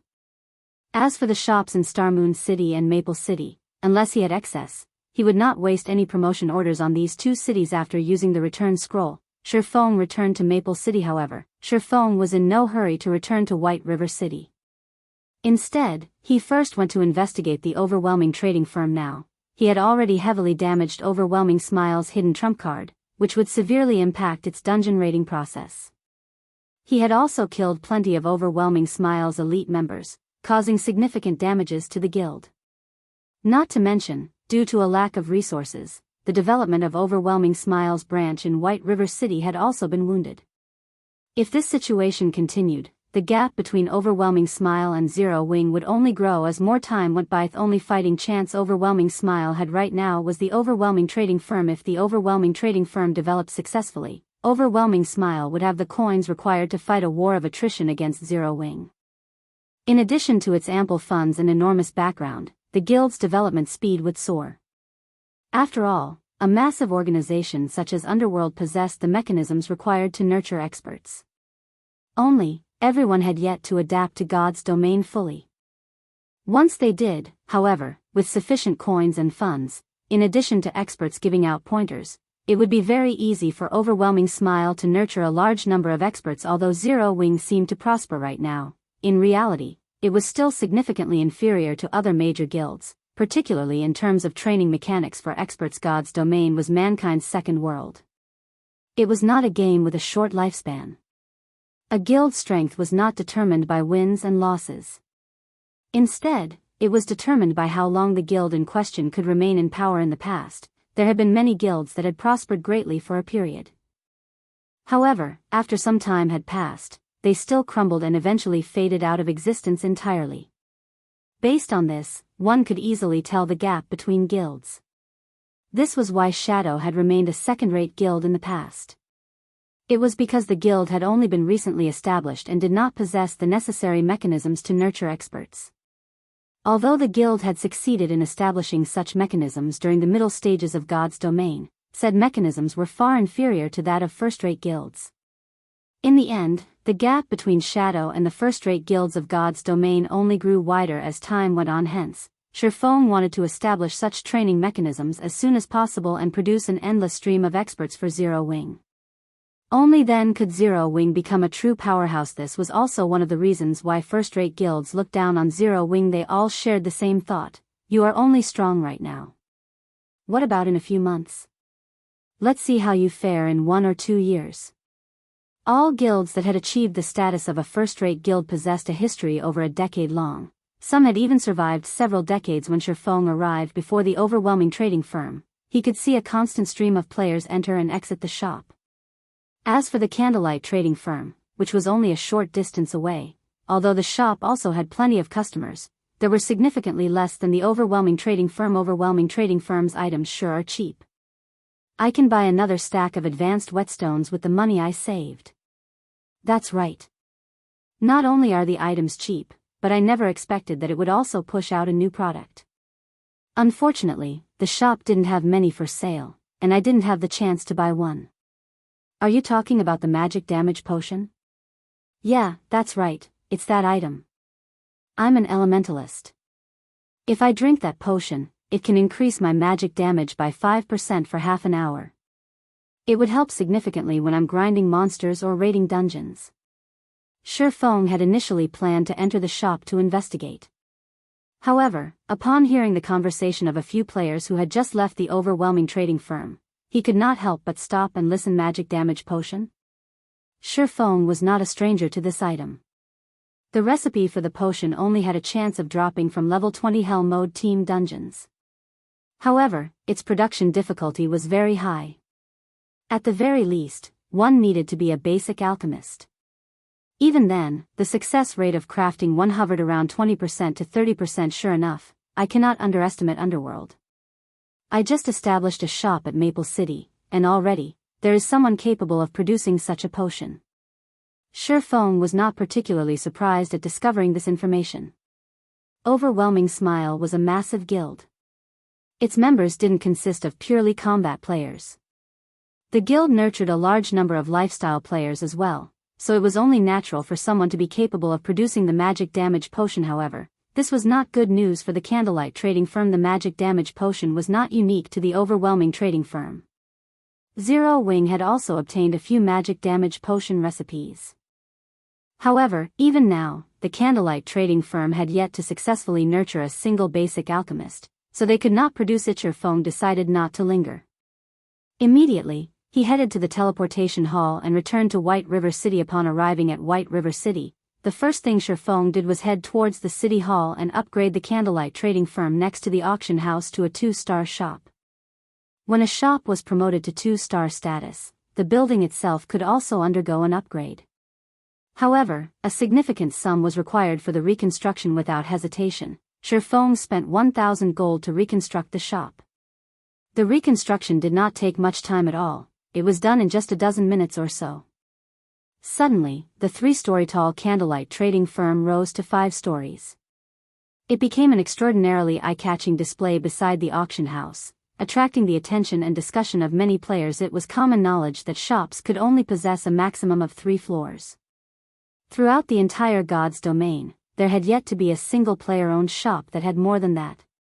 Yet, now, the candlelight trading firm's shop had 5 guild leader. What did you do? Why has the shop suddenly gone from being 3 stories to 5 stories tall?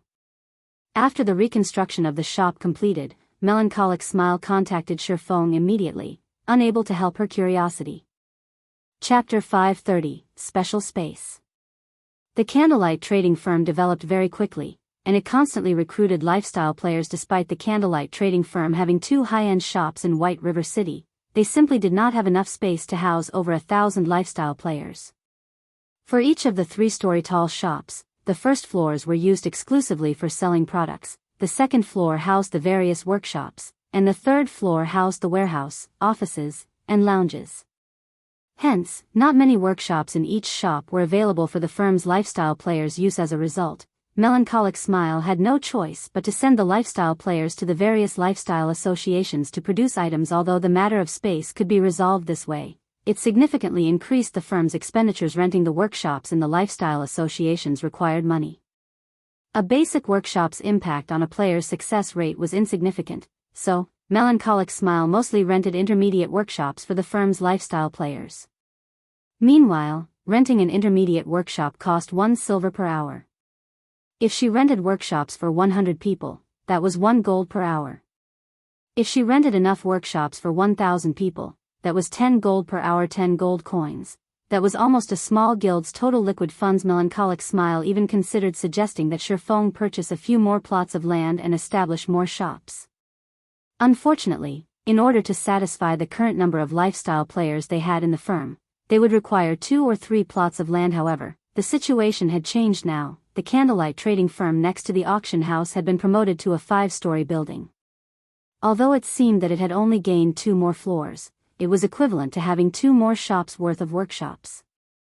In fact, the space inside the shop had also grown. It was now roughly a little more than twice the original size. With so much space, the candlelight trading firm could save a lot on rental fees. Melancholic Smile only wished that Shifeng would upgrade all of the candlelight trading firm's shops. That way, the firm would not have to spend any money on renting workshops. Shifeng could not help but laugh at Melancholic Smile's reaction. In the past, even after God's Domain had operated for over a year, countless players were unable to promote their 1-star shops to 2 stars.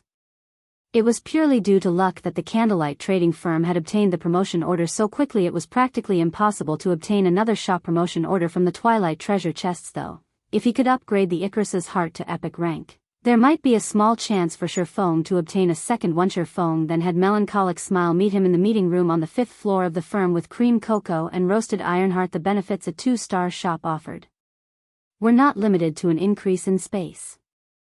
Otherwise, there wouldn't have been so many players desperately trying to upgrade their 1-star shops to 2-star shops in the past, willingly spending tens of thousands of gold to obtain a shop promotion order. Meanwhile, the news of the candlelight trading firm owning a 2-star shop spread quickly.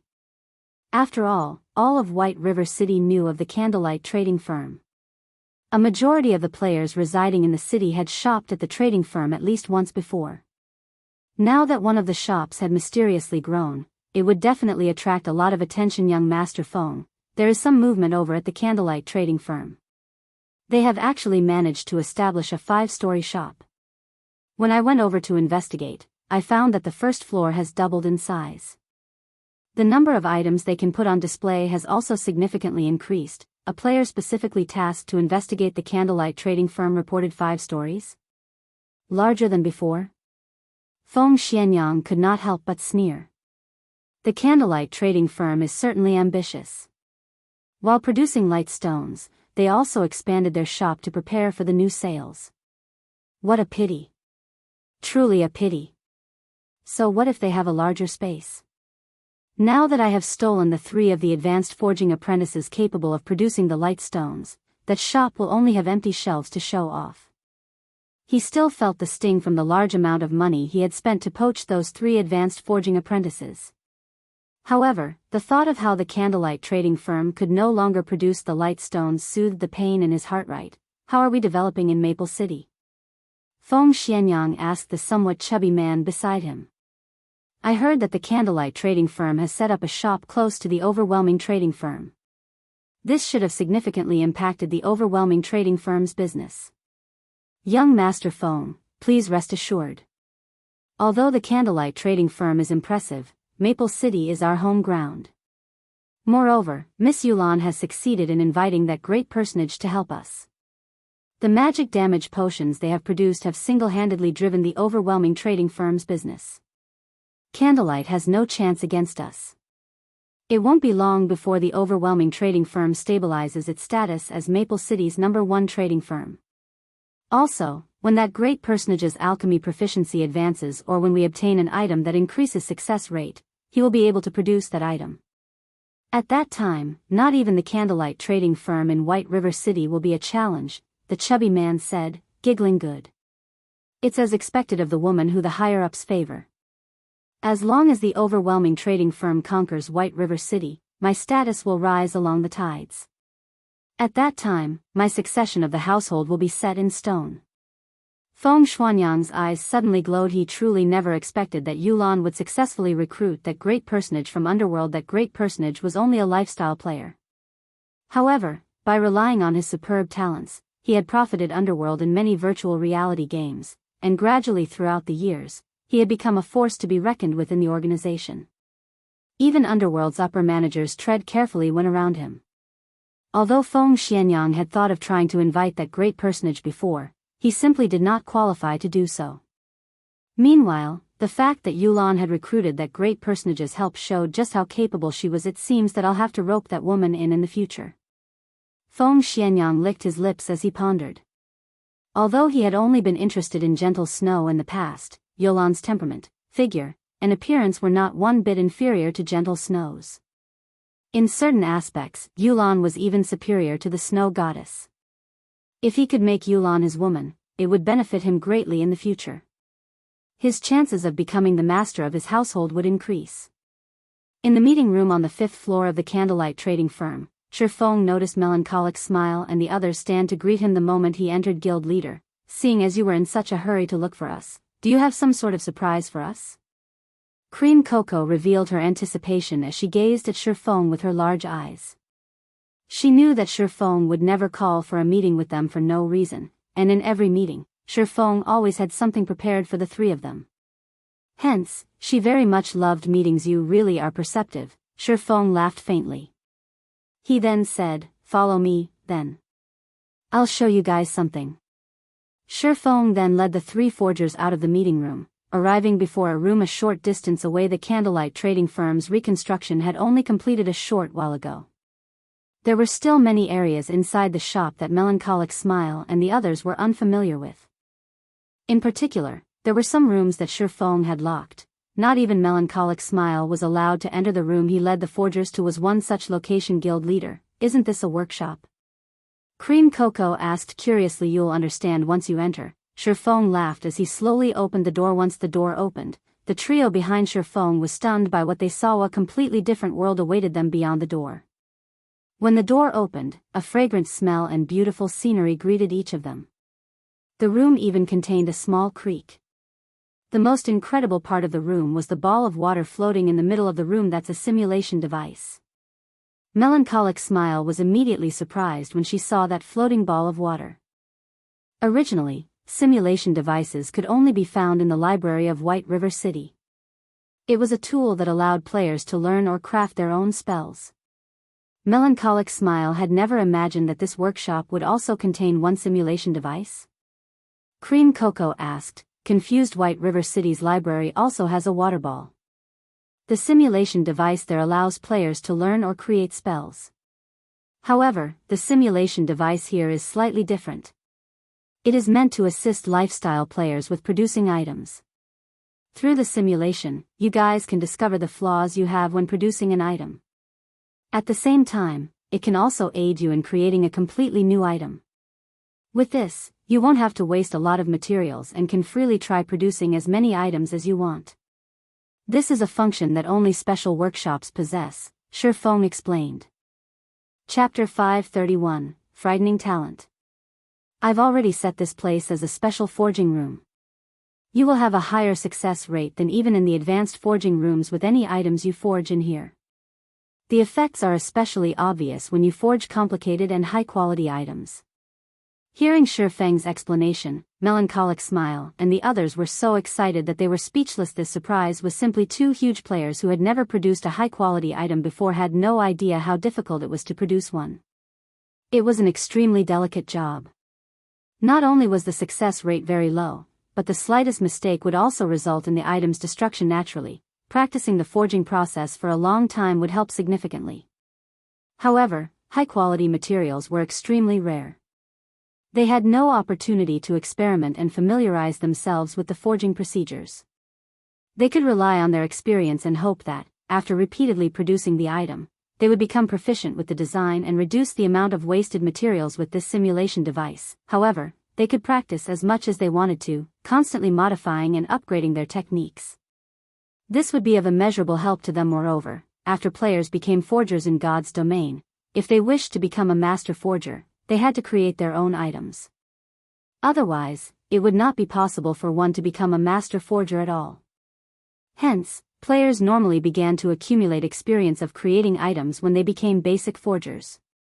By the time they became advanced forgers, they would attempt to create new items constantly. However, with this simulation device, they could save a significant amount of time and effort. Of course, this did not come without a price.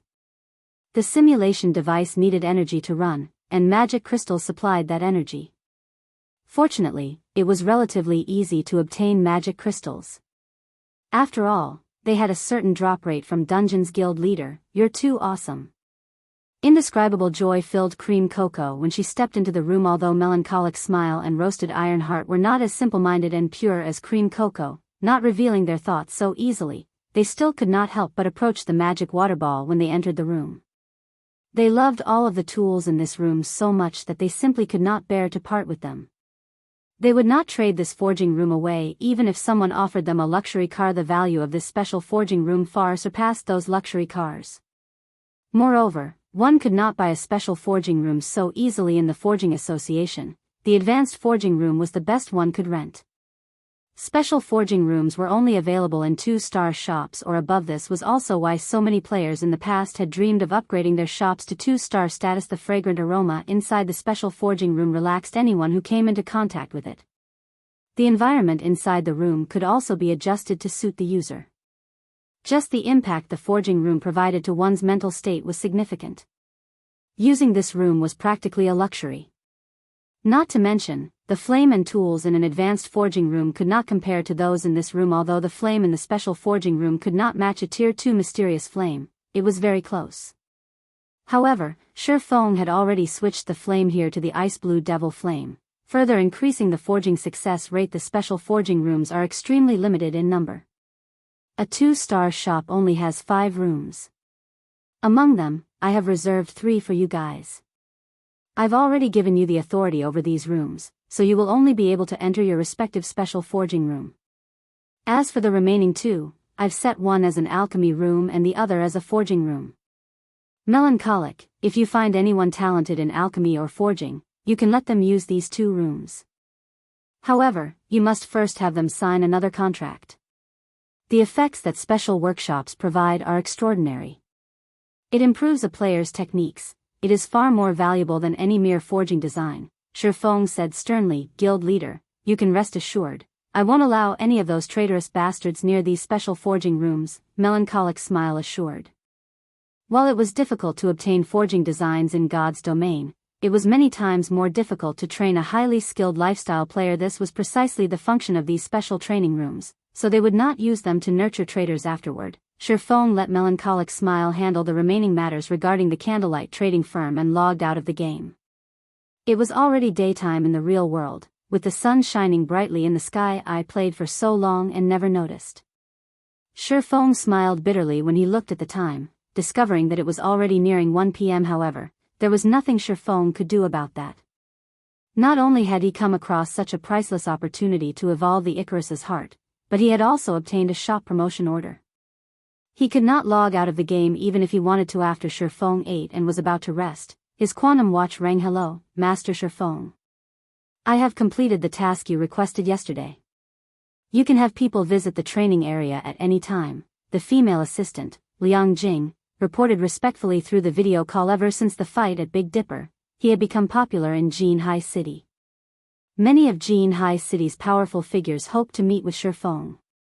Unfortunately, Shifeng had rejected all of these requests.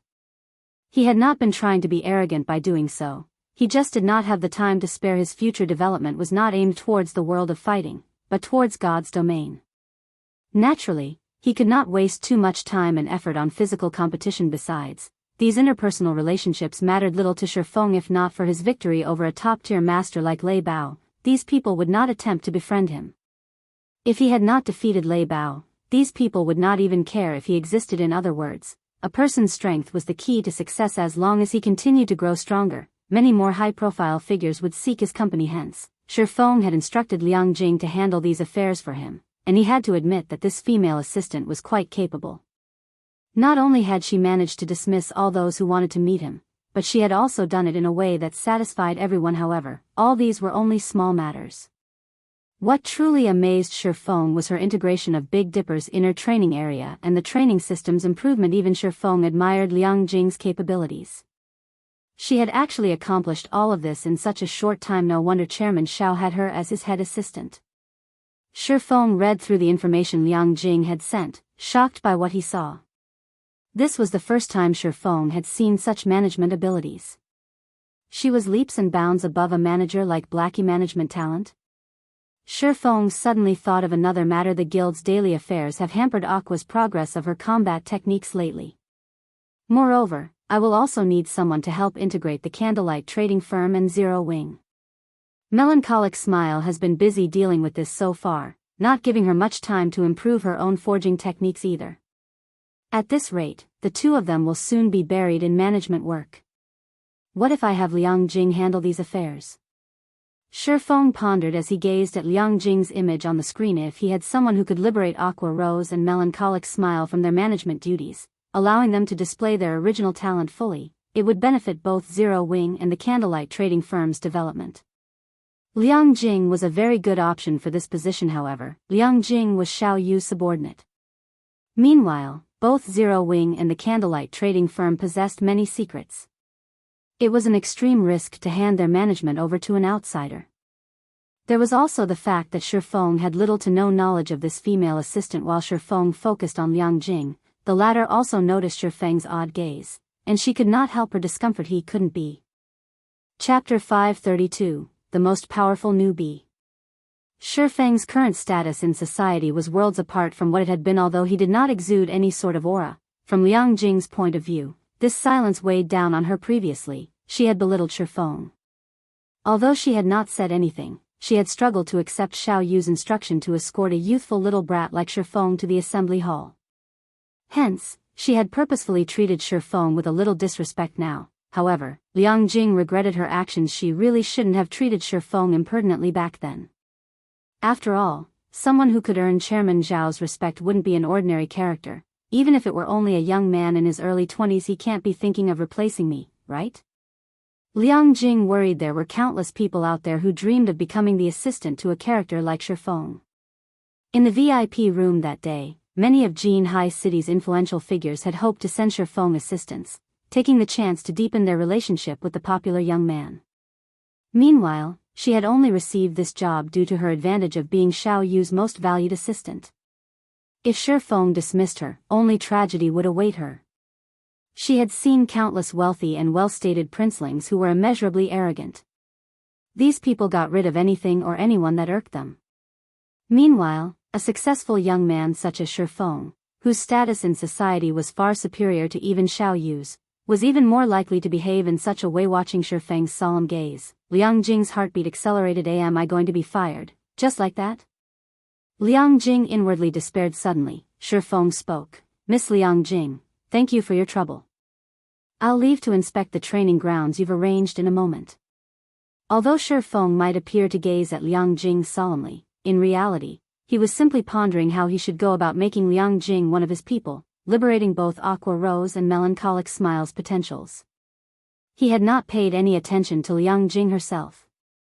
However, after considering the matter for some time, he had not come up with a proper solution.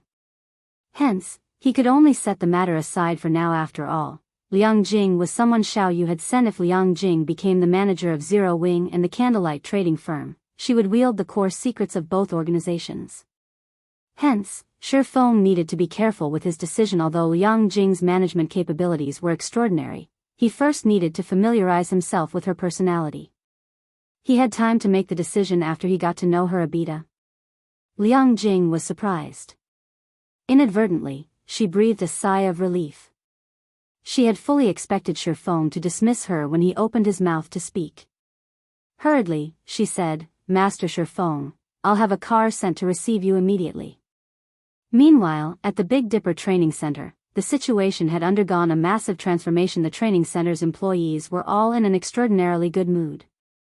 Even the guests who frequented the training center were in a fiery mood. The training center had regained its past popularity by now. Everyone had heard the news that the Big Dipper Training Center had finally recruited a top-tier master to serve as an instructor. In this age, where mankind focused on personal fitness, everyone placed great importance on their own physical condition.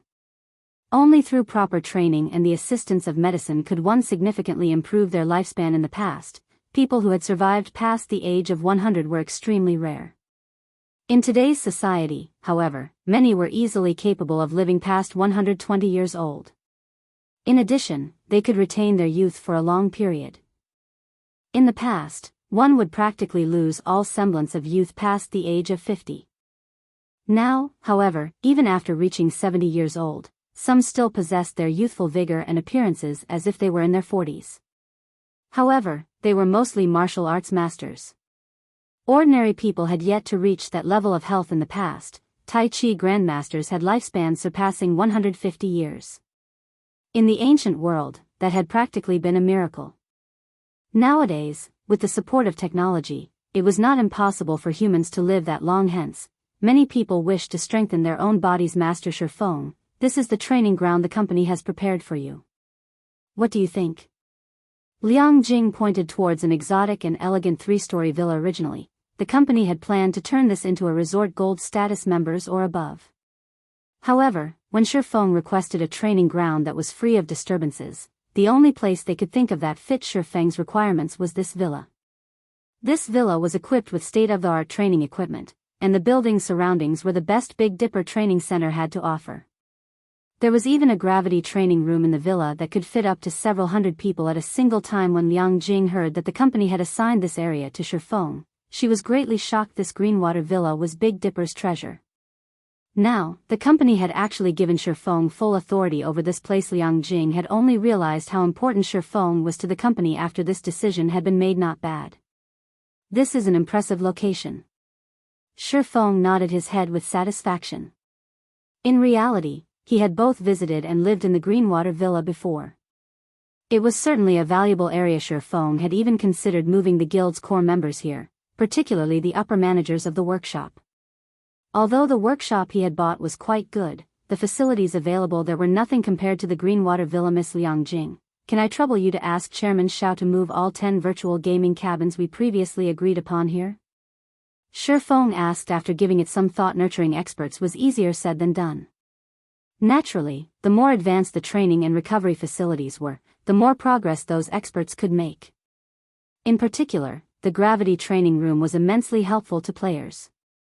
Hence, Shi Feng planned to move a portion of Zero Wing's core members to the Greenwater Villa.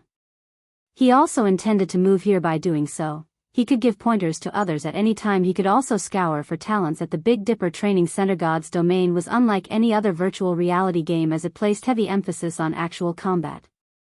The further one progressed in the game, the more realistic and difficult the battles would become. Producing experts would become much easier if he chose to nurture players who were already somewhat skilled in combat. Master Shi Feng, please rest assured. I will have the 10 virtual gaming cabins installed in the Greenwater Villa by today. I will have the S-rank nutrient fluids sent over as well, Liang Jing said slowly. The Big Dipper Training Center had already gone all out this time. Both the virtual gaming cabins and the S-rank nutrient fluids were extremely difficult to obtain. However, in order to rope in Shi Feng, they spared no expense or effort, following which, Shi Feng notified Blackie and the other upper managers, having them come to Big Dipper's Greenwater Villa. Brother Feng, am I dreaming? We can really live here? Blackie asked with disbelief when he arrived before the Greenwater Villa for commoners like himself. The Big Dipper Training Center was a place he could not visit even if he wanted to. Only members were allowed here. As for the villa before him, normal members were probably not even allowed here. Yet, now, people like them had the chance to live in this villa. They were merely professional gamers. To a massive existence like the Big Dipper Training Center, they were negligible. Even Fire Dance, Violet Cloud, and the 5 demon generals standing beside Blackie were stunned into silence. They were just commoners in real life. They did not dare consider entering such a high-class location. Even the Zero-Wing workshop Shifeng had established had surprised them. They had never known that a gaming workshop could be so luxurious. Now, they were even more surprised. They were actually going to live in such a high-class villa. Everyone had yet to learn about Shifeng being a martial arts master, much less about the fight that made him famous overnight. Big brother Shifeng, I heard that the daily rental here is very expensive, Violet Cloud worriedly commented. That's right.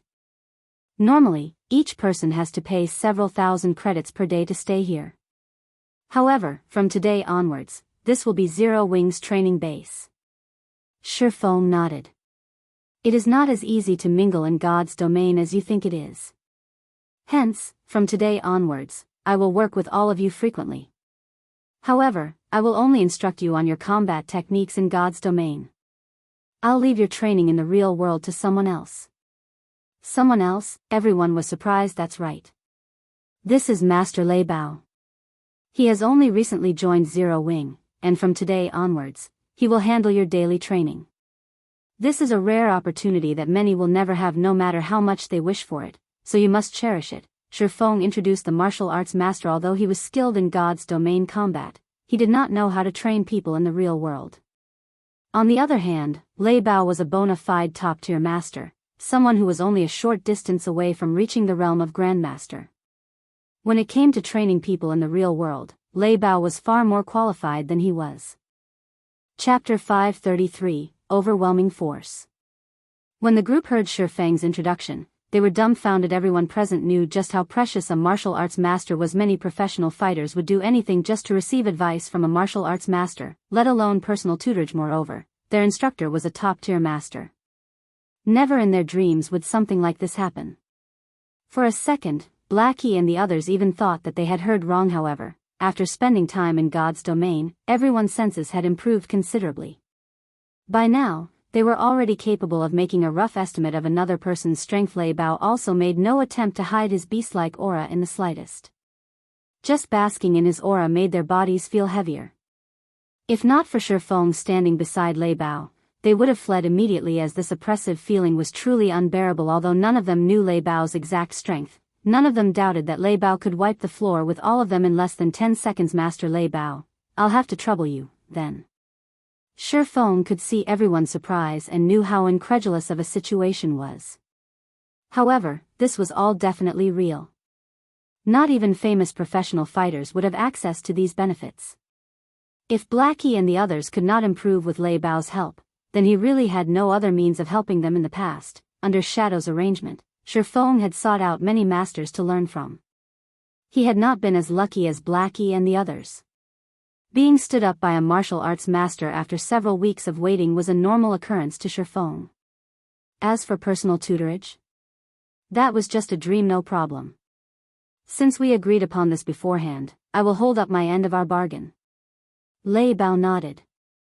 He then shifted his gaze to Blackie and the others, faintly smiling. He said, "All of you, follow me. I'll have a look at your foundations before planning your training." Under Lei Bao's watchful gaze, everyone felt their hair stand on end. They all had a bad premonition about what was to come. Unfortunately, with Lei Bao's personality, even if they did not want the training, he would not show any mercy. Guild leader. The group sent pitiful looks toward Shifeng. However, Shifeng only waved them off. With Lei Bao's training, Shifeng hoped that they could learn how to control their bodies more efficiently. Once they learned that control, they could display frightening combat power in God's domain. When it came to control over one's body, Lei Bao had reached perfection. That he had reached the standard of tiger roaring showed that Lei Bao knew a unique method to train his physical control. Otherwise, he could never train his body to the degree of merging his internal and external power. Compared to a half-baked martial arts master like Shifeng, Lei Bao was a powerhouse. While Lei Bao trained Blackie and the others, Shifeng did not remain idle as he headed towards the Greenwater Villa's gravity training room. Now that Shifeng's brain activity had significantly improved, if he wished to control the lock on his physical power completely, he needed to possess sufficient strength. Otherwise, his body would crumble, unable to withstand the sudden release in power. Lei Bao, on the other hand, was different. He was a true martial artist, someone who had trained in the arts since he was young. Even if he released the limiter his brain had placed on his body could easily handle the additional power. The gravity training room would help enhance physical toughness immensely. There were also various medicine and healing cabins available for one to recuperate as they needed. Since Shifeng had access to these facilities, he had to train as much as he could. After Shifeng had spent half the day training, Liang Jing had finished with her tasks at the Greenwater Villa. Currently, every Zero Wing member had a virtual gaming cabin in their room, coupled with an unlimited supply of A-rank nutrient fluids. However, the most valuable item was still the S-rank nutrient fluids. Each person had received one bottle. With it, everyone could fully replenish their brain's energy. Such expenditure had left even Liang Jing, someone who had seen various aspects of high society before, stunned. Not only was there a top-tier martial arts master serving as an instructor, but everyone had also been provided with a bottle of S-rank nutrient fluids. How was this supposed to be training for professional gamers? Those who did not know better might even think that these youths trained to participate in the national fighting competition. Was such extravagance necessary just to play a game? Shifeng could very much relate to Liang Jing. The chances of a single guild currently spending so much to nurture their experts were nil. The same could be said even for super guilds. However, that was simply because no one had realized the importance of a top-tier expert yet. Moreover, God's domain had only recently become popular, so its influence over the real world was still very faint. However, with the passing of time, God's domain's popularity would grow, and soon, it would become a part of everyone's daily life, becoming a true second world of mankind. People had the chance to live a different life in God's domain. They could explore all the mysteries this new world had to offer and perform feats that were normally impossible. The wealth one could earn in the game was immeasurable, and various fighting competitions would come to God's domain. These competitions were even more exciting than the fights in the real world. After Shifeng instructed everyone on their combat techniques in-game, he retired to his room and logged in, beginning a new day in God's domain. The moment Shifeng logged in, he began to open Twilight treasure chests without hesitation. He activated Divine Providence and sacrificed 100 life force points inside the quiet forging room. The 12 Twilight treasure chests on the floor released a dazzling aurora that filled the room. It can't be, right? It's possible to obtain this, too? Shifeng looked at the golden book in his hand. Shifeng was already relatively happy about being able to obtain several more pieces of Tier 1 set equipment from the 12 treasure chests. However, upon seeing this glowing golden book, his joy became utter shock. The Book of Gold. This was the best possible item a lifestyle guild could obtain from the Twilight treasure chest. This book was not any ordinary item. It was a consumable item that would vanish after use to an individual lifestyle player. This book's effects were not particularly significant. To a lifestyle guild, however, it surpassed even that of an epic item. Book of Gold, consumable. Permanently increases the proficiency of a single player's lifestyle skill by 1 rank to a maximum of master rank. Can also be used to increase the proficiency of 100 players' lifestyle skills by 1 rank to a maximum of advanced forger. For 2 days with this item, I can temporarily promote those advanced forging apprentices to basic forgers and promote Cream Cocoa and the others to intermediate forgers, significantly increasing their production speed and success rate. Shifeng could already imagine just how frightening the candlelight trading firm would become with a sudden influx of so many basic forgers. Although there was only a gap of 1 rank between a basic forger and an advanced forging apprentice, it was a massive gap. Using the light stones as an example, while advanced forging apprentices only had a success rate of 20% to 30%, basic forgers had a success rate of 60% or higher. Not to mention, many items required one to be at least a basic forger to craft them. Until now, there were only 3 basic forgers in all of White River City, Melancholic Smile and the other 2. Other cities might not even have 1 basic forger, let alone 3. If the candlelight trading firm had 100 forgers, its impact on the market would be astronomical. Most likely, Even if one added together all the forgers throughout Star Moon Kingdom right now, that number would not even reach half of the candlelight trading firm's Melancholic. Contact all trustworthy advanced forging apprentices immediately and have them gather in the 5th floor meeting room. Shi Feng did not wish to leave the Book of Gold unused. Chapter 534, Fire Dragon Potion. Maple City, Overwhelming Trading Firm. Master Aspiration, may I know if you are satisfied with the Overwhelming Trading Firm's advanced alchemy room? Yulan asked softly as she watched the white-haired old man standing beside the workbench. Currently, this old man held a purple glass bottle and gently swirled it around. Yulan was extra careful when dealing with this old man, Master Silent Aspiration, treating him with more respect than even Feng Xuanyang. Although this white-haired old man was already past 70 years old, even Underworld's upper management had to show this man great respect, much less a young woman like herself before Yulan had even been born. This old man had explored virtual reality games for many years. And throughout all these years, he had focused fully on the art of alchemy. In this day and age, nobody in the virtual gaming world's alchemy industry did not know the name Silent Aspiration. Old man Silent Aspiration was already a basic alchemist.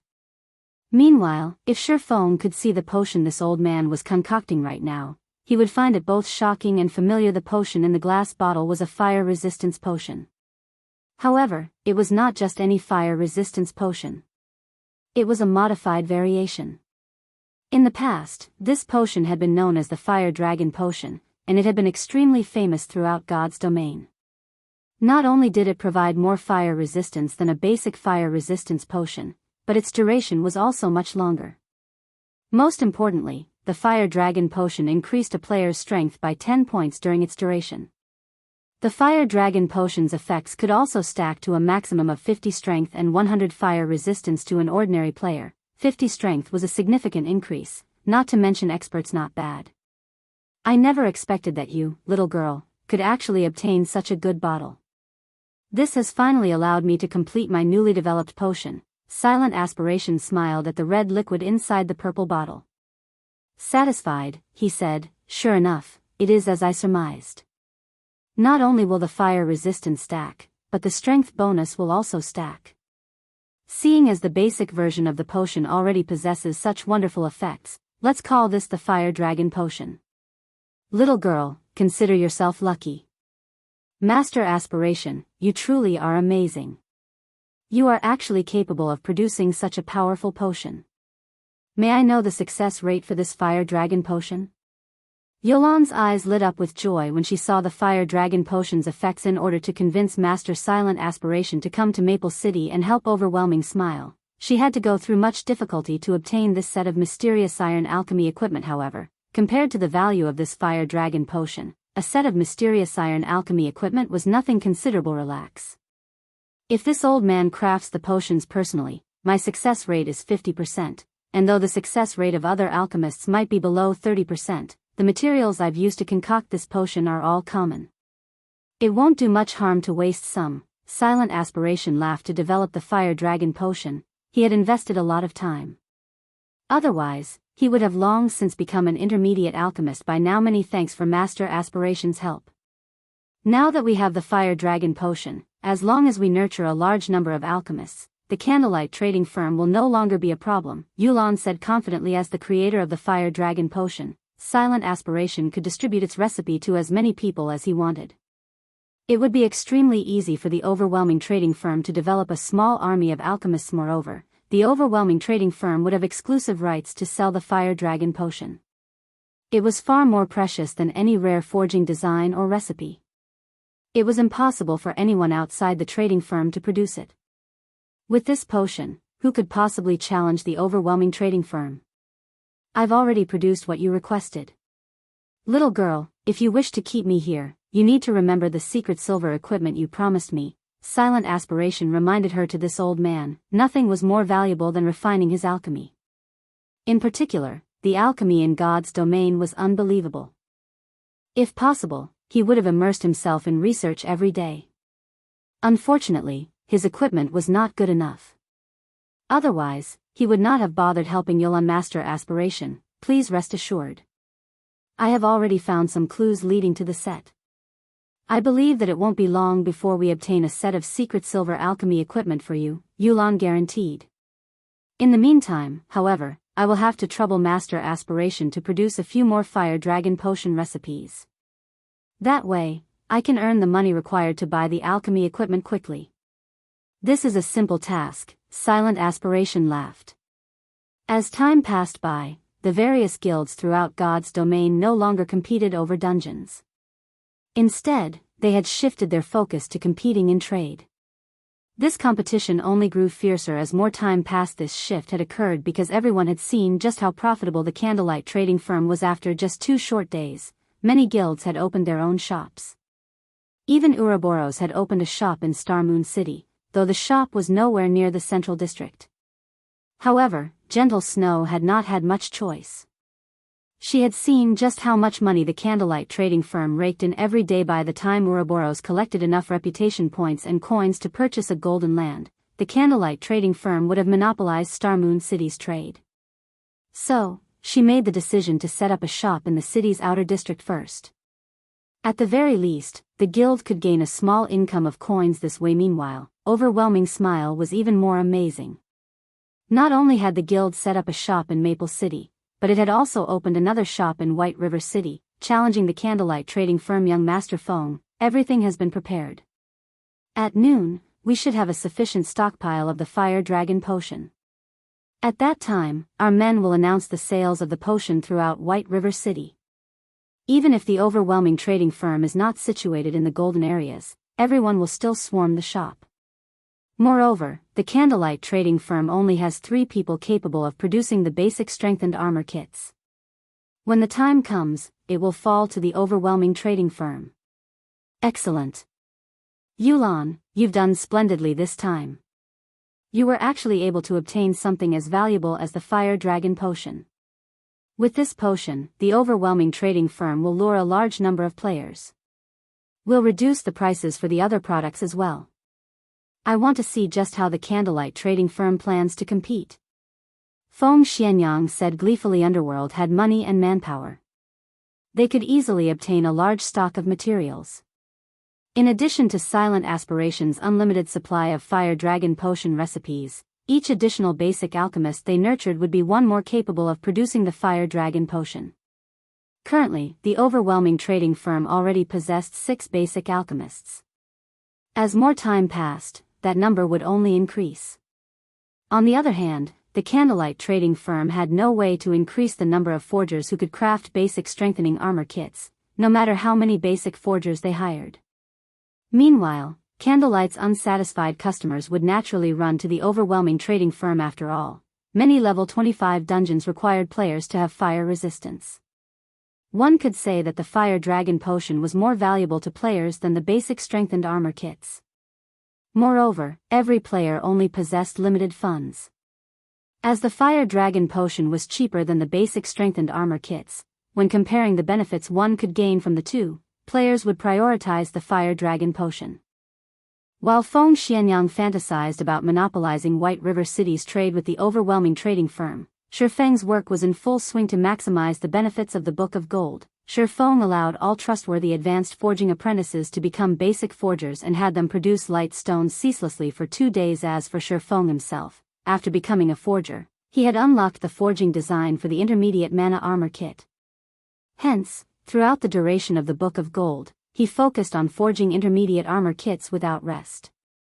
In addition, during this time, Shifeng had secretly recruited Gentle Snow's help to establish a few candlelight trading firms in several other major cities, particularly the major cities in Star Moon Kingdom's eastern region. However, as Shifeng's money was limited, he had only established basic shops in these cities' outer districts. To establish these shops, Shifeng had invested all of the money he had earned during this time. He even spent the money the guild had earned through Guild Quest's guild leader. We have met our intended goal. We can begin operations at any time, Melancholic Smile reported. Although she was somewhat tired, excitement filled her eyes. Chapter 535, Difference in Background. Begin selling them in the shops, then. Shifeng nodded. During the past 2 days, Shifeng had nearly 100 basic forgers produce light stones constantly. Their stock of light stones was enough to supply multiple cities. In addition, the proficiency gained during this period had allowed many advanced forging apprentices to earn the promotion to basic forgers. With this, they could meet the public's demand even after their current stockpile ran out. Guild leader, how much should we sell them for? Melancholic smile asked. Previously, she had focused on her work fully, giving no thought as to how much they should sell the light stones, for the materials used to produce the light stones were very common. A 20-piece stack of light stones cost less than 3 silver to craft. Factoring in a basic forger's success rate, which was just slightly above 50%, the total cost would be around 6 silver per stack. Simple. Sell each piece for 1 silver and each stack for 19 silver, Shifeng stated directly. Unlike the basic strengthened armor kits, which were considered luxury items to most ordinary players, light stones were commonly used items. So, its price was also very low in the past. The starting price for light stones had also been roughly 1 silver per piece. Any higher and players would begin to feel cheated. However, as the number of players who could produce the item increased, the light stone's price would eventually fall to 50 copper per piece and 10 silver per stack. What about the intermediate mana armor kits? Melancholic smile asked. In reality, Melancholic smile didn't believe that the light stones were Candlelight Trading Firm's trump card. Rather, she believed that their success lay in the intermediate mana armor kits. Only Shifeng could produce the intermediate armor kit, as nobody else had the design. This was the Candlelight Trading Firm's greatest advantage.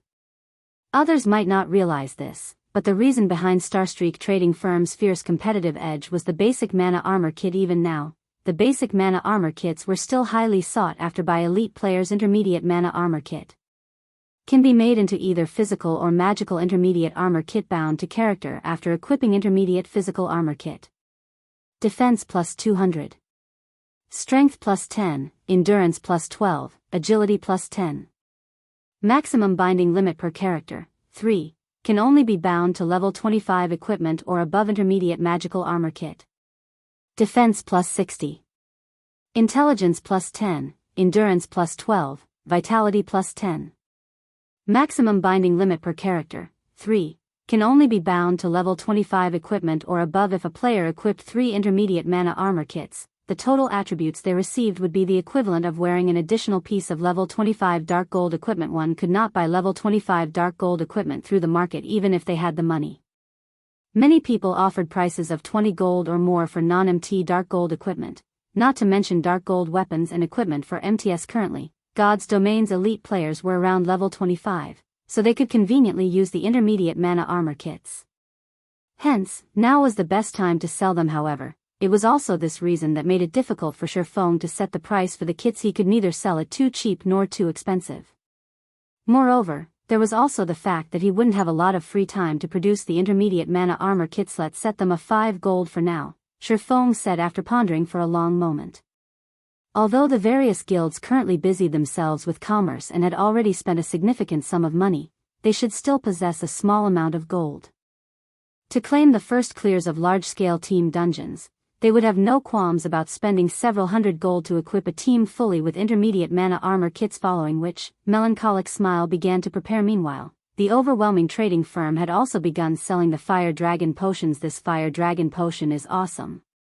It can stack attributes and fire resistance. With this potion, raiding level 25 team dungeons will be a breeze. The only downside is the price.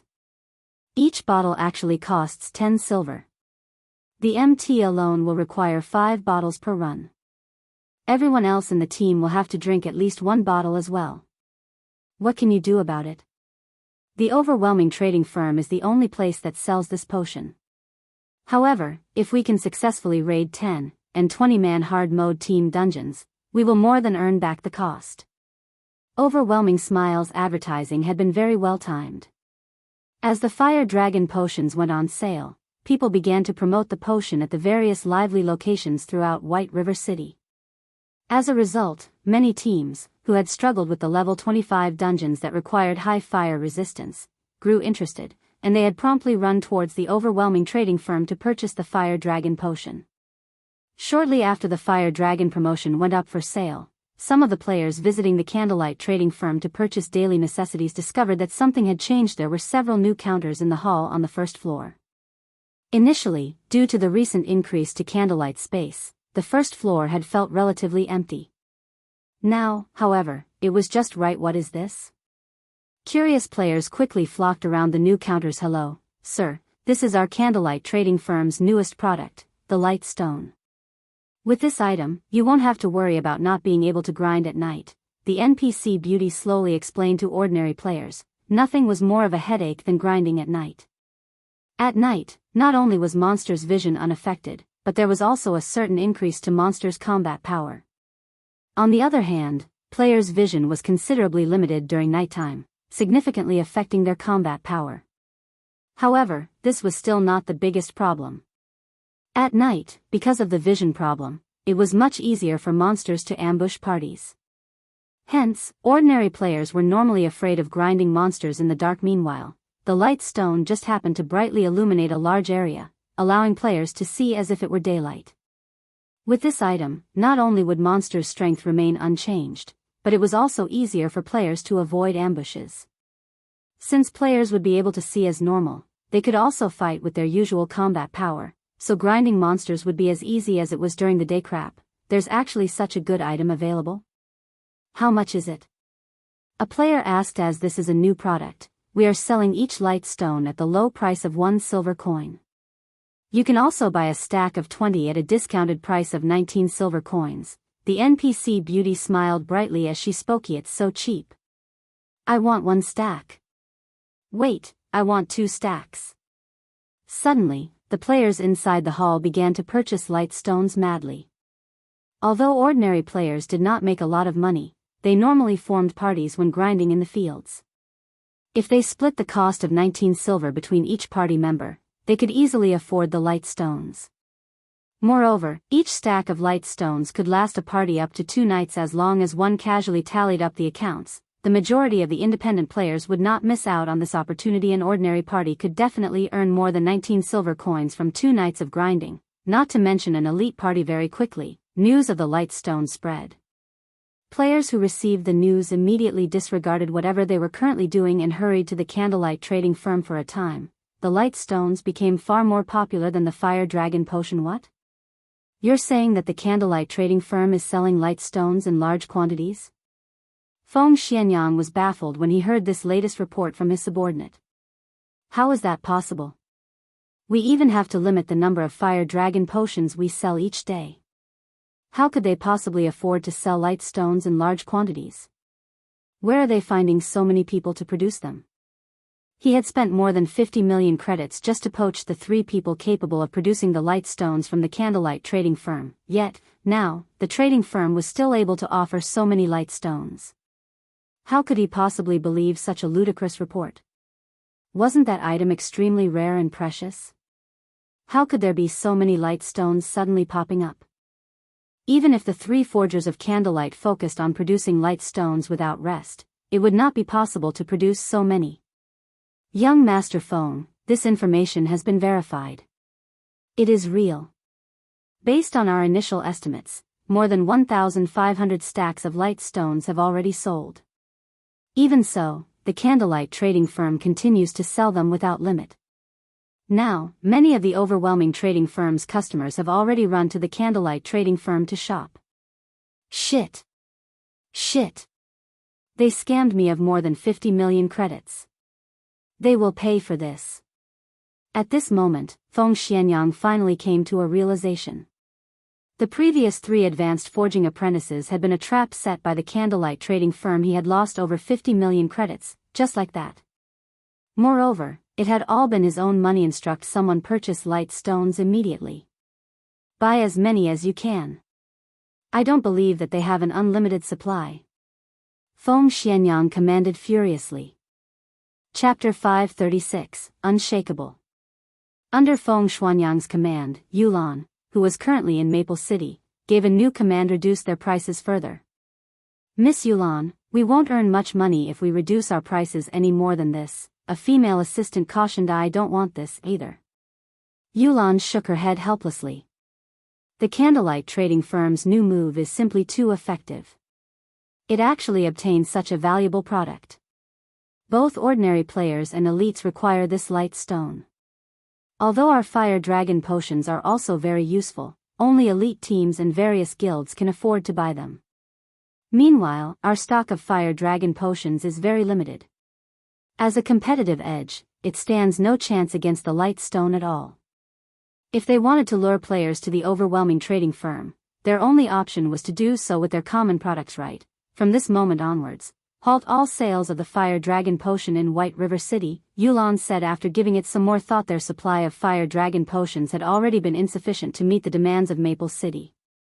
Now that they had opened a shop in White River City as well, their stock had stretched even thinner, further reducing the overwhelming trading firm's competitive edge. Moreover, there was a city tax imposed for selling the fire dragon potions in White River City. This was also a considerable expenditure.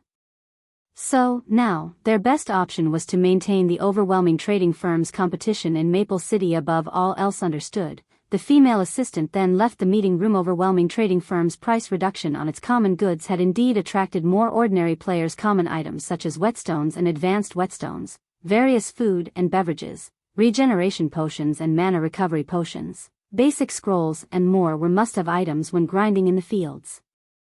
Now that the overwhelming trading firm offered a 40% discount on these items, many ordinary players ran to its shops to purchase these items for a time. The weakened overwhelming trading firm in Maple City suddenly stood on equal footing with the Candlelight trading firm. The Candlelight trading firm had the basic strengthened armor kits and the light stones. The overwhelming trading firm possessed the fire dragon potion and discounts on common goods. This situation overjoyed Maple City's players. While the Candlelight trading firm did not possess too large of an advantage in Maple City, in other cities, however, it was an entirely different story.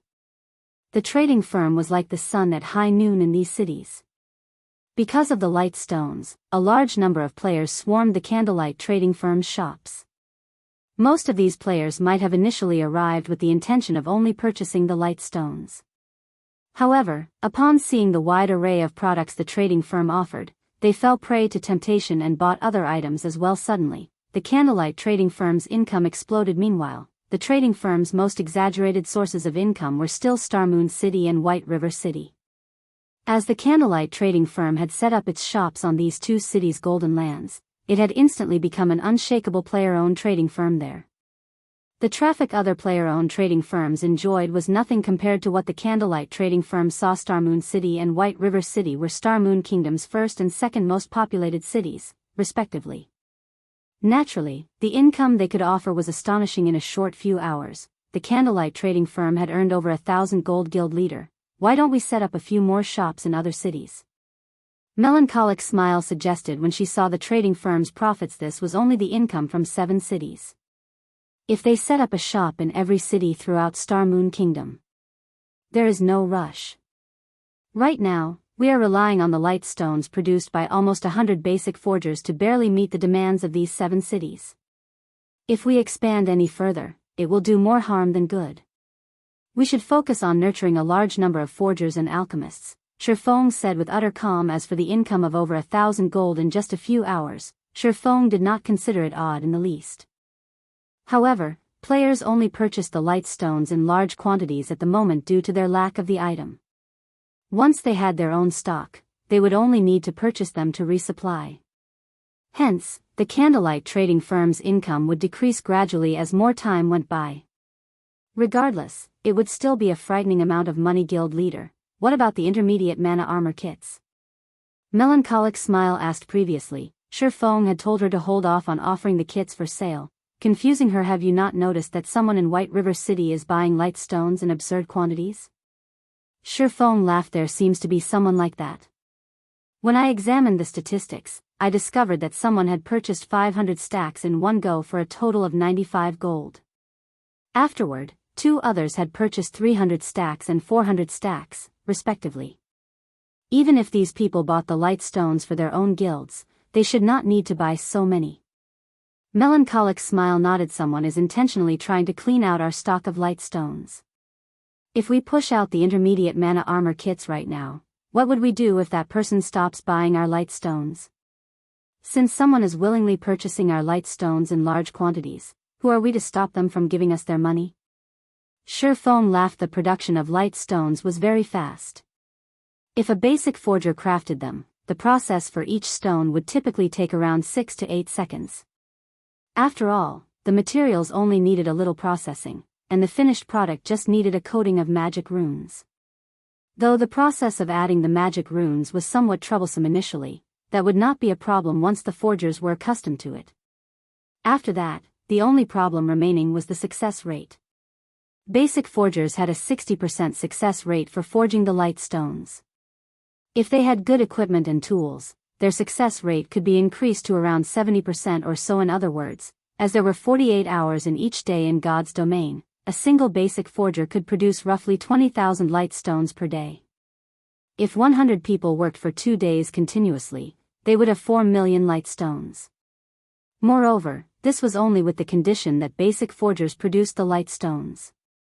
This time, Shifeng had distributed all of the light stone forging designs, allowing many other advanced forging apprentices to learn it as well. Only, their production speed was slightly slower. 4 million stones were the equivalent of 200,000 stacks.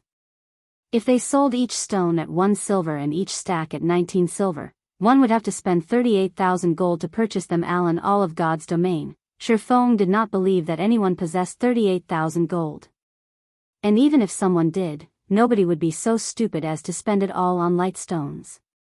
They would have long since invested it into buying lands. Currently, Feng Xianyang sat at one of the open-air tables in a high-class restaurant. He held a light stone in his hand, admiring it. This item's effects are truly impressive. If we buy out all the candlelight trading firm's stockpile, they will have no choice but to limit the amount they sell. At that time, it will be the overwhelming trading firm's time to shine. Feng Xianyang laughed coldly. It would be just like the basic mana armor kits. Back then, the supply of the basic mana armor kits had been too limited. As a result, the kit's price had risen from 20 silver to 40 silver when other players resold it. Even then, plenty of people still purchased them. As soon as the candlelight trading firm began limiting the amount of light stones it sold, he could turn around and sell the light stones he bought at an increased price. At that time, even if he sold them at 1.5 times the original price, a large number of players would still buy them. He would not have to fear a lack of customers. Young Master Feng, after using all the coins we bought with credits, as well as the coins earned through the overwhelming trading firm, we've purchased over 4,000 stacks of light stones. However, the candlelight trading firm shows no signs of limiting its sales, the slightly chubby middle-aged man reported worriedly, wiping the sweat from his forehead. What are you worried about? Now that we've purchased so many, they can't possibly have much left in their inventory. It won't be long before it is our time to shine, Feng Xianyang comforted the man, utter confidence filling each word. He had already asked the 3 advanced forging apprentices he had previously poached, so he knew that advanced forging apprentices had less than a 30% success rate for producing the light stones. Moreover, each stone required more than a dozen seconds to craft. Even if the candlelight trading firm had over a dozen people forging light stones constantly, it could not accumulate a large stock over a few days. After they had purchased so many stacks, even if the candlelight trading firm was not currently at its limit, it soon would be now. All he had to do was wait. Chapter 537, Legend Resurfaces. Inside the candlelight trading firm's serene and quiet special forging room, after spending a long time planning for the trading firm's future, the sound of his communicator ringing suddenly entered Shifeng's ears. He sure is fast. Shifeng's lips curled up when he looked at the name of the caller. The person contacting him this time was none other than Everlasting War, the person who had invited him to participate in the dark arena before. Shifeng promptly removed the demon mask's disguise, returning to his appearance as Yifeng. He then accepted the call and said, "Brother Everlasting, long time no see. It seems that your strength has risen significantly once again." He could not see Everlasting War's current level through the screen, but judging from the change in the other party's equipment, he could tell at a glance that Everlasting War had undergone quite an improvement. The last time Shifeng saw the Guardian Knight, Everlasting War was geared in a mix of fine gold and dark gold equipment, with the latter numbering only 3 or 4 pieces. Now, however, the majority of his equipment was giving off the glow effect of dark gold equipment. One could easily imagine how much his combat power had increased. Everything I am wearing right now came from the corporation. As long as Brother Yifeng officially joins the battle team, the corporation will naturally give you their full support as well. Everlasting War laughed. He was delighted with the equipment he was wearing right now. Otherwise, he would not have purposefully revealed their special effects. In reality, his objective in showing off his equipment was to display to Shifeng the strength of the corporation sponsoring their battle team. Such strength was indeed not something the guilds that one could find in the game could compare with. Take level 25 dark gold equipment for example. In the current God's domain, such an item was scarce, and every piece could sell for an astronomical amount. Moreover, even if one could afford it, there was no guarantee that they would have a chance to buy one. Even first-rate guilds only possessed several pieces. On the other hand, the majority of Everlasting War's equipment was level 25 dark gold equipment. The force backing him was evidently powerful. The time and venue for the test have already been set. It will be held 4 days from now in the Beast Empire's capital city, Beast City. At that time, you only need to come to the underground arena of Beast City. I will be waiting for you there, Everlasting War said, his expression suddenly turning serious. I hope that Brother Yifeng treats this matter seriously. During these 4 days, try to improve your equipment's quality as much as possible. I've heard that the higher-ups of the corporation have also found quite a few experts to participate in the test this time around. Among them, a few even possess powerful backers themselves, and they are mostly apex experts of the virtual gaming world. The competition this time is sure to be very intense. However, as long as you manage to pass it, the treatment you will receive will surely exceed your imagination. Thank you for your reminder. I will make sure to arrive on time, Shifeng laughed, not bothering to add anything else as for Everlasting War's advice for him to upgrade his equipment. Shifeng had previously thought about doing so before. However, how could epic equipment possibly be that easy to obtain? Epic equipment? Shifeng could not help but ponder at this point. He had already used up all the excess life force points he had saved up in the Icarus's heart. If he wished to upgrade the necklace to epic rank, he would have to collect the full 5,000 life force points required. However, after using that many life force points to open Twilight treasure chests, he had also obtained quite a harvest currently. He had also completed the Tier 1 set equipment for Shield Warriors and Guardian Knights. There were even a few extra set pieces for a second set. He had also completed the Tier 1 set equipment for Assassins, Elementalists, and Clerics. As for Berserkers, Rangers, and Druids, he was still missing one set piece for each class. He also obtained 2 extra set pieces for Swordsmen. Other than these Tier 1 set equipment, he had also obtained plenty of level 30 fine gold and dark gold equipment. Overall, his harvest was quite bountiful. It's been some time since I last targeted Overwhelming Smiles members. If I go for them again right now, they should not be too on guard against me. Shifeng licked his lips. There weren't many Twilight treasure chests remaining. If he could upgrade the Icarus's heart to epic rank and obtain another shop promotion order, at that time, the Candlelight trading firm would truly become unstoppable. Saying so, Shifeng immediately went into action. After leaving the special forging room, he immediately headed towards the teleportation hall. Although it was somewhat inconvenient to take action during daytime, with his standards, he would have no problems ambushing a bunch of elite players. Just as Shifeng arrived at Maple City, Melancholic Smile called him guild leader. That group of people has finally stopped buying light stones in bulk. Do we begin now? Melancholic Smile asked with anticipation. It had been quite some time since the light stones first went on sale. Now, the Candlelight trading firm's income was gradually decreasing as the enthusiasm of players began to cool down. If they added more fuel to the fire at this moment, they were bound to deal the other player-owned trading firms a significant blow, as well as solidify the Candlelight trading firm's position further. Okay. Since we've wrung them dry already, begin selling, then. Shifeng nodded. The reason why he chose not to sell the intermediate mana armor kits until now was his concern that some people would intentionally purchase them in bulk. Then, when the Candlelight trading firm's supply of the kits ran out, these people could take advantage of the situation to deal with the Candlelight trading firm, as well as earn a fortune while they were at it. Hence, Shifeng planned to utilize the light stones first, to deplete the funds of these people soon. Another new counter appeared simultaneously in the first floor halls of the various Candlelight trading firms. Why was another counter added to the Candlelight trading firm? A berserker, who had come to purchase light stones, asked curiously. Hello, sir, this here is our Candlelight trading firm's latest product, the intermediate mana armor kit. This item will greatly increase your attributes. Moreover, you can equip up to 3 kits at a time, the beautiful NPC saleswoman explained. What? This is the intermediate mana armor kit? The Berserker was stunned. The basic mana armor kits had long since become a legend in the city. Currently, each kit sold for 50 silver.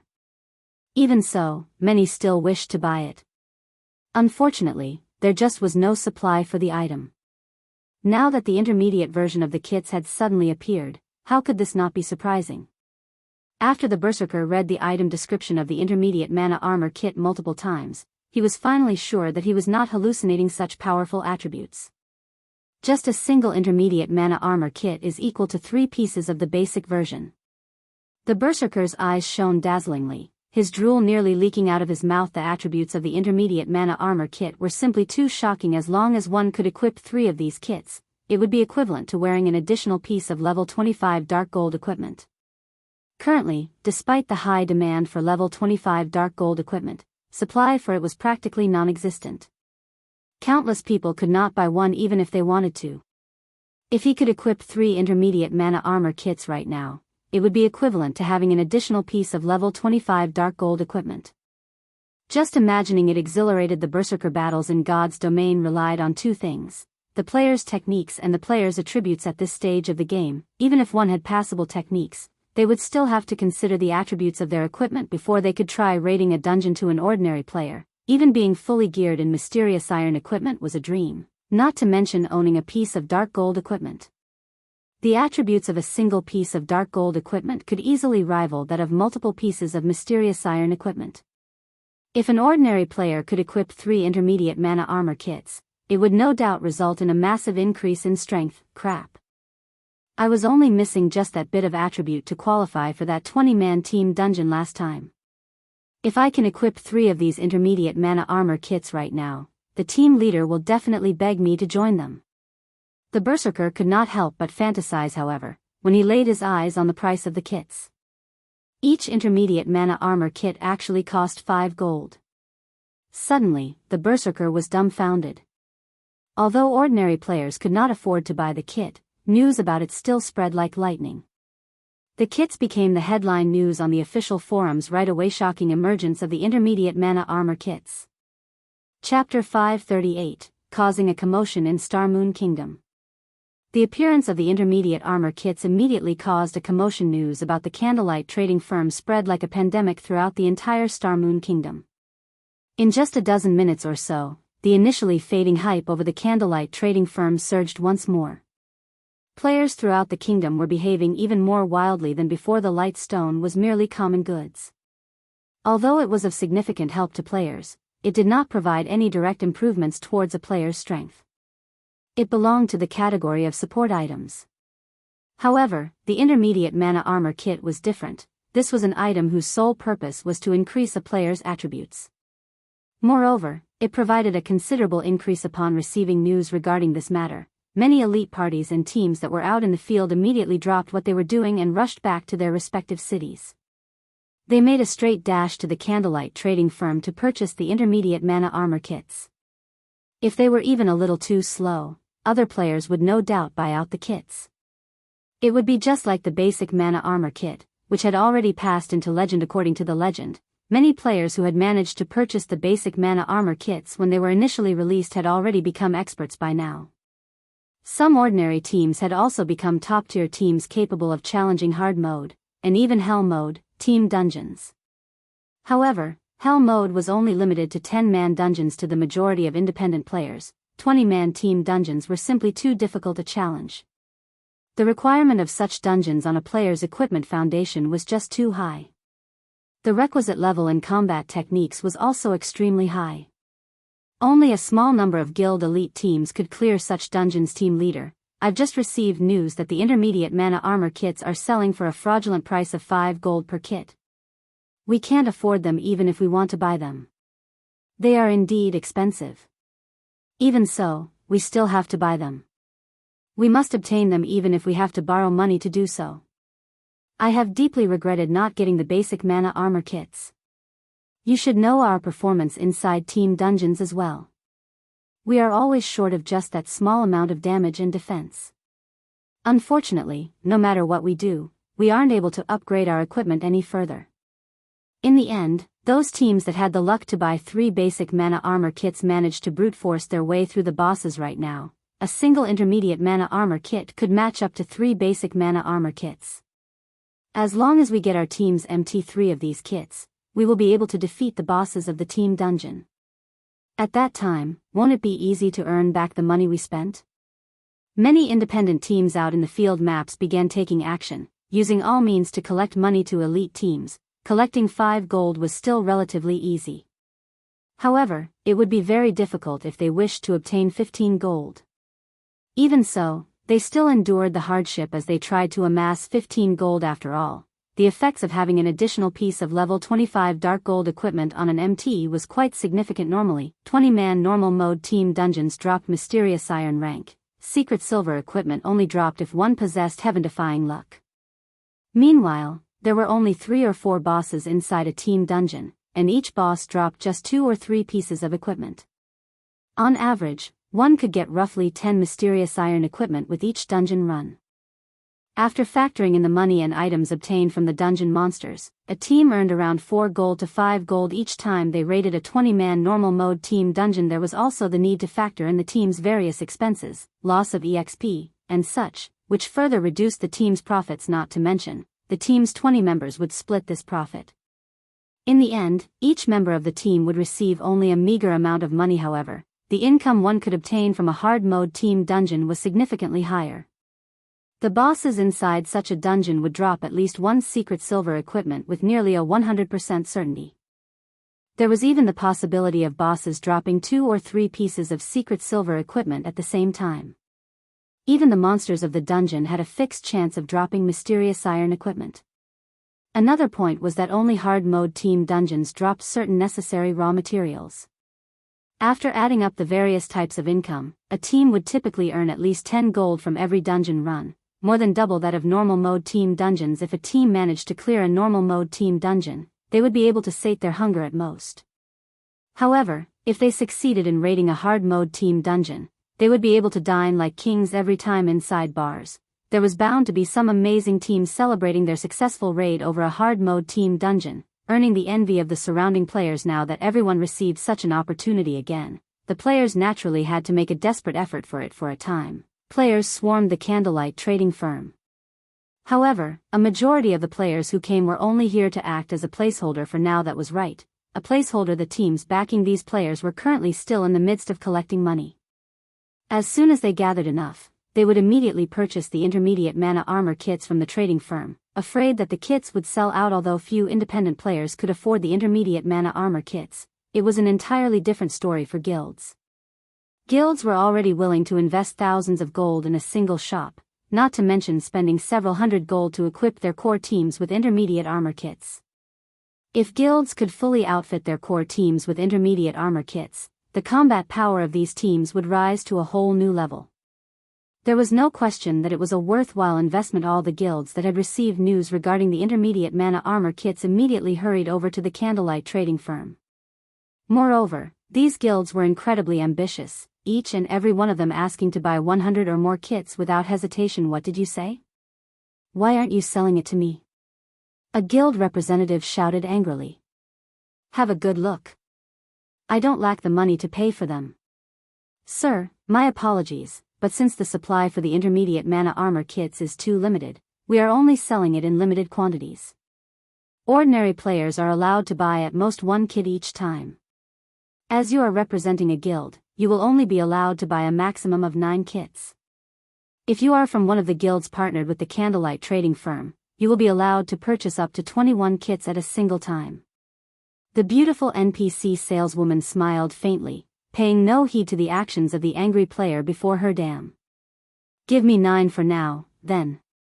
The guild representative was helpless about the situation as the guild he belonged to was not a partner of the candlelight trading firm. He had no choice but to buy 9 kits for now and have the guild send more members to make additional purchases. Only, they would have to waste a lot of time using this method. There were just too many players coming to buy the kits, and even lining up was extremely troublesome and time-consuming. Although the candlelight trading firm had only set up shops in a few cities, when players and guilds of other cities heard of the news regarding the intermediate mana armor kits, they had promptly made their way over to cities that housed the Candlelight trading firm among them. The number of players running over to White River City was the highest the Candlelight trading firms based in White River City had the largest allocation of intermediate mana armor kits. That number was practically the total of all of the branch shops. Hence, many players from the various major cities and guild representatives all came over to White River City. Moreover, this allocation was something Shifeng had deliberately instructed Melancholic Smile to do. He had done so with the intention of increasing White River City's population. Once everyone realized the uniqueness of White River City, some players would surely consider developing themselves here instead, out of convenience. Meanwhile, this would indirectly increase Zero Wing's strength. At this moment, the guilds that had previously chosen to partner themselves with the Candlelight trading firm were celebrating in joy. Previously, most, if not all, of them felt that they had taken a huge loss by partnering with Candlelight. Now, however, they had become the envy of all the other guilds. Being able to purchase 21 kits at a single time had saved them plenty of trouble right now. The intermediate mana armor kits were priceless. Currently, people were offering to buy the kits for 8 gold coins, and this price was still rising. Even so, nobody was willing to sell their kits. Moreover, under the oversight of the system, independent players could purchase only 1 intermediate mana armor kit. Nobody wished to waste this precious opportunity, so they would not readily sell the kits they had obtained. Just as many guilds were fighting to purchase the intermediate mana armor kits, silence filled Overwhelming Smile's guild residence in White River City. Inside the guild residence's meeting room, several veins were bulging on Feng Xuanyang's forehead. He was very nearly at the point of erupting. Boom. Boom. Boom. Feng Xuanyang violently slammed his fists down on the wooden table, and after a few consecutive blows, even the wooden table shattered. Young Master Feng, you must calm down. Calm down? How do you want me to calm down? Feng Xuanyang's eyes had already turned blood red by now. If possible, he wished he could devour the Candlelight trading firm whole, right this instant. In order to purchase the light stones in large quantities, he had invested another 100 million of his own money. Meanwhile, he had done so with the intention of earning back the 50 million he had previously lost. He had even thrown in all the earnings of the overwhelming trading firm into the mix. But all he had accomplished was purchasing a bunch of goods that had a seemingly endless supply. The most infuriating part was that, upon receiving news regarding the Candlelight trading firm, his superiors had immediately ordered him to buy 300 intermediate mana armor kits. However, where was he supposed to get so many coins? 300 kits would cost 1,500 gold. Previously, he had indeed possessed this amount of money. Now, however, it was already gone. Chapter 539, Dominant Force. Young Master Feng, if there really is no other way, then let's sell the light stones we bought cheaply. This way, we can get back most of the money we lost. Sell them cheaply? Feng Xuanyang pondered. He had indeed thought about this method before. However, who would want to buy them? Currently, everyone had their eyes on the intermediate mana armor kits, throwing everything they had into accumulating money. Since the appearance of the intermediate mana armor kits, even the exchange rate for coins had risen significantly. How could anyone possibly bother to buy light stones? Even if someone were to buy his light stones, just how many could he possibly sell? He had a full 10,000 stacks piled up in his hands right now. Forget it.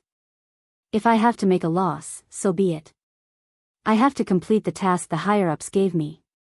Sell the light stones at a 20% discount, then.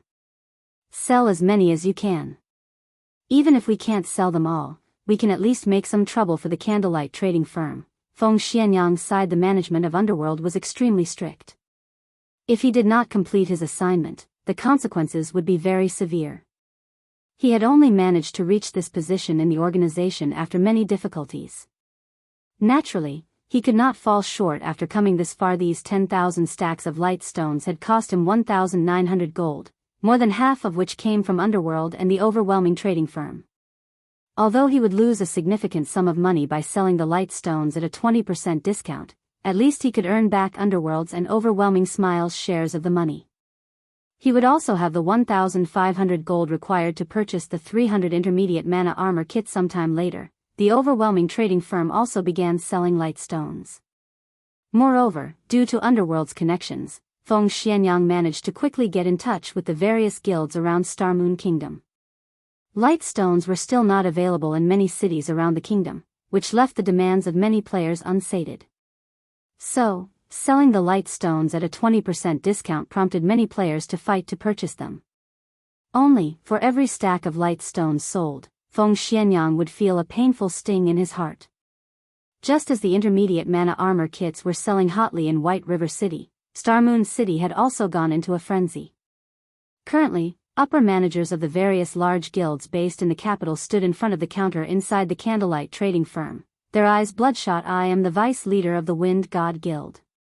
Call out your boss for me. I have a big business proposal that I wish to discuss with him. I am an elder of the Rainbow Guild. Why aren't you calling your upper management to come to greet me yet? Various guilds in Star Moon City were thinking of ways to contact the upper management of the candlelight trading firm. Unfortunately, no matter what words they used, the NPCs hired by the candlelight trading firm completely ignored them, leaving them restless initially. The various large guilds in Star Moon City were only somewhat surprised when the candlelight trading firm had set up a shop in the city. They never expected that someone could actually afford to buy a plot of land in the golden area of the city and even set up a shop there. Now, however, they could not help but wish they could purchase the entire candlelight trading firm. Using credits, of course.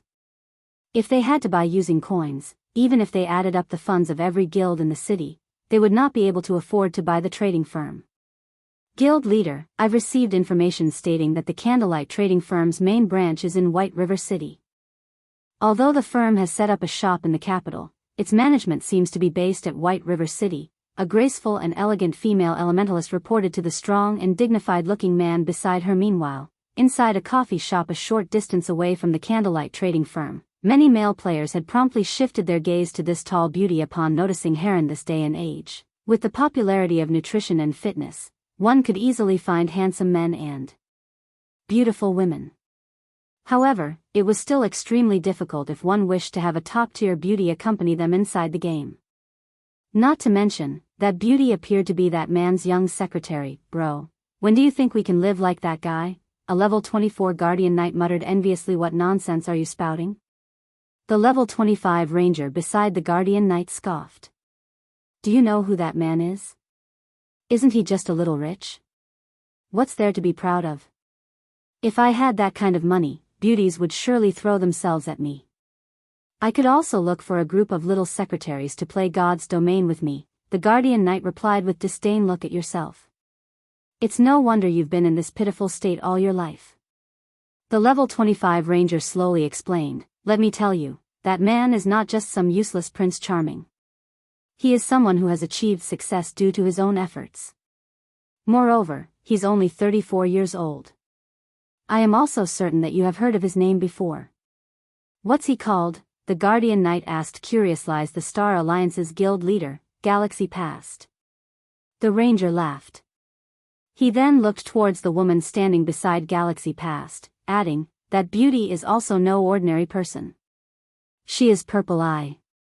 She was ranked 931st in the latest God's Domain ranking list. Although her rank is lower than Red Feather's, her strength is even superior to his. Do you think you can hire such a beautiful expert as your secretary just because you have money? The Guardian Knight fell silent, no longer daring to speak another word. Star Alliance was currently one of the two top guilds in Star Moon City. However, as Ouroboros recently had a change in leadership and was facing problems with internal strife, Star Alliance had more or less become Star Moon City's #1 guild. He would simply be seeking his own death if he dared to fool around with Galaxy Past's little secretary inside Star Moon City. He might even end up returning to level 0 in the very next day. Guild leader, do you think they are talking about you? Purple Eye laughed. How could it possibly be me? They are clearly talking about the great beauty at my side, Galaxy Past laughed. Alright, ignore them. We have more important matters to address. Now that the intermediate mana armor kit has appeared, nobody in Star Moon Kingdom can afford to sit still and do nothing. It seems that we'll have to make a trip to White River City. Star Moon Kingdom's eastern region has always been secretly controlled by that mysterious organization named Underworld. We have always minded our own business. If we head over to their territory right now, I'm afraid that it would bring about negative effects. Purple, I warned, I don't care. If we let Underworld monopolize the intermediate mana armor kits, what will we do about our development, then? A cold glint flashed across Galaxy Past's eyes as he said, in reality, Underworld has long since been an eyesore. Unfortunately, the organization's strength is altogether too massive and extensive. It has spread its influence across multiple kingdoms, and even into the Black Dragon Empire. So, before this, I would only avoid looking for trouble with Underworld if possible. However, if Underworld thinks it can monopolize the intermediate mana armor kits, they can think again. The impact of the intermediate mana armor kits was too massive. Just being able to have every member of their core team receive the attributes of an extra piece of level 25 dark gold equipment was already very frightening. Moreover, these kits would not drop upon death. If they could equip even their guild's elite members with these kits, their guild would practically be invincible. Meanwhile, inside Ouroboros's guild residence. Snow, are you really going to go? Zhao Yueru asked, her brows knitted together. We've just managed to stabilize the situation over here recently. If you head over to White River City, it would be troublesome if someone tries something in Star Moon City while you are away. Yueru, you should know that I don't wish to leave at such a time either. However, I must make a trip there personally for this matter. Gentle Snow shook her head. I'll leave this place to you for now. I'll try to return as quickly as possible. At the same time, the upper managers of the various large guilds in Star Moon City had also begun bringing along their men to White River City. Chapter 540, Grand Gathering. While Shifeng hunted and harvested members of Overwhelming Smile, White River City had become the focal point of Star Moon Kingdom. Many upper managers from first-rate and second-rate guilds had arrived in White River City. What's going on? Why are so many guilds in White River City? I've never seen many of them before. I heard that they've come to partner with the Candlelight trading firm. There are even guilds from the surrounding kingdoms, including the Black Dragon Empire, who have shown up, let alone Star Moon Kingdom's guilds. Weren't others saying how Empire players were much stronger than Kingdom players? That doesn't seem to be the case to me.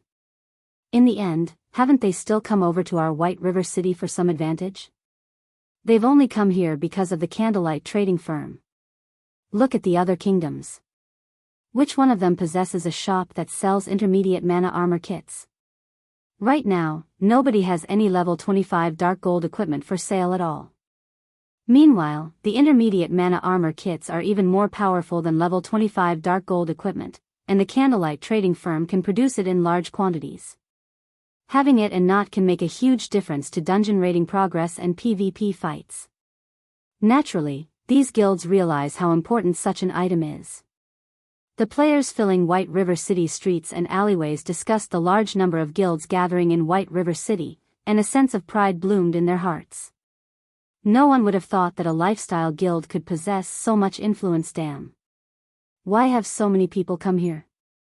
At this moment, Feng Xianyang watched the growing number of guild representatives enter the Candlelight trading firm, wrathful flames burning in his eyes. To collect the required 1,500 gold, he had gone through a lot of trouble to sell the light stones. He also had to add in a large sum of his own credits. Meanwhile, it was obvious that the reason many guilds had come here today was none other than to purchase the intermediate mana armor kits. The Candlelight trading firm did not offer a large supply of intermediate mana armor kits. It had been a huge challenge for him to buy 300 kits for himself. Now that more competitors had appeared, his chances of fulfilling that quota had shrunk further. Among the guilds that had arrived, the Dragon Phoenix Pavilion from the Black Dragon Empire was the most powerful. It was the first-rate guild that was the closest to becoming a super guild.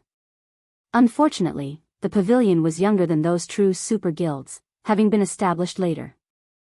Otherwise, it would have joined the super guild's ranks by now. Meanwhile, the force and financial prowess backing the Dragon Phoenix Pavilion was no less than that of an organization like Underworld. Currently, the pavilion was the Black Dragon Empire's #1 guild. Other first-rate guilds stood no chance against it. The Dragon Phoenix Pavilion had sent one of its 2 pavilion masters, the Dragon Pavilion Master, as its representative. In the guild, the Dragon Pavilion Master's status was only below that of the Great Pavilion Master. The Dragon Phoenix Pavilion's management style was different from other guilds. Normally, a guild's management personnel consisted of the guild leader, vice leaders, elders, and so on. On the other hand, the Dragon Phoenix Pavilion could be split into two pavilions, the Dragon Pavilion and the Phoenix Pavilion. Each pavilion was the equivalent of a single guild, and both pavilions developed themselves independent of each other. Meanwhile, a pavilion master governed each pavilion. One could say that the pavilion masters were the equivalents of the guild leader of a guild. Moreover, the influence each pavilion wielded equaled that of a top-tier first-rate guild. With both pavilions merged, one could just imagine how powerful the Dragon Phoenix Pavilion was. The Great Pavilion Master managed the coordination between the two pavilions. This Great Pavilion Master was extremely mysterious and secretive. Even until now, there had yet to be anyone who knew the Great Pavilion Master's identity. However, the fact that this person was capable of managing two first-rate guilds at the same time showed how capable they were. Young Master Feng, we should be celebrating, the slightly chubby man beside Feng Xianyang said, smiling. Celebratory alcohol, what are you trying to say? Feng Xianyang frowned, saying, with so many competitors here right now, how will I possibly be able to buy 300 intermediate mana armor kits? Young Master Feng, hasn't our initial goal been to defeat the Candlelight trading firm and establish our own trade empire in White River City? Celebratory alcohol slowly explained, if only little fish and shrimp visit the firm, it would indeed be a good thing for the Candlelight trading firm. However, those who have arrived are all tigers and leopards. This is not good news for the trading firm. Think about it. The people that have shown up are either here to purchase the Candlelight trading firm or seek a partnership. However, who doesn't want to monopolize the intermediate mana armor kits for themselves? It is especially true for the people from the Dragon Phoenix Pavilion. In order to become a true super guild, the pavilion has ignored all costs and recruited a large number of experts. They even managed to recruit 5 of last year's top 10 newcomers to the virtual gaming world, not to mention experts who have already been famous for many years. Currently, the intermediate mana armor kit is the perfect item for the Dragon Phoenix Pavilion to advance itself. Naturally, the guild will not let go of this chance to obtain the kit for itself. The other guilds should feel the same. However, young Master Feng, you have personally seen the personality of the Candlelight trading firm's manager.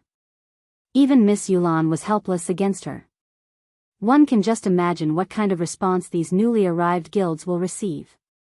At that time, things will definitely end on a sour note, and the Candlelight trading firm will make enemies of the various guilds. At that time, not only will we have the opportunity to complete the task given by the higher-ups, but we can also take the opportunity to deal with the Candlelight trading firm. When celebratory alcohol finished speaking, realization dawned upon Feng Xuanyang. Yuri right. We'll have a good show to watch this time. Feng Xianyang began laughing madly. On the surface, although this seemed like a grand gathering, in reality, it was a festival of murder. If the Candlelight trading firm offended the guilds that had arrived, these guilds would hold nothing back to suppress the Candlelight trading firm. If Underworld added fuel to the fire, who would dare to supply the Candlelight trading firm? Who would dare sell their materials to the Candlelight trading firm? Any guild or workshop that did would lose any hope of succeeding in God's domain. Even if the Candlelight trading firm were only a lifestyle guild and could not be dealt with like a combat guild, it could not survive without materials, forging designs, recipes, and other such items. Sooner or later, the items that were highly sought after now would become obsolete. At that time, the Candlelight trading firm would be finished. Big Sis Melancholic, there are so many guilds in the first floor's hall today that I nearly lost count.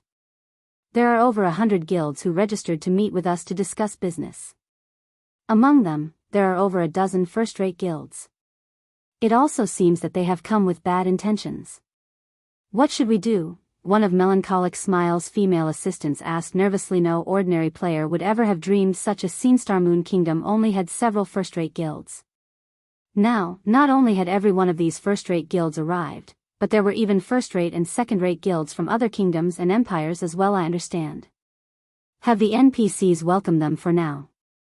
I'll try to think of a solution in the meantime. Melancholic Smile also struggled with the situation. She had never expected that the intermediate mana armor kits would have such a huge influence. They had attracted a pack of hungry wolves and beasts to their doorstep. If she had known something like this would happen, she never would have suggested that Shurfeng sell the intermediate mana armor kits.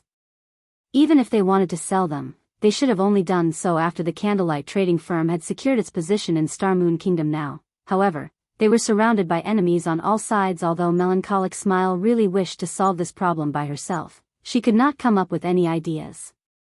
This situation was different than the previous one she had handled with the guilds. If she approached this forcefully, she would offend the major powers of several kingdoms and an empire.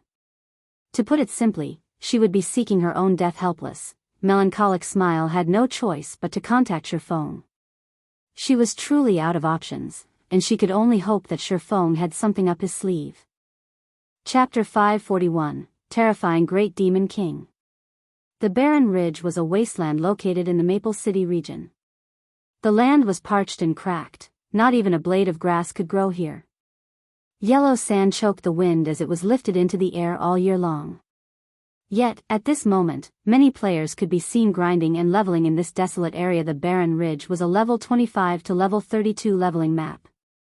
Although it was a wasteland, various kinds of stone beasts lived there. Stone beasts were elemental creatures made of excellent stone materials. There was a 20% chance to obtain advanced stones when killing these monsters, and they even had a small chance of dropping rare ores. Nowadays, the forging industry was very popular, and many lifestyle players who disliked combat would learn forging. Hence, all sorts of forging materials were in high demand right now. Even if the Barren Ridge did not contain treasure chests or advanced quests, many players still preferred to grind for stones and ores here while leveling up. The various large guilds had monopolized the high resource maps surrounding every city, leaving no room or access to ordinary players. If an ordinary player were discovered trespassing into a guild-run zone, the guild members would either chase them away or kill them on the spot. Knowing this, ordinary players naturally avoided these high resource maps. Instead, they could only explore ordinary maps such as the Barren Ridge. However, after Shurfeng's last visit to the Dragon Ridge, Overwhelming Smile's members avoided the zone at all costs. Instead, they had come to the Barren Ridge to grind and level up.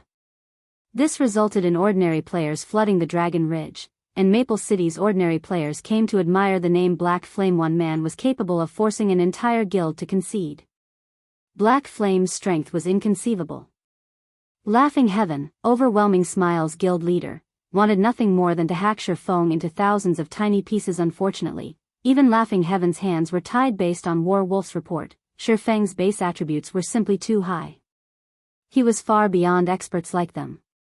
If they wanted a fighting chance against him, they needed to upgrade their equipment and base attributes first.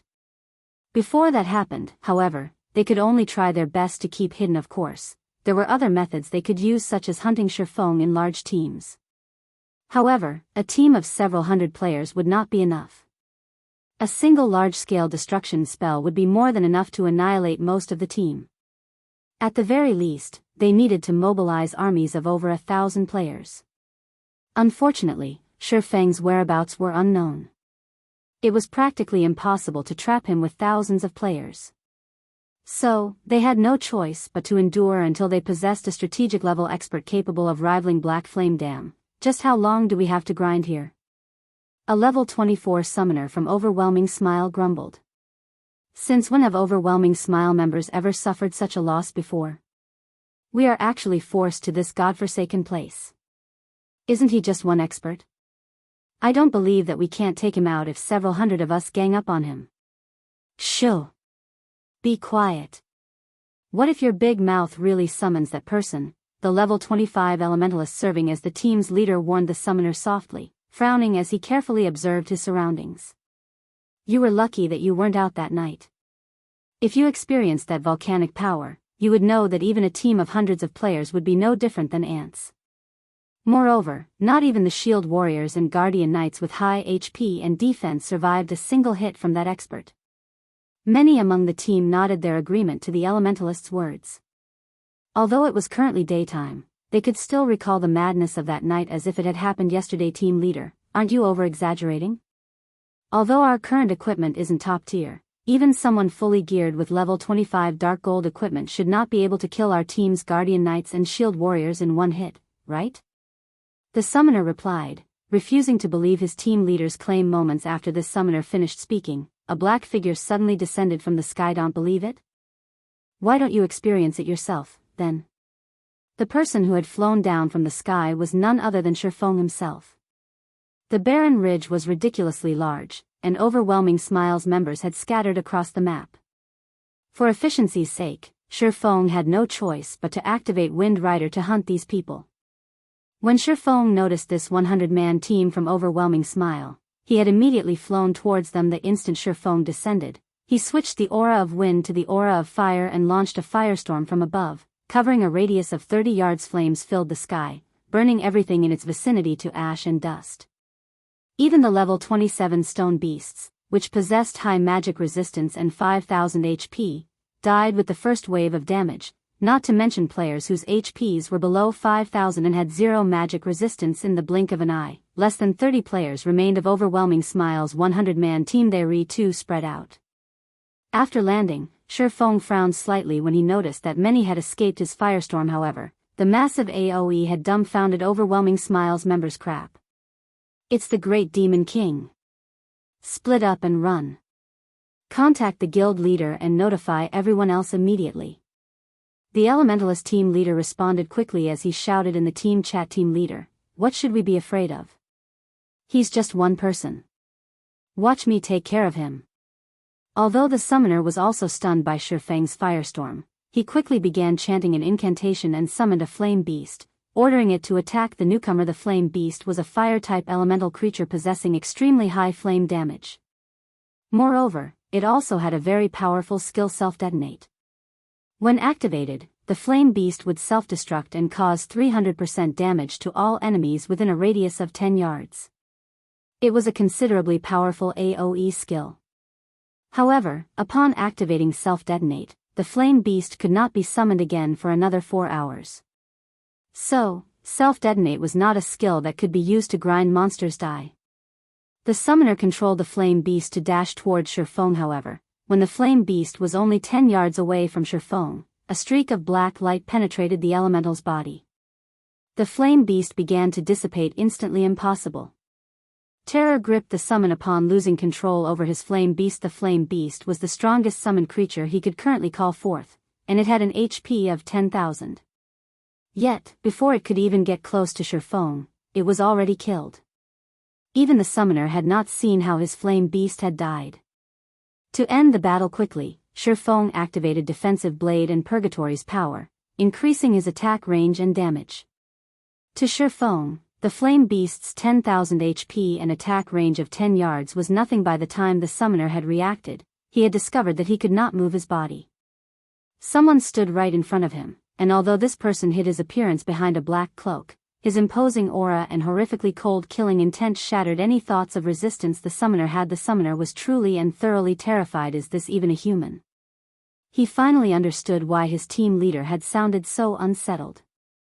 Just mentioning the name Black Flame was a huge taboo. In the blink of an eye, Shifeng's figure disappeared. Am I hallucinating? Before the summoner could say anything, his vision began to gray. Suddenly, his body fell to the ground. When did he even attack me? In a short moment, overwhelming Smile's 100-man team had been annihilated. Ivy wasted too much time. They should have already contacted their guildmates by now. It will probably be more difficult to find other members now. Shifeng sighed as he looked at the loot scattered across the ground. He still had a long way to go to collect 5,000 life force points. Just as Shifeng finished gathering the drops and was about to search for the next batch of life force points, he received a call from Melancholic Smile. Chapter 542, Manager. White River City, inside the Candlelight Trading Firm's first-floor reception hall. Currently, the upper managers from various guilds occupied the large reception hall. Among the guilds present, the weakest were second-rate guilds, while the strongest guild was close to becoming a super guild. Some of these guilds were allies, while others were enemies. Hence, the reception hall's atmosphere was extraordinarily intense. Even the NPC beauty receiving these people felt uncomfortable. I didn't think guild leader Snow would show up as well. It is indeed a rare sight, Galaxy Past said, laughing as he glanced at gentle Snow sitting a short distance away. I heard that you have a mountain of work to do back at Ouroboros and that Chao Qinghua is trying to split up the guild. Chao Qinghua has many of his supporters stationed in Starmoon City. Guild leader Snow, is it really a good idea for you to be here right now? There is no reason for guild leader Galaxy to worry. Ouroboros is getting by quite well right now. Otherwise, why would I come here? Gentle Snow did not reveal a trace of weakness as she replied. On the contrary, aren't you, Guild Leader Galaxy, having a bad time right now? I've heard that Star Alliance's branch in the Lion Kingdom has suffered a major loss, losing over 10,000 people in a single guild war. In the end, you even allowed others to profit. First-rate guilds would usually develop themselves in several major regions. Naturally, the Star Alliance was no exception. The Lion Kingdom was west of the Starmoon Kingdom. Though the kingdom only occupied half as much area as the Starmoon Kingdom, the kingdom's player population was still significant. 2 first-rate guilds and multiple second-rate guilds constantly fought over the Lion Kingdom. The Star Alliance was one of the 2 first-rate guilds. However, in order to fight over a treasure, many of the guilds in the Lion Kingdom had gone all out. In the end, the Star Alliance had suffered heavy losses. To make matters worse, the other first-rate guild had snatched the treasure. Despite Gentle Snow striking a sore spot, Galaxy Pass did not grow angry. Instead, he laughed and said, as expected of guild leader Snow, you really are well informed. You truly do possess some of your brother's aura from when he controlled Ouroboros. Unfortunately, the Ouroboros of today is not the Ouroboros of the past. Purple Eye, the beautiful female elementalist sitting beside Galaxy Past, on the other hand, radiated an intense killing intent as she glared at Gentle Snow. You want to make a move? Gentle Snow laughed. Suddenly, a frightening aura surged forth. Smiling at Purple Eye, she said, I heard that the Star Alliance possesses 5 great experts, and they are Galaxy Past, Red Feather, Flourishing Willow, Flying Jade, and Purple Eye. Among them, Flying Jade is the most mysterious, and Purple Eye is the strongest. I really want to know if this rumor is true. Let's put it to the test, then. Purple Eye provoked, showing no intention of backing off for a time. It felt as if the temperature in the reception hall had fallen by a few degrees. Ouroboros and the Star Alliance were known enemies. Both guilds had competed against each other for over a dozen years, and at this point, their rivalry would not stop until one of them was wiped out of existence. Hence, the standoff between the 2 guilds did not seem out of place to anyone watching. The many guild representatives promptly moved to the side, hoping to watch the fight between the 2 beauties. Meanwhile, sitting at the forefront of the reception hall, a robust man resembling Zhang Fei suddenly turned to the handsome and dashing youth seated beside him, respectfully saying, Pavilion Master, this subordinate will go and remind them of where they are lest they ruin Pavilion Master's good mood. Saying so, this robust man strode towards Gentle Snow and Purple Eye. Suddenly, however, a single hand halted his advance. Forget it. Doing nothing but waiting here is quite boring. Watching them fight will be a nice change of pace, the dashing youth said, smiling faintly. Understood. The robust man returned to his seat. Everyone present had seen the handsome youth's actions. And though that high and mighty attitude of his displeased the other guild representatives, nobody felt that the youth's attitude was inappropriate. This handsome youth was one of the 2 pavilion masters of the Dragon Phoenix Pavilion. The pavilion had possessed the strength of a super guild for a long time now. It lacked a stage to display its might. Meanwhile, in the eyes of super guilds, first-rate guilds were nothing but children. It was only natural that the handsome youth thought little of the others. Just as Gentle Snow and Purple Eye were about to face off, a loud shout suddenly echoed through the hall. Everyone, stay your hands. A clear, crisp voice swept through the crowd. When everyone turned to look at the owner of this voice, they discovered another great beauty. Unlike Gentle Snow and Purple Eye, this beauty did not possess a frightening aura. However, although she seemed somewhat ordinary, every guild representative took her seriously. This beauty was the Candlelight Trading Firm's manager, Melancholic. Smile. This is the Candlelight Trading Firm, not the arena. All forms of fighting are prohibited here. If someone wishes to challenge the rules of the Candlelight Trading Firm, then I will have no choice but to send you on your way. Melancholic Smile scolded. Nobody doubted Melancholic Smile's power. Inside a private shop, the manager was invincible. The manager of the shop could teleport someone out with a single thought and bar that person from entering the building ever again. Sure enough, she is indeed formidable. It is no wonder why she can ignore even Underworld. Galaxy Past could not help but focus on Melancholic Smile. The upper managers of the other guilds were similarly surprised. They had not expected Melancholic Smile to be so fearless. Every player here was an overlord in their own right. Their status and identities were extraordinary. It was especially true for the first-rate guilds present. Yet, Melancholic Smile had not left any room for argument.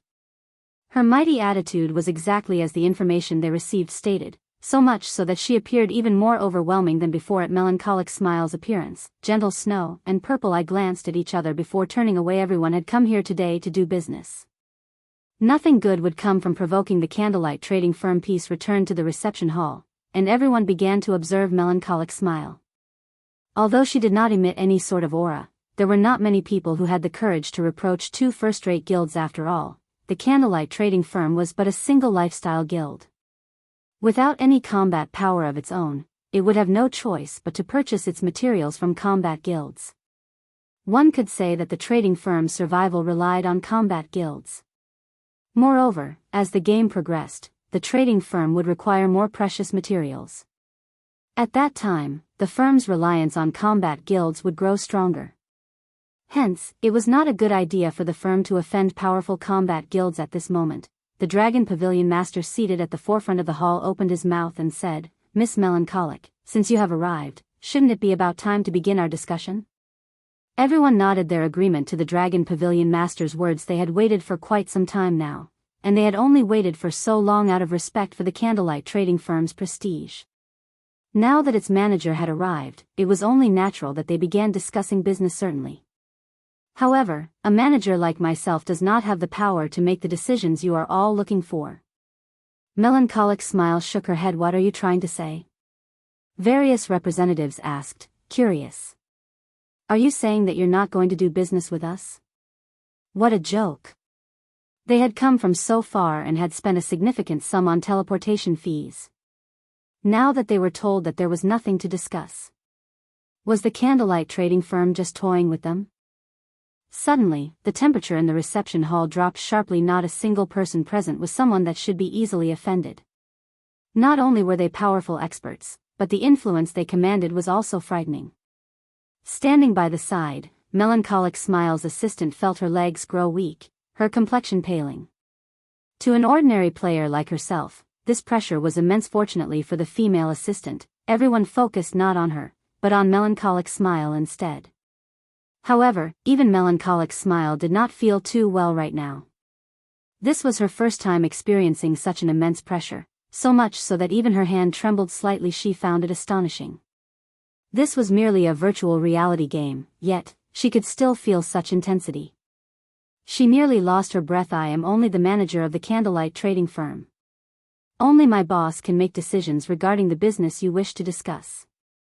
If you are really interested in working with us, then you'll be able to meet my boss if you wait for a little while longer. After Melancholic Smile finished speaking, she turned and left the reception hall for a time. Silence overtook the reception hall. Although they had long since guessed that Melancholic Smile was not the candlelight trading firm's proprietor, hearing her statement had surprised them. Since Melancholic Smile had been able to establish such a powerful trading firm, the force backing her would naturally be extraordinary. Moreover, nobody present had yet to uncover the tiniest bit of information about this hidden backer. One could just imagine this mysterious backer's power. Chapter 543, The Boss Behind the Scenes. Just as everyone inside the reception hall pondered the identity of the candlelight trading firm's true boss, Shifeng finally arrived in White River City. Overwhelming Smile's reaction this time was really fast. I just ambushed one group, and it immediately became difficult to find any players. Shifeng had originally intended to collect more life force points after Melancholic Smile had contacted him. However, he never expected Overwhelming Smile to have such decisive precautions. In the end, he had to give up on his endeavor. It was indeed possible for a single top-tier expert to delay the development of an entire guild. However, it was not possible for a person to single-handedly annihilate a large guild, particularly a cautious guild. Otherwise, many guilds would have long since fallen into ruin. After returning to White River City, Shifeng noticed that both the number and quality of players had increased significantly. I wonder what has happened to Zero Wing's recruitment. Shifeng then called up the guild system. Shifeng had busied himself with the candlelight trading firm. He had paid no attention to Zero Wing. He had left the guild's management to Aqua Rose and Blackie. If the two of them had not encountered any major issues, they normally would not contact him. So, Shifeng was not all that worried that anything had happened to the guild while he had been away. Currently, Zero Wing was White River City's publicly acknowledged #1 guild. It stood at the very forefront in every aspect. Although Zero Wing continued to wage war on overwhelming Smile, and plenty of battles still occurred between both guilds every day, with the candlelight trading firm's financial support, this kind of expenditure was practically negligible. On the contrary, the ongoing war had stimulated guild members' motivation, allowing them to improve their combat techniques continuously. They had even made a huge profit through killing their enemies, killing two birds with one stone. Upon opening the guild system panel, Shifeng suddenly noticed that the guild's population had greatly increased. Previously, the member count had balanced around 40,000. Now, however, there were already more than 50,000 players in Zero Wing. Moreover, this number continued to rise throughout this time. Zero Wing had never changed its recruitment standards. On the contrary, the minimum requirements had been raised further in order to increase the quality of the new players. However, instead of seeing a decline in the number of players joining the guild, the opposite had happened. 50,000 people? Shifeng pondered the situation. During the initial stages of God's domain, a guild with 50,000 members could definitely be considered a large guild. Normally, such guilds would split its members and develop themselves in multiple cities. Even for a major city like White River City, having 50,000 members at a time was about the limit. As for why there was a limit, it was because there was a limit to the number of high-resource areas available. Once the player population reached a certain level, the high-resource areas would reach full capacity. Any increase in the player population would result in the decrease in their development speed. Hence, large guilds would usually assign their members to various cities, allowing their members to develop quickly. Zero Wing already had 50,000 members. Moreover, the players Zero Wing recruited all had strong techniques. Even if they had not reached the standards of an elite player, they were not too far. Overall, Zero Wing was stronger than second-rate guilds and only slightly inferior to first-rate guilds. Not even first-rate guilds could match Zero Wing's top combatants. Naturally, Zero Wing required more resources to strengthen itself. It seems that I have to begin development in other cities earlier than expected. Shifeng had never expected for Zero Wing to develop so quickly. His initial plan to expand Zero Wing to other cities would not have begun for another month. He had also expected for Zero Wing's member count to reach 50,000 only 2 or 3 weeks after that. Now, however, he had to initiate his plan ahead of time. For now, however, I need to deal with the candlelight trading firm's problem. Shifeng then contacted Aqua Rose guild leader. Do you need something? I'm quite busy at the moment, Aqua Rose asked pleasantly, smiling. She had been extremely busy while Shifeng had been away. Fire Dance and the others had focused on their special training, so all important matters regarding the guild had been left to her to handle. However, thanks to Shifeng's massive daily shipments of top-tier equipment, particularly level 30 fine gold and dark gold equipment, and the flood of enthusiastic players who wanted to join Zero Wing, she was quite happy with her work currently. Aqua Rose dared to pat her chest and guarantee that no elite members of other guilds in Star Moon Kingdom were better equipped than Zero Wing's members. As for Zero Wing's core members, the equipment they wore consisted of a mix of level 25 fine gold and dark gold equipment, with dark gold equipment being the majority. If other guilds discovered this, their eyes would pop out of their sockets. Someone's here to make trouble. What do you think we should do? Shifeng laughed. Who's the blind fool? They actually dare to cause trouble in White River City? Aqua Rose was initially surprised. However, very quickly, she laughed and said, "Where are they? This lady will annihilate them this instant." Although Aqua Rose was very busy, her level had not lagged behind the other core members whatsoever. It was the same for her equipment. Currently, she was level 27 and fully equipped with dark gold equipment. The staff she wielded was also a staff exclusive to elementalists that Shifeng had obtained from the Twilight treasure chests. Although the staff's attributes were inferior to Blackie's epic ranked staff, her weapons attributes were very well suited for elementalists. In PvP battles, it was in no way inferior to an epic-ranked staff the Candlelight Trading Firm. When Shifeng uttered those 4 words, a realization instantly struck Aqua Rose guild leader. Are we really going to do this? Aqua Rose could not help but ask. Currently, all players in White River City knew of the gathering of the many upper managers of first-rate and second-rate guilds at the Candlelight Trading Firm. Presently, however, no one had discovered just who stood behind the Candlelight Trading Firm. Only a few core members of Zero Wing knew. After all, it wasn't just guilds that were capable of setting up a shop, individuals could do so as well. Many of the shops set up in minor cities were mostly set up by workshops that focused on lifestyle classes. Not to mention, Shifeng had also set up the Candlelight Trading Firm under the name of the Horizon Alliance, making it nearly impossible to trace back to Zero Wing. Everybody will learn the truth sooner or later. This is just a little sooner than we had planned. Shifeng had never bothered hiding the fact that he had established the Horizon Alliance. It was far more convenient to manage a shop through a lifestyle guild. After all, combat guilds and lifestyle guilds had completely different specializations, and the specialization of lifestyle guilds made them more suitable to develop shops in the past. After discovering this matter, many large guilds had promptly established a lifestyle guild to manage their shops. Shifeng had only established a lifestyle guild ahead of time. Guild leader, leave it to me. Aqua Rose also grew excited. Inside the Candlelight Trading Firm's reception hall. Due to Melancholic's Smile's statement, everyone inside the hall had begun to make their guesses of who might be the Candlelight Trading Firm's owner. However, even if the boss behind the scenes was impressive, what could he possibly do against so many large guilds? As everyone occupied themselves with their discussions, time slowly ticked by. This Candlelight Trading Firm sure knows how to treat its guests. They've already made us wait for such a long time. Do they really think we are easily bullied? A representative of a second-rate guild complained. Everyone was greatly displeased with the situation. Who were they?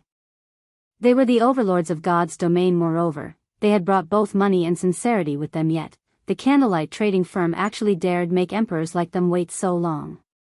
Whoever was behind the firm must truly be tired of living. Meanwhile, seated in a corner of the hall, Feng Xianyang watched the souring situation with a smile. The Candlelight Trading Firm might have been able to get away with angering the various small guilds of White River City, but if it angered all of these large guilds, who would dare supply the firm? Without materials, the Candlelight Trading Firm would not produce a single product. However, Feng Xianyang's smile had not lasted long as the doors to the reception hall suddenly slammed open. In the next moment, a large group of players, roughly 100, marched into the hall. These players all radiated imposing auras.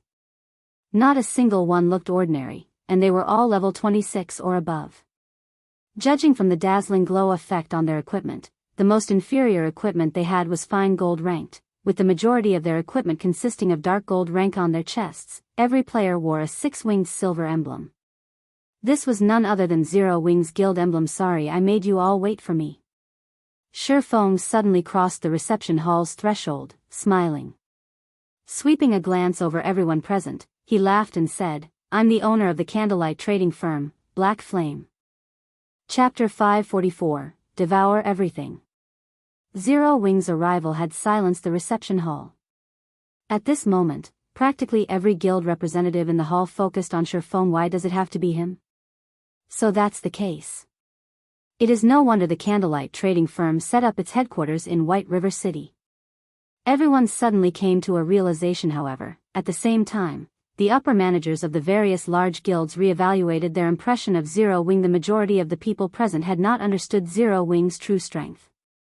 They had only read some reports about the guild before arriving in White River City. Each guild had investigated the various guilds residing in White River City. The reports had contained a lot of information about Zero Wing.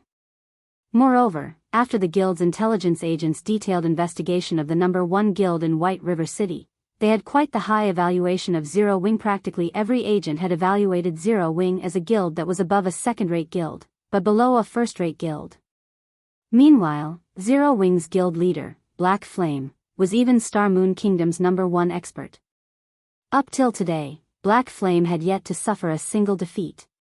Even Overwhelming Smile, the guild secretly supported by Underworld, could only hold the position of number 2 in White River City. When everyone had received these reports, they had simply laughed it off and placed no particular importance on Zero Wing now. However, the upper managers of the various large guilds even considered firing those intelligence agents of theirs. Just what had they investigated? How can Zero Wing be so powerful? Galaxy Past's expression became grim when he saw the members of Zero Wing Guild leader, the woman standing beside Black Flame. Isn't she Aqua Rose? An indescribable bitterness welled up in Purple Eye's heart when she saw Aqua Rose. They were old acquaintances.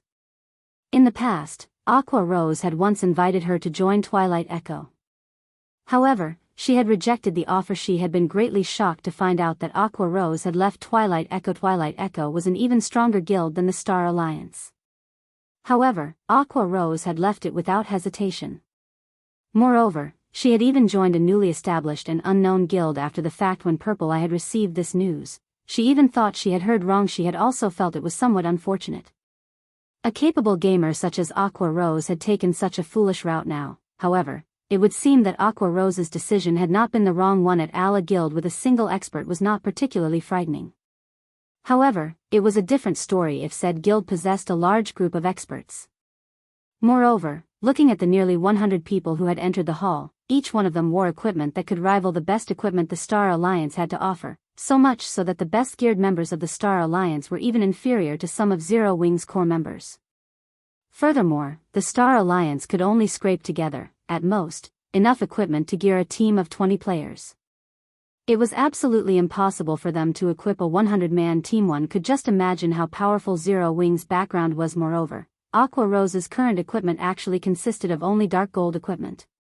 As for the dark red staff in her hand, Purple Eye could not even begin to imagine its rank. However, judging from the amount of pressure it emitted, it was most likely above dark gold rank. Now that Zero Wing had displayed its strength, even Gentle Snow, who was very familiar with Zero Wing, was surprised, not to mention the Star Alliance, which was also a Star Moon Kingdom guild. Regarding this revelation, Gentle Snow could only reveal a bitter smile. She did not know whether she should rejoice or lament right now. Previously, when Shifeng had offered to annex Ouroboros, she had thought that he was being wildly arrogant.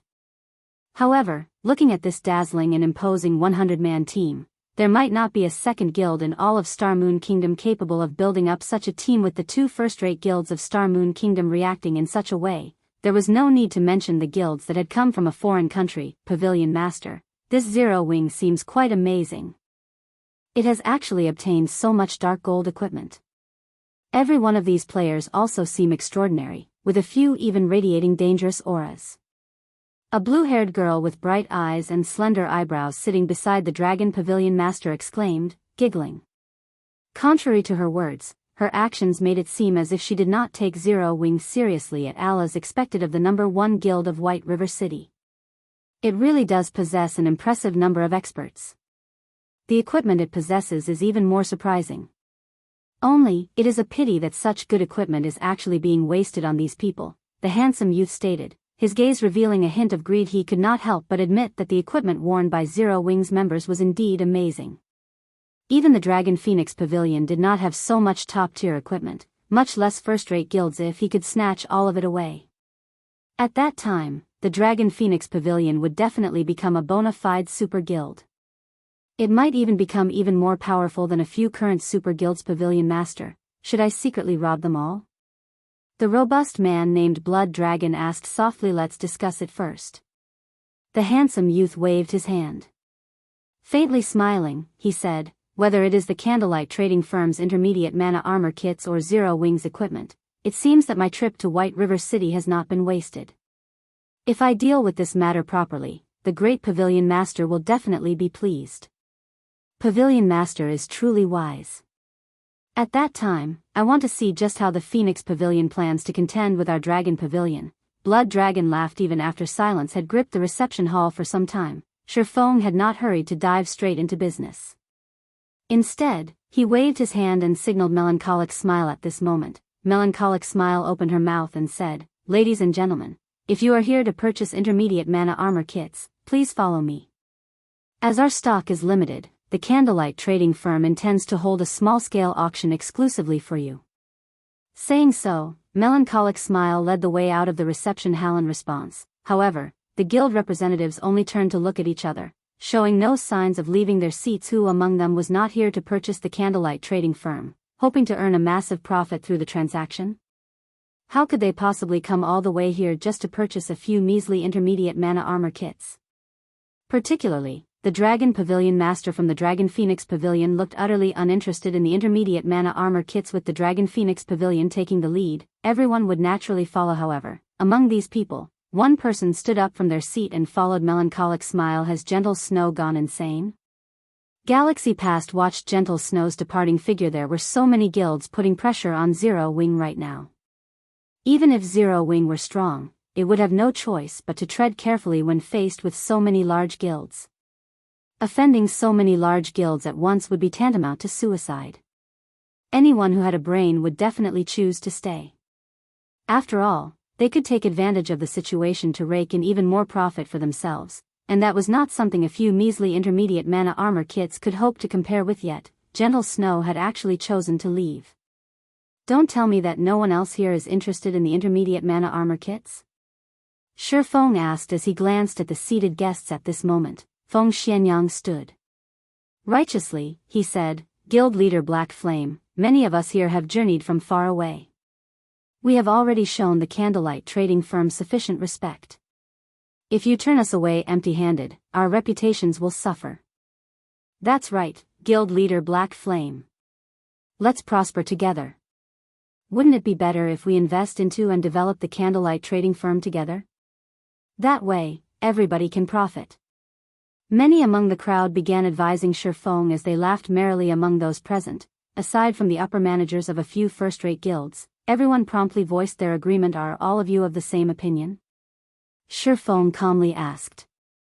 You could say that, the Dragon Pavilion Master, Nine Dragons Emperor, suddenly said. However, aside from my interest in the intermediate mana armor kits, I am also very interested in the equipment you all wear. Why don't you state a price? I'll buy all of it. Although Nine Dragons Emperor wore a lukewarm smile, his tone indicated that he would not take no for an answer. Suddenly, the entire venue fell silent.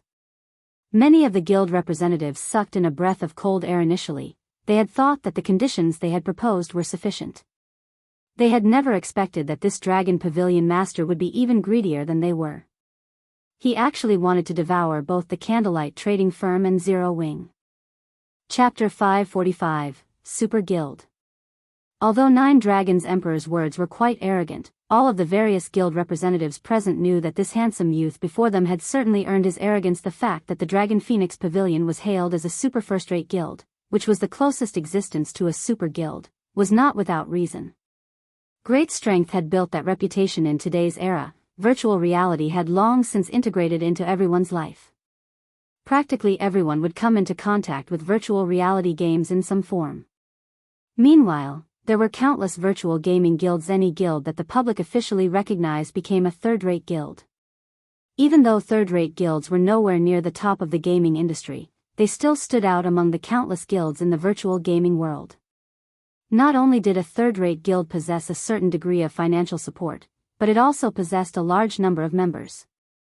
Normally, third-rate guilds had also earned some form of achievement in some virtual reality games. Standing above third-rate guilds were second-rate guilds. Not only did second-rate guilds possess abundant capital, but they also possessed quite a number of experts. These experts were normally those who held some fame in the virtual gaming world. As for a second-rate guild's member count, there was no need to even mention that. Normally, a second-rate guild would develop itself in multiple cities simultaneously. As for first-rate guilds, they were normally guilds that had been crowned as overlords in at least a dozen large-scale virtual reality games. Such guilds generally had over a decade of history, having overcome countless, painstaking trials. First-rate guilds had perfected expert training programs and a large network of contacts. Most importantly, these guilds had recruited a large number of experts over the years. Practically all up-and-coming experts of the virtual gaming world would be split between these first-rate guilds. With more experts joining the guild every passing year, there would always be a large number of experts present to support, to battle for, and to bring endless glory to the guild. They were existences far above second-rate guilds. As for super guilds, they were the titans of the virtual gaming world.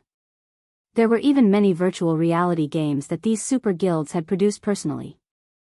They also had their own research teams that were set up to study and improve a person's gaming skills. Super guilds had no shortage of ordinary experts. Aside from recruiting some experts who possessed extraordinary talents, they would usually nurture their own army of experts. As for the various major competitions held in the virtual gaming world, these super guilds organized practically all of them. Meanwhile, the majority of the top-tier experts that had emerged from these competitions every year were usually experts that these super guilds had nurtured. Take Purple Eye and Aqua Rose for example. Both had been nurtured by the same super guild. After undergoing the sharpening of various major competitions and emerging victorious, both had become Rookies of the Year. They had then separated from the super guild they had belonged to develop themselves separately. In fact, this wasn't just limited to the two of them. Many well-known experts in the virtual gaming world had originated from super guilds. This was the amazing part about super guilds. With this aspect alone, super guilds were already leaps and bounds above first-rate guilds. Take the financial prowess backing super guilds for example. All super guilds already stood at the peak of the virtual gaming industry. In a society where virtual reality was so well developed, the economic value of the virtual industry constantly rose. Whether it regarded financial prowess or influence, super guilds were not one bit inferior to international corporations. There were some super guilds that were even stronger. Although the Dragon Phoenix Pavilion was not a super guild, in reality, it was not far from becoming one. Only, the pavilion was somewhat young. However, that was only true when compared to actual super guilds. When compared to other first-rate guilds, the pavilion's history was a lot longer than many first-rate guilds in the virtual gaming world. This should be fun, Galaxy Past said as he looked at Sherfong standing near the door, a meaningful grin appearing on his face. Guild leader, you still have the heart to make jokes? If the Dragon Phoenix Pavilion really buys out the candlelight trading firm, wouldn't we have come here for nothing? Purple Eye asked as she frowned at Galaxy Past. She had come from a super guild, so she knew full well just how powerful a super guild's background could be. Although Black Flame was very strong, his strength only mattered in Starmoon Kingdom. If he were in a super guild, he would be considered average. As for the other experts of Zero Wing, a super guild had armies of such individuals. Not to mention, super guilds also possessed plenty of old monsters. Those players were no longer considered human. Only, these old monsters would not normally appear in the public eye, so not many people knew of them. A single flick from a super guild could easily annihilate Zero Wing. If it came down to a fight, Zero Wing wouldn't even be powerful enough to resist. In reality, even an amazing first-rate guild would stand no chance against a super guild, much less Zero Wing. At most, it could only provide a momentary struggle.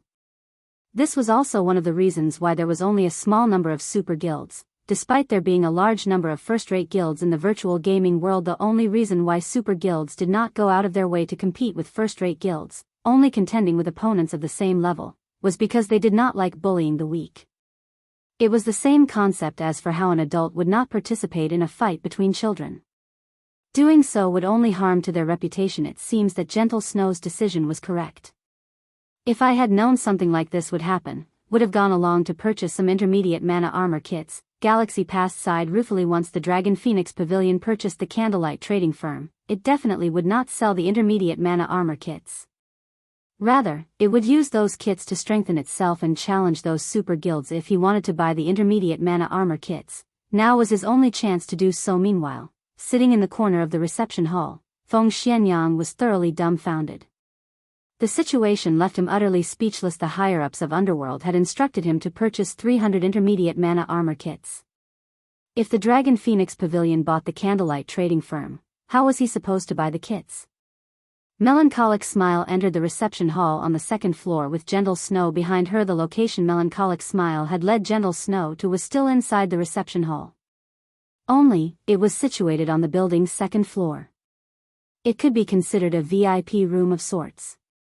And while the occupants of the first floor could not see the occupants on the second floor, the reverse did not hold true.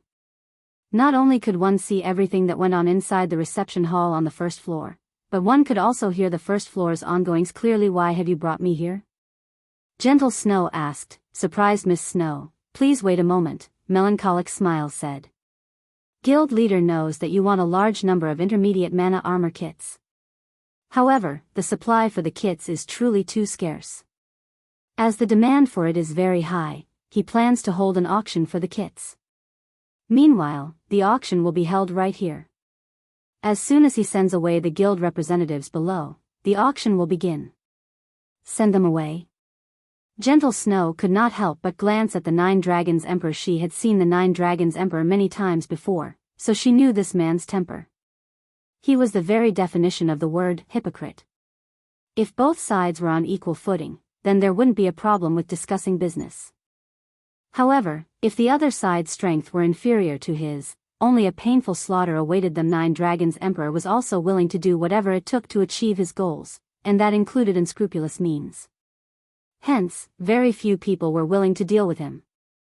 However, it was also this personality that had allowed him to reach the position of Pavilion Master in a super first-rate guild. It was not easy for one to reach the position of Pavilion Master.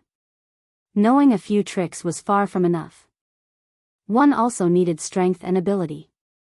Otherwise, one would not be able to secure their position even if they did manage to obtain it. The fact that Nine Dragons Emperor had held his position firmly for so many years spoke volumes about his strength. Hopefully, he wouldn't do anything stupid, Gentle Snow said somewhat worriedly as she glanced at Shifeng. Inside the reception hall on the first floor, silence filled the venue. Everyone had focused on Shifeng, waiting for his reply despite having already guessed what the outcome would be. You want to buy the Candlelight Trading Firm and Zero Wing? Shifeng laughed. Smiling at the Nine Dragons Emperor calmly, he said, "Sure, but I want 60% of the Dragon Phoenix Pavilion's shares." Chapter 546, Even Dragons Have to Bow. Immediately after Shifeng finished speaking, silence overtook the venue. Every guild representative in the hall was stupefied. Black Flame has gone insane. They all stared at Shifeng with dropped jaws. Who was the Nine Dragons Emperor? He was the Pavilion Master of the Heavenly Dragon Pavilion. He stood at the very top of the Dragon Phoenix Pavilion. With a single word, he could easily bring an end to the existence of any second-rate guild in the virtual gaming world. Moreover, the Nine Dragons Emperor was famed for being vicious and merciless. There was once a vice-leader of an ordinary first-rate guild who had competed against the Nine Dragons Emperor in an auction for an item. Enraged, Nine Dragons had sent a notice to the first-rate guild and demanded that the vice-leader in question grovel and apologize to him, as well as return the item in question. Otherwise, he would take action against this first-rate guild. How could an ordinary first-rate guild possibly hope to contend with the Dragon Phoenix Pavilion? Furthermore, the first-rate guild in question had many competitors. Nine Dragons had only needed to give the word, and many other first-rate guilds would have joined hands to take out the offending guild. Having no other option, the first-rate guild sent for the vice-leader in question to apologize and offer the item. In the end, however, the Dragon Phoenix Pavilion still annihilated the first-rate guild, forcing the guild to migrate to a different virtual reality game. Currently, although Shifeng had not outright stated that he refused to sell, the price he demanded was the same as slapping the Nine Dragons Emperor in the face. Although Nine Dragons was one of the two pavilion masters of the Dragon Phoenix Pavilion, he only possessed less than 10%. The majority of the pavilion's shares remained in the Great Pavilion Master's hand. Shifeng's demand of 60% of the pavilion's shares was no different than demanding ownership of the Dragon Phoenix Pavilion and a position above even his, the Nine Dragons Emperor's. This Black Flame is exactly as the rumors made him out to be. He is simply fearless. Galaxy Past could not help but voice his admiration throughout God's domain. Other than those super guilds and a few guilds with extremely powerful corporations backing them, there were no guilds that dared provoke the Dragon Phoenix Pavilion. Even the upper echelons of super guilds would consider their options carefully before humiliating this Pavilion Master. Although a virtual reality game was only a game, where there were people, there was bound to be conflict. The Nine Dragons Emperor was the face of the Dragon Phoenix Pavilion. Even if Shifeng refused to give in to Nine Dragons' coercion, he should have handled the situation with a more delicate hand. Yet, Shifeng had thrown all pretenses out the window and made a mockery of the Nine Dragons Emperor. Even if it were just for his reputation's sake, the Dragon Phoenix Pavilion would now go all out to destroy him. Hence, Galaxy Past truly admired Shifeng's courage. He should have shown some restraint and refrained from such an impulsive comeback. If he could have endured the humiliation he has suffered today in order to retaliate another day, he would have gained more of my respect. However, with him acting like a boorish fellow, Zero Wing is truly finished this time, Purple Eye said as she glanced at Shifeng. She then turned to look at Aqua Rose, silently lamenting as she said, it seems that Aqua Rose has still made the wrong decision. In the end, a small guild will only ever be a small guild. Though it might triumph temporarily, it could not make it last. Meanwhile, in the second-floor reception room. Your guild leader has gone insane. That's the Dragon Phoenix Pavilion. Moreover, that's the 9 Dragons Emperor he is provoking. Just what is going through your guild leader's head? Even if 9 Dragons doesn't take offense, if word spreads, the Dragon Phoenix Pavilion will definitely try to annihilate Zero Wing with everything it has to restore its reputation. Gentle Snow exclaimed as she stared at Melancholic Smile. Based on what she understood of Shurfeng, the man was not ignorant. On the contrary, he was quite shrewd with great foresight, yet, now, he had actually offended the Dragon Phoenix Pavilion. She had no idea why Shurfeng had done such a thing. Even I don't know what he is trying to do. Melancholic Smile shook her head. She then said, however, after hearing the guild leader's words, I can't help but feel proud. Why are they allowed to bully us, while we are not allowed to resist? Gentle Snow failed to think of a response. Although he was not in the wrong, there was a price to pay for those words. Similarly, the precondition for resisting was to have sufficient strength. Although Zero Wing was relatively powerful, it was still far from a titanic existence like the Dragon Phoenix Pavilion. Challenging the pavilion at his point was simply suicide. Meanwhile, back in the first-floor reception hall, even the 9 Dragons Emperor himself was stunned. He had never expected Shurfeng to be so foolish. Even the heavens would laugh at such folly. However, 9 Dragons could not find it in himself to laugh. Instead, his expression shifted slightly as a cold, killing intent flashed in his eyes. However, this killing intent quickly disappeared. In the next moment, a bright, dazzling smile appeared on the 9 Dragons Emperor's face. Since guild leader Black Flame has no intentions of selling, I won't overstay my welcome. Goodbye. The 9 Dragons Emperor smiled. He then left the reception hall with his subordinates. Everyone else in the reception hall turned to look at each other. What had just happened? That's it? Wasn't he supposed to warn Zero Wing and teach them a lesson? Purple, let's leave as well, then. At this moment, Galaxy Past smiled faintly as he prepared to leave the building. Guild leader, are we not going to negotiate with Zero Wing? Are we just leaving? Purple, I asked curiously. It had taken quite some effort to embark on this trip. After all, Galaxy Past was the guild leader of the Star Alliance. If he left White River City without obtaining even the tiniest harvest, he would become a laughingstock. It will be meaningless. If even the Dragon Phoenix Pavilion has been treated in such a way, do you think Black Flame will agree to sell the Candlelight Trading Firm to us? Galaxy Past shook his head. He then explained, also, a war is going to begin in White River City, so don't you think we should return quickly? War? Purple, I suddenly came to a realization. Although 9 Dragons Emperor had left the building peacefully and had not made any vicious remarks, in reality, killing intent filled his heart. It would have been foolish of him to reveal his thoughts inside the Candlelight Trading Firm. Inside this shop, Black Flame's words were law. Anyone who dared spout profanities inside the building would only be sentenced to death. Only a brain-dead fool would risk that just to sate his pride. Most likely, the 9 Dragons Emperor would notify his subordinates, instructing them to annihilate Zero Wing the moment he returned to the Black Dragon Empire. He would not give Black Flame the chance to react. Ha ha ha. Black Flame, so even you will have such a day.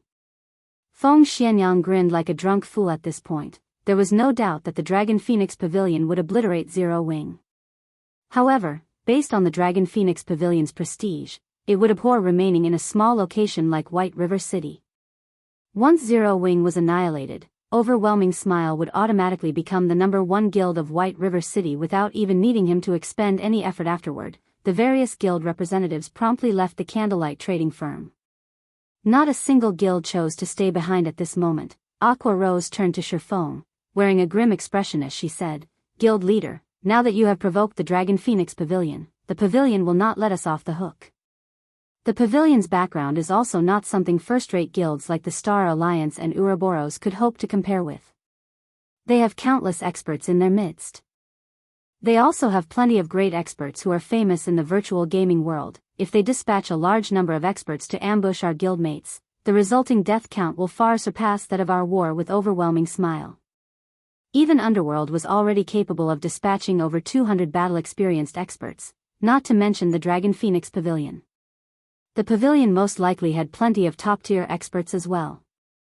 It was simply not in existence that Zero Wing could contend with within the region of White River City. Even a dragon has to bow before Zero Wing. You should prepare. There will be fun to be had soon, Shifeng laughed. He then left the first-floor reception hall and headed to the VIP room on the second floor naturally. Shifeng had his own reasons for slapping the Dragon Phoenix Pavilion's face. The first reason, it had felt awesome. He was an expert who had set foot into the flowing water realm. He was even geared with a complete Tier 1 set equipment and fragmented legendary and epic ranked rings. He even wielded a magic weapon.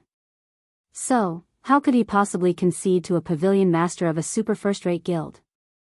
In the past, even a real super guild had to cower in fear when facing the Midnight Tea Party, a 20-man independent team. Currently, he was in possession of weapons and equipment that were far superior to anyone else's. He also had several large-scale destruction spells.